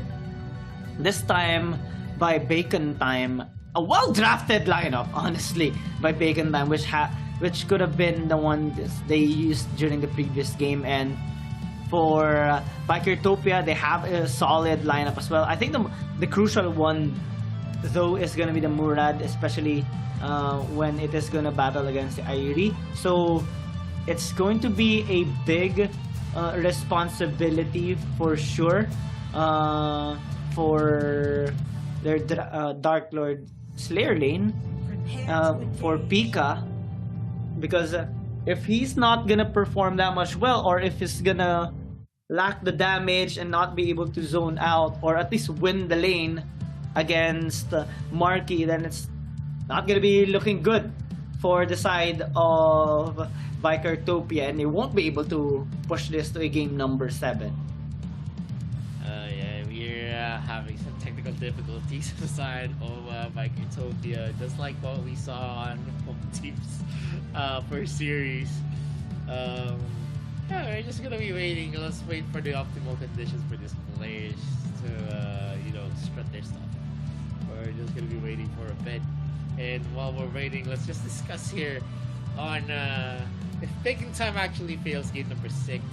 I'm actually gonna be laughing at myself just because It's gonna be kind of disappointing in a way, because they gained a lot of momentum already with a lot of wins, definitely a big disappointment on how they drafted it. They haven't used Iggy in the series just yet, and it goes to show if they actually picked it up in game number 3, we wouldn't be here in game number 6. Yeah, they're just a big disappointment in terms of that draft. I don't know. RPL team has this kind of actually in the previous game, the Iggy has been banned away by Bikertopia. That's why it was banned away in the second phase. The second phase. In the second phase, Florentino. Yeah, they picked up the Yorn in the first pick phase as well on Bacon Time. So that's kind of weird, right? Yeah, that's like it's not like when you're playing ranked games and then you're gonna see a Valheim and a Yorn together in one team, and then you're gonna have 4 marksmen. That's the same kind of feeling that I felt when they actually first picked Yorn. What a disappointment! And we're already starting here. Pika is going in hard, going in for the normal attacks. Nerui is gonna be zeroing on to Wuhan, and that's a big damage coming from Tox when the shield exploded in his face. And there is going to be a song kind of engagement here, but Kim Sensei is not phased. He knows he still has the magic spell bomb that he has on his passive. It's not gonna be taken easily. There is gonna be some exchanges though. Pika is gonna be losing some of that, and Wuhan is gonna be the first blood. Tsurui takes it. Oh no, that's a bit of an oopsie there, coming in from the side of Bacon Time. It was actually a really good job a while ago by Tao X, saving Kim Sensei with the heal. However, on the bot side, you know, Muwan overextending a little bit. You have to be really careful for that engage of Zirui and T1, and that overextension definitely cost him quite a bit with the first blood secured there by Zirui. And this is not really the best kind of performance that Bacon Type is having in the early game, and they should avoid those kinds of mistakes, especially after that interesting questionable performance during the previous game. And I think this time, if they are looking to redeem themselves with closing out this series with a win, then they should have a better early game than expected, as the objectives are now going to be spawning up. Abyssal Dragon here prioritized by Bacon Time, while Marty is actually trying to prevent T-Lin from securing or at least starting this Slayer quickly, and he's able to delay his stake at least. So that's already a nice start here for Bacon Time. They are able to at least catch up a small amount of the gold they lost from earlier due to that first blood by Zirui. And now they're grouping up. This is where Bacon Time actually should be strong whenever they group up, especially when Tawex has the Angelic Splendor, because that's gonna be their safety net in terms of diving. If they're gonna be saved here by Tawex, then they can actually make these really nice outplays. Yeah, and you're gonna see here the boots of Moran. That's a flashy boots for additional cooldown, and magic piercing boots for both Kira and Tulin. They're not afraid of the crowd control that Bacon Time has. Maybe they're gonna be relying hard onto the cleanse of T1, or they're gonna be able to micros most of the skills of it's Bacon Time. The only pick that I don't like is on Pika. Pika's Murad. They force out Zirui's Kunai Blitz, and we already see T-Lin. He's not gonna be able to take Mark easily. The Ryu gives him 3 dashes, and that gives him a lot of space. Pika is going in for a cut lane here. Not gonna be able to kill everyone though. T1 is in the area. He used, and Sin uses out this Thunderbird to harass Kim Sensei. Pika is just in the area, just using his time traveler abilities, getting the momentum up. There is gonna be the turbulence ready for him. They are spotting out Toxin Muan though, who is helping Amupi clear out his red buff as fast as he could. Muan right now has the ability to actually burst down Zirui as long as he's gonna be in a safe area. Thunderbird again is gonna be used by Sin. No exchanges just yet. While Prison is gonna get a hit. Maybe this is going to be a big danger.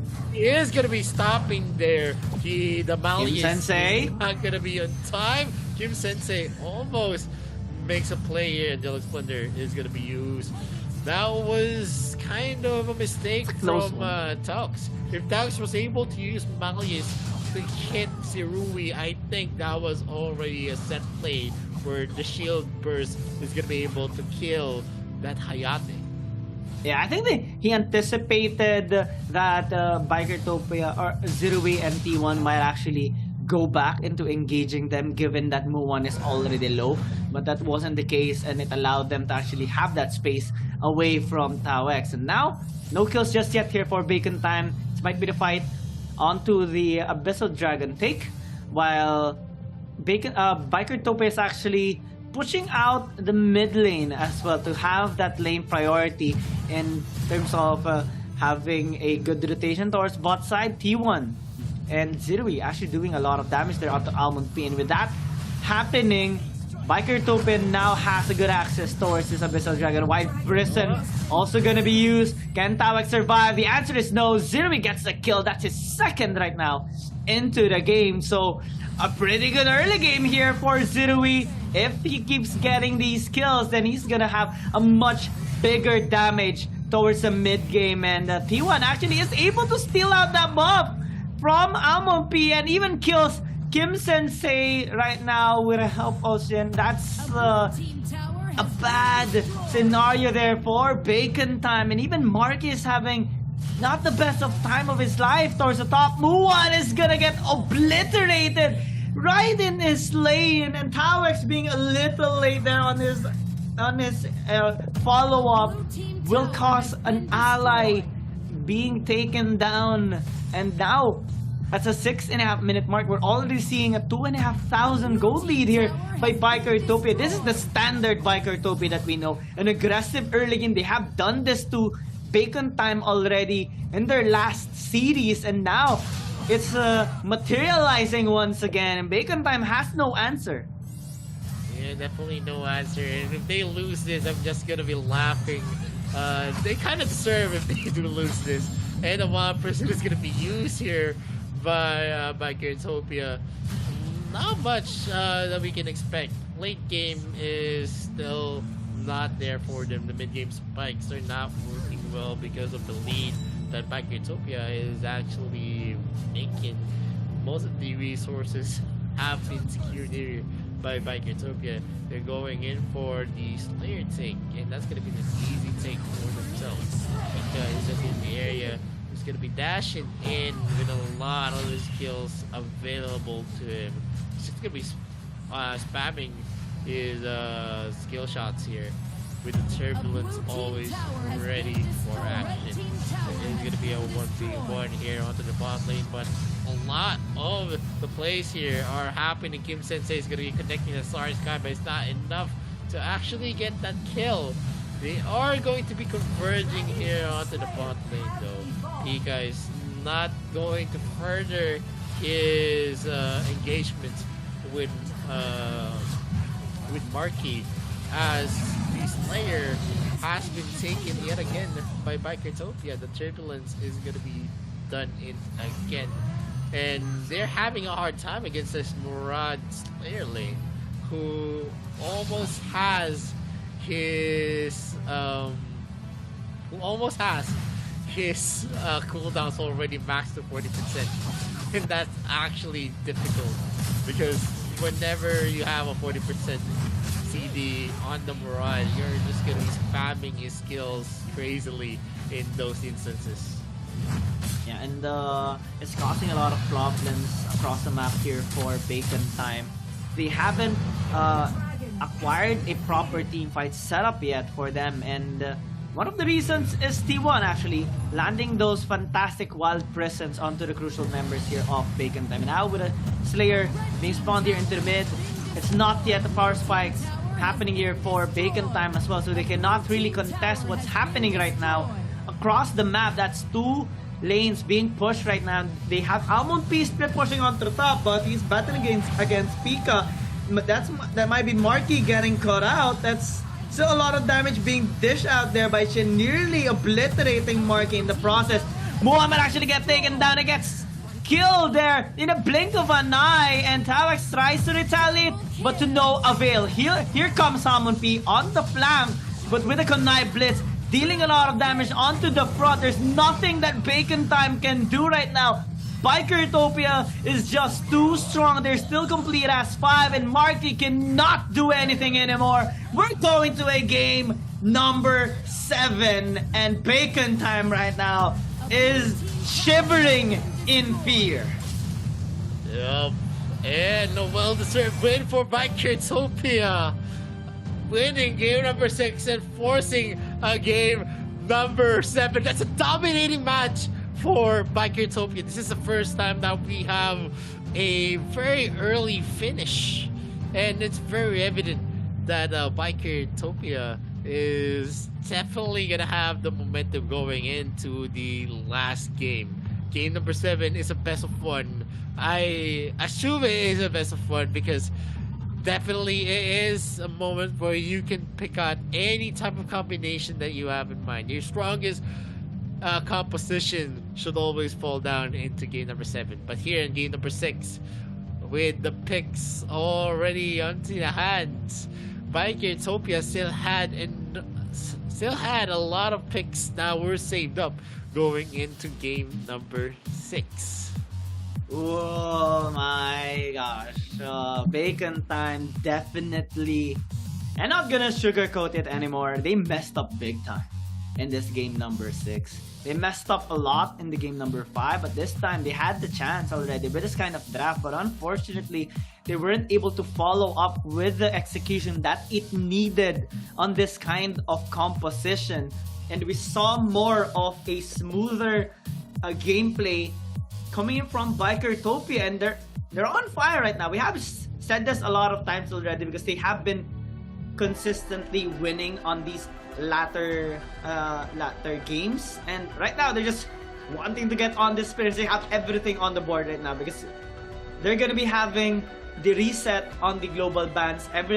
All the heroes are now gonna be available for the taking, and well, if we compare the first game though, it was actually Bacon Time who won the game number 1, but with the momentum shifting towards Bikertopia's favor, it might be different this time.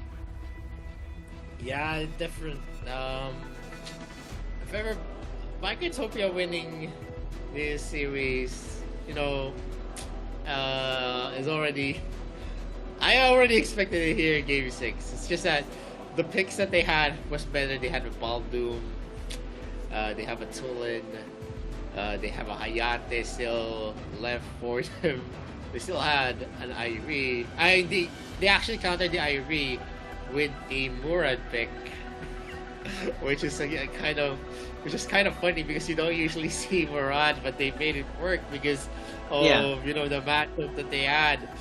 40% CD Murad just doing most of the work, using the turbulence, always punishing anyone that actually goes into his sights. And then you're gonna add Kira as well. So that's still 4 big picks. And then you have a niche pick onto the Murad that they use against Irie, which was very, very effective as well. And what you had on the other side, a Senil. A Lorian, you have a Violet, you have an Awoy, and you have an Irie. Supposedly, in paper, this is gonna work. In paper, that if the heroes of the other side actually suck, but it didn't suck. They still had a lot 4 big picks that they had in game number 6, and that paid off well for Bikertopia because now they have the momentum, and game number 7 is still within reach. It is anyone's game in game number 7, but all I can say is up to game number 6, because I still consider game number 7 as a best of 1. It's another whole series wherein you're gonna see all of the heroes available. But in game number 6, I could say that it's Bacon Time actually deserved that loss. Game number 5, they could have done better, but also in the draft in game number 3, they could have done better. They could have picked Iggy all throughout the series. They didn't have that capability, but they keep on picking, and those picks that they had, like the Vera pick that they paired up with the El Su, didn't really work out well. It wasn't hot for them. In game number 5, you see a draft that, in a sense, is a throwaway pick. Throwaway picks in game number 5. Thinking that maybe you're gonna have the advantage in game number 6, but that is not how you draft. You always draft to win. You don't. We are already in a phase here in Arena Valor wherein there's a lot of heroes that you could field, a lot of heroes that you could pick out, a lot of heroes that can synergize well. And I think Bacon Time drafting like that is, kind of an embarrassment. I'm sorry to say for all of its Bacon Times fans. I think they are an embarrassment in terms of how they drafted in game number 3.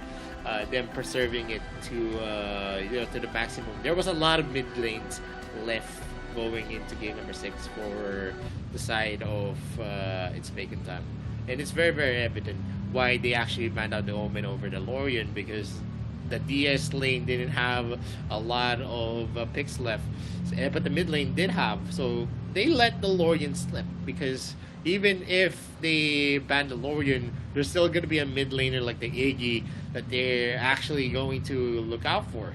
And looking at the stats, it's a 0-9. It's Bacon Time in paper look mighty. That's a very scary composition. An Ivy, an Avoy, a Lorien, a Violet, and a single. You usually see this in game number 1, and they still lost with this.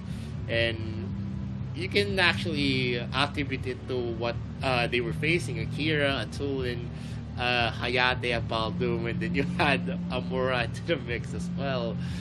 It was just so bad for its Bacon Time. The game 1 type of composition was overridden because Kim Sensei is going to be countered by the Tulin. A lot of the reason there is that Tulin excels in short range. If you're going to be using Lorien, you're mostly always going to be in a spot where you're close to your enemies.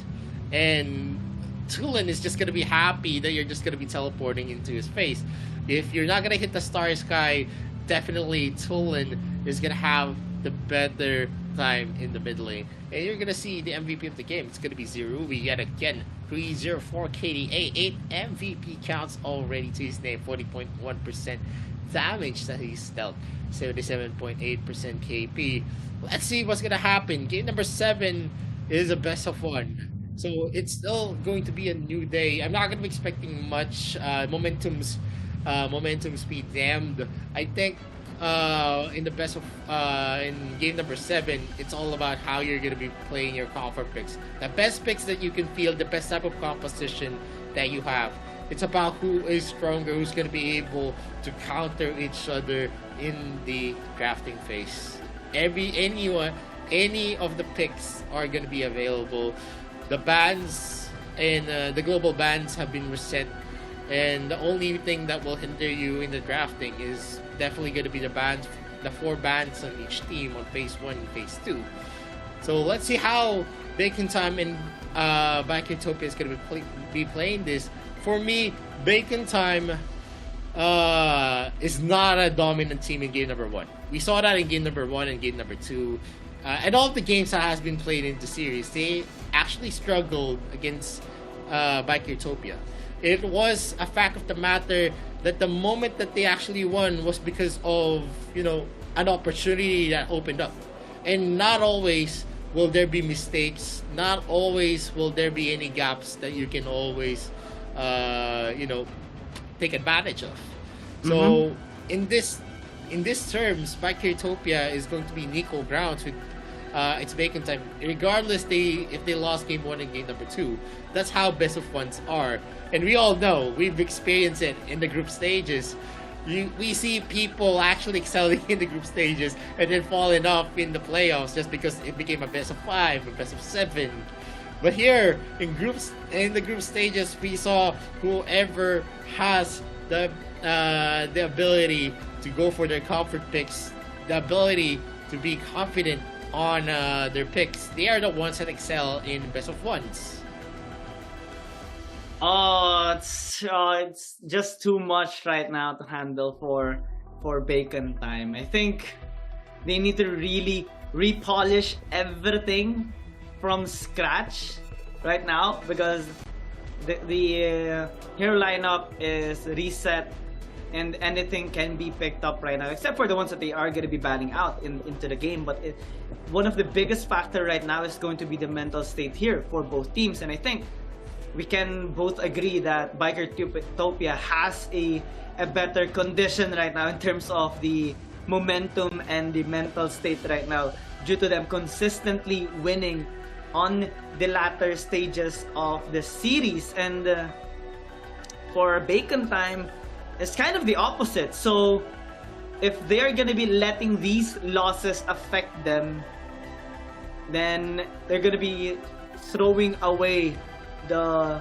3-1 lead that they had already. This is really crucial in a sense, and it would not feel good in a sense if they would be losing out in this series. And Backytopia is more than just excited to come back in this series and make this reverse sweep, because they've been building this up so well, they had a fantastic run already against the Valencia CF before this series, and they already had a good amount of experience taking down Bacon Time. I think they just got shook in the first few games that they had because Bacon Time actually adjusted their playstyle and also their picks, and Bikertopia took time to adapt towards Bacon Time. But now that they are reading them properly like a book, it's causing Bacon Time to be pushed back again on the ropes and pushed back onto the wall,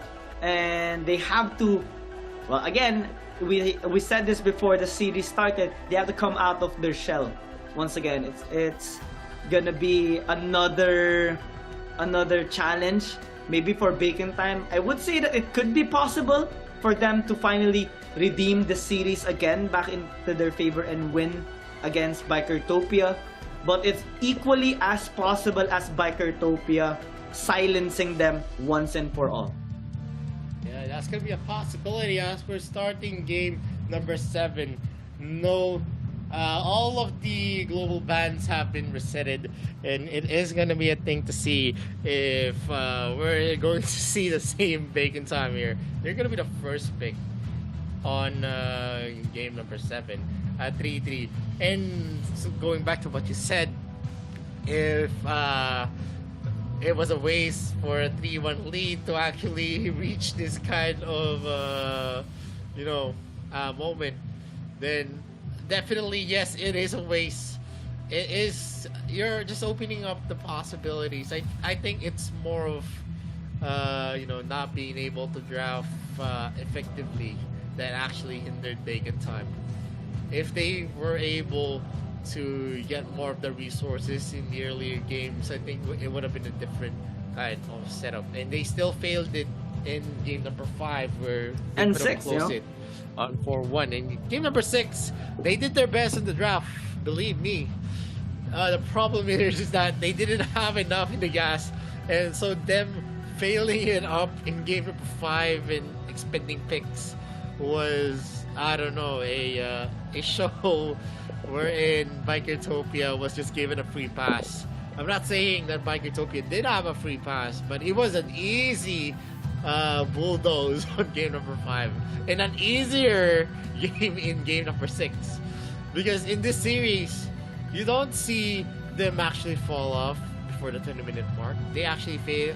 The games finish at the 21-minute mark, close to 19. But that game was around 12 minutes, and it already closed down into Bacon Time. That's how dominating game number 6 was, and that was the best kind of lineup that Bacon Time could have mustered in game number 6 with the picks that they had remaining for themselves. And moving forward, Bacon Time actually went for the first pick, Richter. Richter has been a hero that, has the mobility, has the capability, the adaptability. It's a flexible hero. He has parries, he can avoid stunts, has silences, can probably slow, has that long range as well to reach the backline using his sword sweep. But Bikertopia is going in for 2 big picks for themselves. Pika actually using the Yan is one of the big factors why it was hard in game number 2, because of how big of a damage Pico was actually dealing in the DS lane. And then picking up the Lorian as well, it's gonna have the zoning capabilities that they have, and the counters that Bacon Time actually thought of is to pick up a Tulin and to pick up an El Su. Tulin, so far from its Bacon Time, is a big factor. They're able to use that to its fullest potential. The third pick, though, for Bikertopia is going to be a key factor. Who are they going to be able to pick? If they pick up the Paina, then it's going to be understandable that they might be picking up a Laville or a Kafeni. And I don't know if I actually want my support hero to be the Paina pick at this point. Especially that Bacon Time is gonna be investing heavily into the damage department.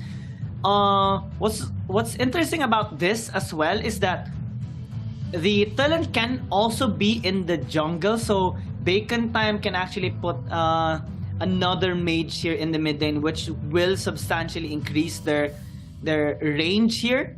And they still have an option to pick up another support tank, which can be a Thane, unless Bikertopia actually bans it out. But even if they do have a lot of options here, like the Baldum or maybe the Lombard that can prevent those engages. They have taken away the Baldum as well, so that's another -1 on the tanky support picks here of Bacon Time, as they are also removing some of the high synergy marksman heroes here on the Paina.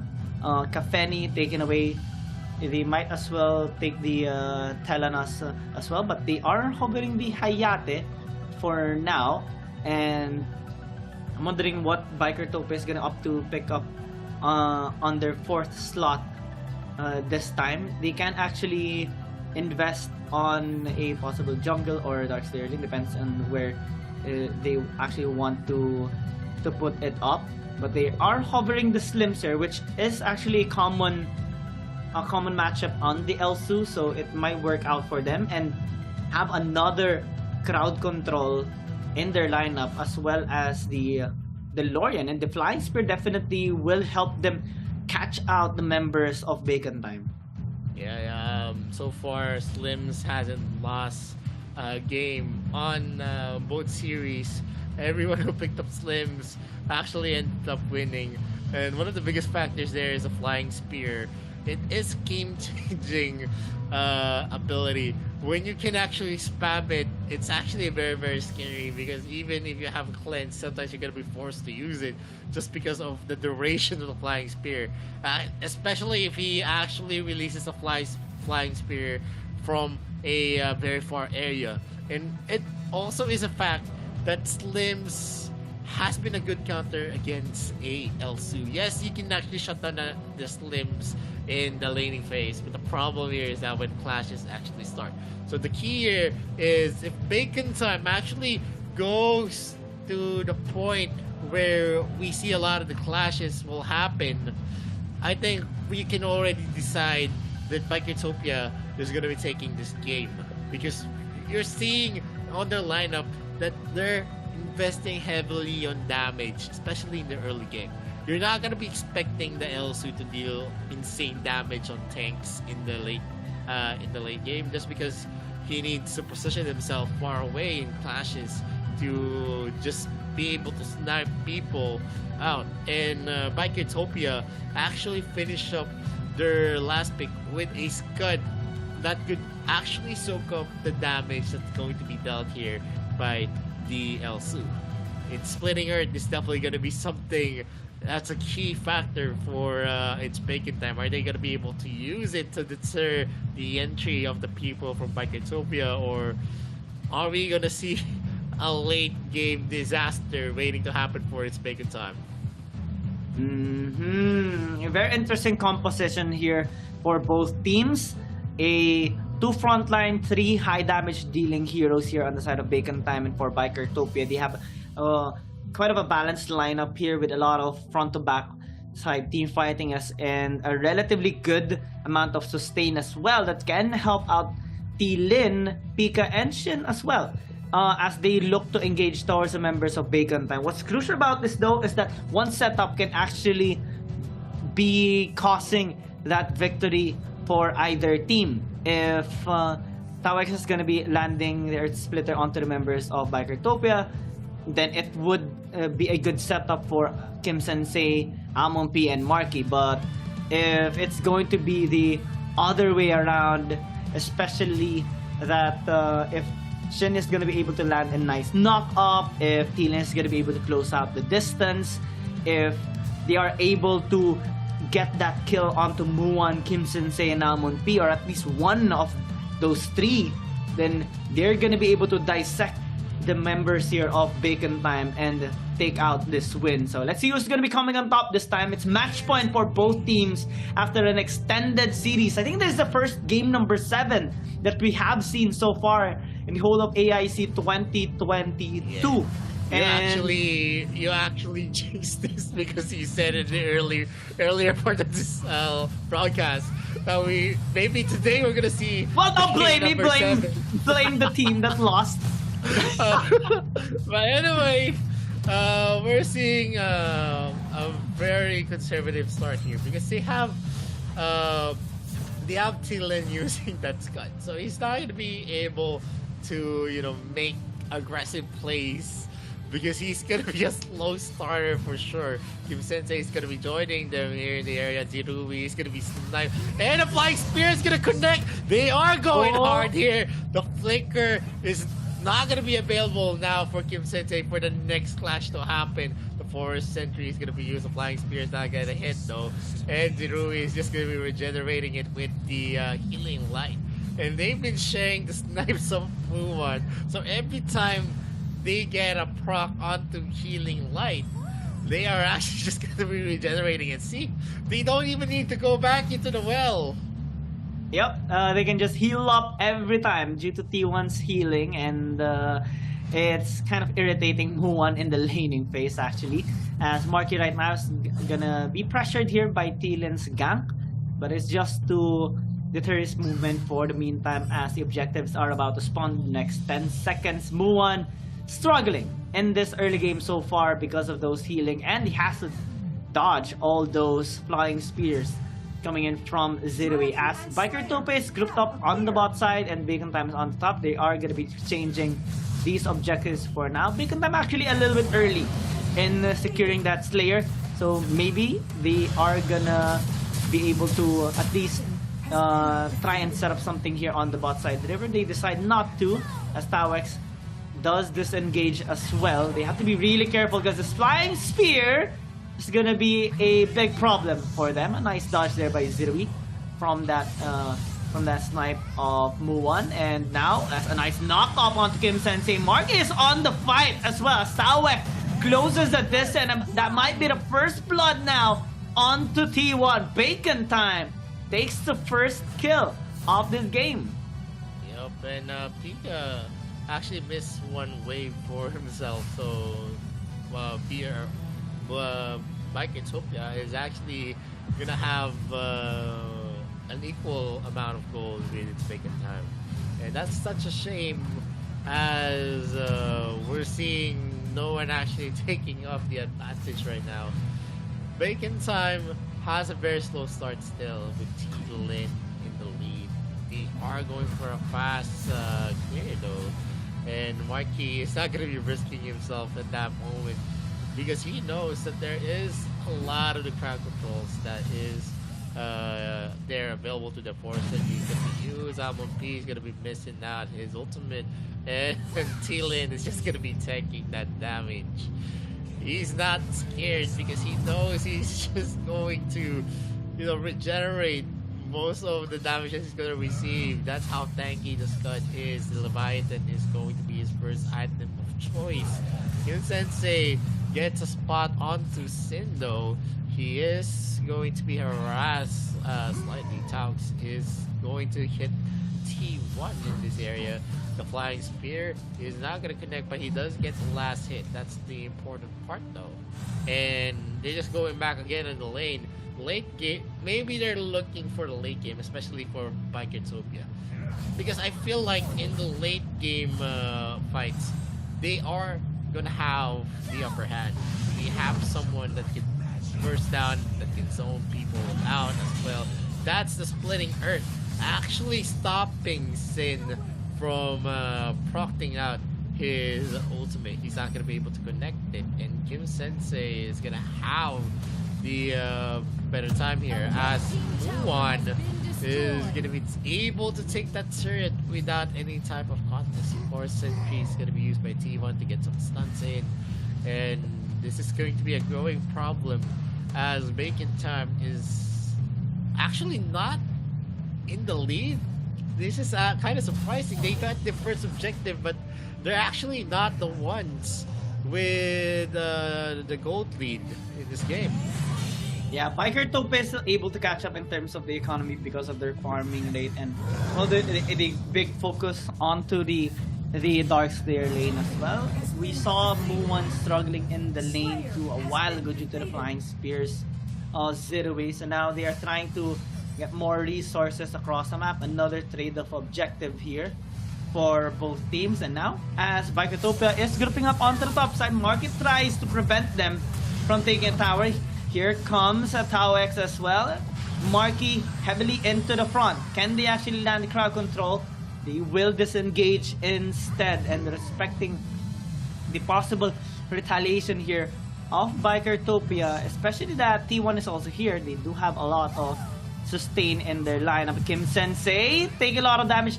Marky as well here in the front, and while that is happening, Pika actually got caught up. Same as Marky after overextending. That's a bit of an oopsie there coming in from Bacon Time, and they should avoid doing so. Zirui might actually be in trouble there, but good job by T1 and Shin actually in blocking a possible snipe again from Muwan. Yeah, and still the Goldie is going to be on the side of Biketopia. Not big, 100 to actually speak of. So no one's really having the upper hand. For this type of game, the better lineup that actually works in the late game is gonna have the advantage, and I think the advantage is simply gonna go on Biketopia because of how big of AoE stunts that they have moving forward, and that's the splitting Earth. They are not gonna connect the they're not gonna connect the snipe though, as T1 body blocks it. It's just we're seeing more of conservative plays, no one really going in for the dives, and we know why. And T1 goes in with a forest sentry. There is going to be a push there by Taux and knocking over Zirui in the process. But here in the mid lane, we're seeing the Star Sky connecting to Marky. He's not going to be able to take that kill, and T-Lin and Pika just tanks most of the damage coming in there. Almost killing now with Pika's ultimate Mana Crusher. He's not going to be able to get that kill, but that's a scary prospect. Once Pika pops off more, he gets more of the items that he needs, he's going to be able to burst down Kim Sensei and also Almond P. And this is starting to be a problem here for Bacon Time. Yes, they do have a lot of folk, but because of the sustain, because of the tanks here of Bikertopia and the engage capability here as well by Bikertopia, they're not having much options other than just poke. They have pushed up bot lane, but it was answered earlier, and now in terms of objective taking, they're being threatened. Alex tries to close the distance, but the knock-up there by Shin is actually amazing. No follow-up though coming in from Bikertopia, as we're seeing a different fight onto the bot side and some onto the top as well. So now they are forced back here on the side of Bacon Time, while Bikertopia is luckily getting this Slayer for free, and the Bacon Time not having that much options right now due to them being zoned out. They have to give this tower in the mid lane right now, and Towers might actually get caught. He takes a bit of damage, but able to disengage successfully. Now with the Slayer again marching, Thielen actually dives onto Marky and Almond P, and with the crowd control that Bikertopia has, Bacon Time cannot stop them from pushing. The Slayer has taken minimal damage just now, and with the tower, tier 2 tower already taken out, Bikertopia is gonna let it die. They already got what they wanted. They have a 2,000 gold lead. They can even take this Holy Dragon for themselves. Bacon Time, on the other hand, can't do anything. All they are left to do is just defend their base and shove up this waves, because if they overextend just a little bit, Shin, Thielen, Pika, and Zirui can just set up for Bikertopia. It's a very good clash coming in from Bikertopia. They know that they're going to be able to regenerate it with a healing light. The tanks, especially, are getting the advantage here, as Zirui also gets attack speed. So you're seeing a lot of the efficiency going up with the Pine pick. They have a lot of tanky heroes on their side, so it definitely works out great for them. There is going to be an engagement here and an almost take onto Sin, but the damage is not going to be enough with just Kim Sensei alone. Pika is going to have, using his ultimate, the Flying Spear is going to connect. He is going to actually proc that cleanse, but without the cleanse, it is going to be difficult moving forward because the next clash might be the last clash if they actually try to fight it out with Bikertopia. They're now going in hard. Sin is still low in health, but the healing light is going to be procting much of his health, boosting it up to 5th. And without this, there is going to be a clash. That is the Splitting Earth being used. There is a Star Sky as well. They don't have Cleanse here. Moonfall is going to be used. Pika is going to be in the thick of it. And that is no Star Sky yet available there, but Pika is going to be targeted as Almond P was able to use Thunderclap to go close to Pika, who actually oversteps his bound, thinking that he is a tank. Yeah, that's a bit of an overextension there by Pika, especially for Bikertopia as a whole. They already got what they want with bot lane, outer turret. They have no Slayer to aid them in pushing, so they should have disengaged earlier than that and prevent Bacon Time from getting those free kills, as they're constantly going to be trying to poke out the members of Bikertopia. Tawex actually taking some damage there, while Amon P is desperately trying to secure this Slayer. It's a good defense that they're doing right now, but they're being zoned away, and Tilan says thank you for the leash as Almond P gets obliterated. Shin as well here is in the front. Star Sky is already invested, so no knock-up already, but they will be able to take this top lane tier 2 tower down. It might even translate into an inhibitor tower take because they have the Slayer for themselves. Bacon Time doesn't have that much wave clear. I mean, they can try, but can they actually close a distance? But since the answer is no, that's going to be a free push here by Bikertopia. The Flying Spears just keep on connecting, and Tawex is gonna be the first one to fall down. Amon P 2 seconds before the respawn back up. But now I think Bikertopia is just attempting to go on this game, and there's nothing that Bacon Time can do. They threw it out in the latter games, and Bikertopia says we come back and take you down the second time. Oh man, Bikertopia winning game number 7, outlasting It's Bacon Time. They are knocking It's Bacon Time out of the AIC. And definitely, it is going to be a sad day as champions do fall. The RPL champions, It's Bacon Time, gets eliminated by the 2nd seed of the GCS, Bikertopia.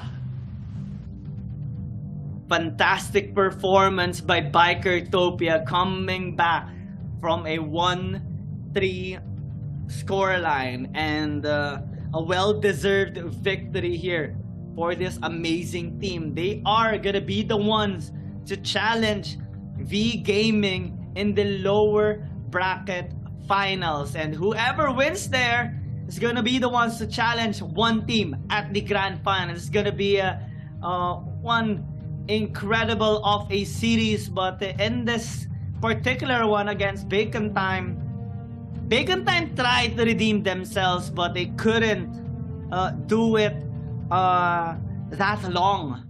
And like what you said, Bikertopia outlasted them in this series, and they definitely performed a whole lot better in the latter stages of this match, as we saw them coming back from a 1-3 deficit in this particular game. We saw them having a better performance, especially for Zirui, who keeps landing those flying spears, and T1 negating all those pokes that Muan tried to deal towards the members of Bikertopia. And when they got the steal on the Infinite Slayer, they just happily pushed out the top, and since they know they can just engage onto Bacon Time, there's nothing that Bacon Time can do anymore. They can't clear out the wave since they can't close the distance because of the threat of the dive. And in this match, it's just so sad for Bacon Time right now. They won't be able to take home the bacon. Bikertopia wins it. Yeah, it's definitely gonna be a sad time for its Bacon Time. I'm not laughing because, you know, I really love RPL teams. It's just that they are the last representative of the RPL, and then that's the kind of series that we saw. I think it is going to be the time of another region right now. The closest runner to actually dominate this is the GCS. They still have two representatives of Bikertopia in one team. V Gaming has something to prove. If they can beat up Bikertopia in tomorrow's Best of 7 series, they're going to be facing one team in the finals. Again, V Gaming has been the team that, you know, has been consistently performing internationally.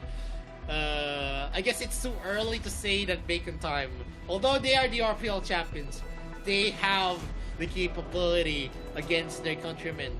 But how about the international scene where it's not the same meta that you're gonna see? It's not the same the macro plays, it's not the same micro plays that you actually experience. Here, it's a different kind of experience. Bacon Time as the RPL champions, that's something big. But internationally, they actually failed to perform. And it's not a surprise with this kind of drafting from the RPL, from KFC Talent, from BCF, and from Bacon Time. They actually failed spectacularly well in the AIC. It's a shame to actually see a team that supposedly has the lead, has a 3-1 lead, supposedly could have made a 4-0 sweep as well. It's just them actually overestimating their capabilities in the drafting. They're not investing very, very well. I've said this before.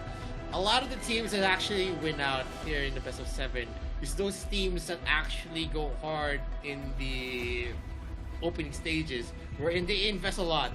They're not just about smart about picking up in game 1 and game 2. They actually invest in game 3, game 4. They don't give some some time unless there is going to be a 5 hero investment from the other team. And that's not what happened here against Bikertopia. They were the one that overestimated themselves, thinking that they didn't need this kind of meta picks. And at the end of the day, they use a Vera. They actually use Butterfly with a Yorn. That doesn't make sense. Yorn could actually be good if you pair it up with a mage that could give protection. Dira is definitely an open choice onto game number 5. And then as we go and progress to game number 6, they thought that they had the better picks, but they didn't know there was a lot more better picks on the other side. Bikertopia had the Tulin, they still had the Hayate, they still had the Baldoom as well. They even picked out Murad and Adias Lane. They won against the Irie. Then Kira was still open as well. And moving forward, Bacon Time needs to internalize. Why did you guys draft like this? There's no reason that you could actually tell me that, you know, there was a lot of options that was left in game number 6, because that's how wasteful they are in the drafting. That they weren't able to maximize the efficiency of the hero pool. That wasn't the AIC meta. They are in the AIC meta for a reason, with a high pick rate. Even if it is the win rate of those heroes that has high pick rate is very, very low, it doesn't matter. There's a reason why those heroes are picked up. They are heroes that actually conform to what kind of playstyle we have. The playstyle that we have is a question. Iggy is a hero that's very, very well used because of his range, ability to actually affect clashes, even if he's actually not there, he's not near. And definitely, we're going to see here on the stat line that it's a very, very big defeat for its Bacon Time. 13 minutes, and they were beaten up by Bikertopia with a 5.7k lead in terms of kills. There's a half of the kills of Bikertopia in terms of the advantage that they had over its Bacon Time. In terms of the objectives as well, it's all about Bikertopia. And the MVP, the one that actually taught Kim Sensei how to use, actually showed Kim Sensei how to use the Lorian. A 404 onto Bikertopia Sin, and a perfect KP, 100%. That's a very big advantage that they got because of Sin's Lorian. And if this was the kind of gameplay that we saw coming in from Kim Sensei using that Lorian in game number 6, it could have been a different story. But yeah, we've seen game number 7, Bikertopia pushing it hard because they were hungry for the win.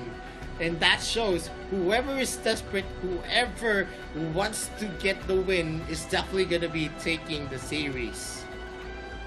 It's just a well-deserved victory here for Bikertopia. And again, for Bacon Time, maybe good luck on the next one. Definitely, I hope they would redeem themselves on the next tournament as they will attempt again to qualify in the next AIC 2023 this time. But in this next series, I'm more so excited on what's going to happen as V Gaming is gonna be battling against Bikertopia. It's going to be an interesting one because both of these teams have an incredible amount of experience already in the AIC 2022 and had a dominating of a streak as well. I would consider this previous series to be dominating as well with Bikertopia against Bacon Time because in the latter parts they came back strong and hard, and now they might have a good fighting chance against V Gaming, and whoever wins there is gonna be the ones to challenge one team at the grand final. So this is going to be the schedule tomorrow: V Gaming versus Bikertopia, and next week is going to be the grand final. So it's going to be an exciting one, another best of 7 series, and it's gonna start at 4:20 p.m. tomorrow. GMT 7. Yeah, I'm interested to see, are we going to see a GCS versus GCS team here in the finals? Because so far, GCS was actually falling off in 2021. But here in 2022, they actually redeemed themselves. They are part of the top 3. V Gaming still has something to prove. They need to lift up the AOG region. They're the only team that actually performs well from the AOG. Team Flash and Saigon Phantom spectacularly failed. Group stages, Saigon Phantom was gone. Playoffs, we actually see Team Flash actually being taken out as well. So it has been misfortune after misfortune in the AOG region, and V Gaming is their only hope to actually come back as a strong region. But the GCS definitely very consistent as one team already waiting in the finals. I'm excited to see Bikertopia against V Gaming tomorrow in the best of 7 series. But that is all, folks. We already finished the first the semi-finals for the upper bracket and the semi-finals for the lower bracket. As we move on, we still have a lot to watch in tomorrow, and before anything else, we would like to say goodbye already to everyone who's viewed. We're very, very thankful, and in behalf of Tencent, Level Infinite, VSPN, and Garena, my name is Vittorio. This is Kiang Gaming. We bid you all a good night.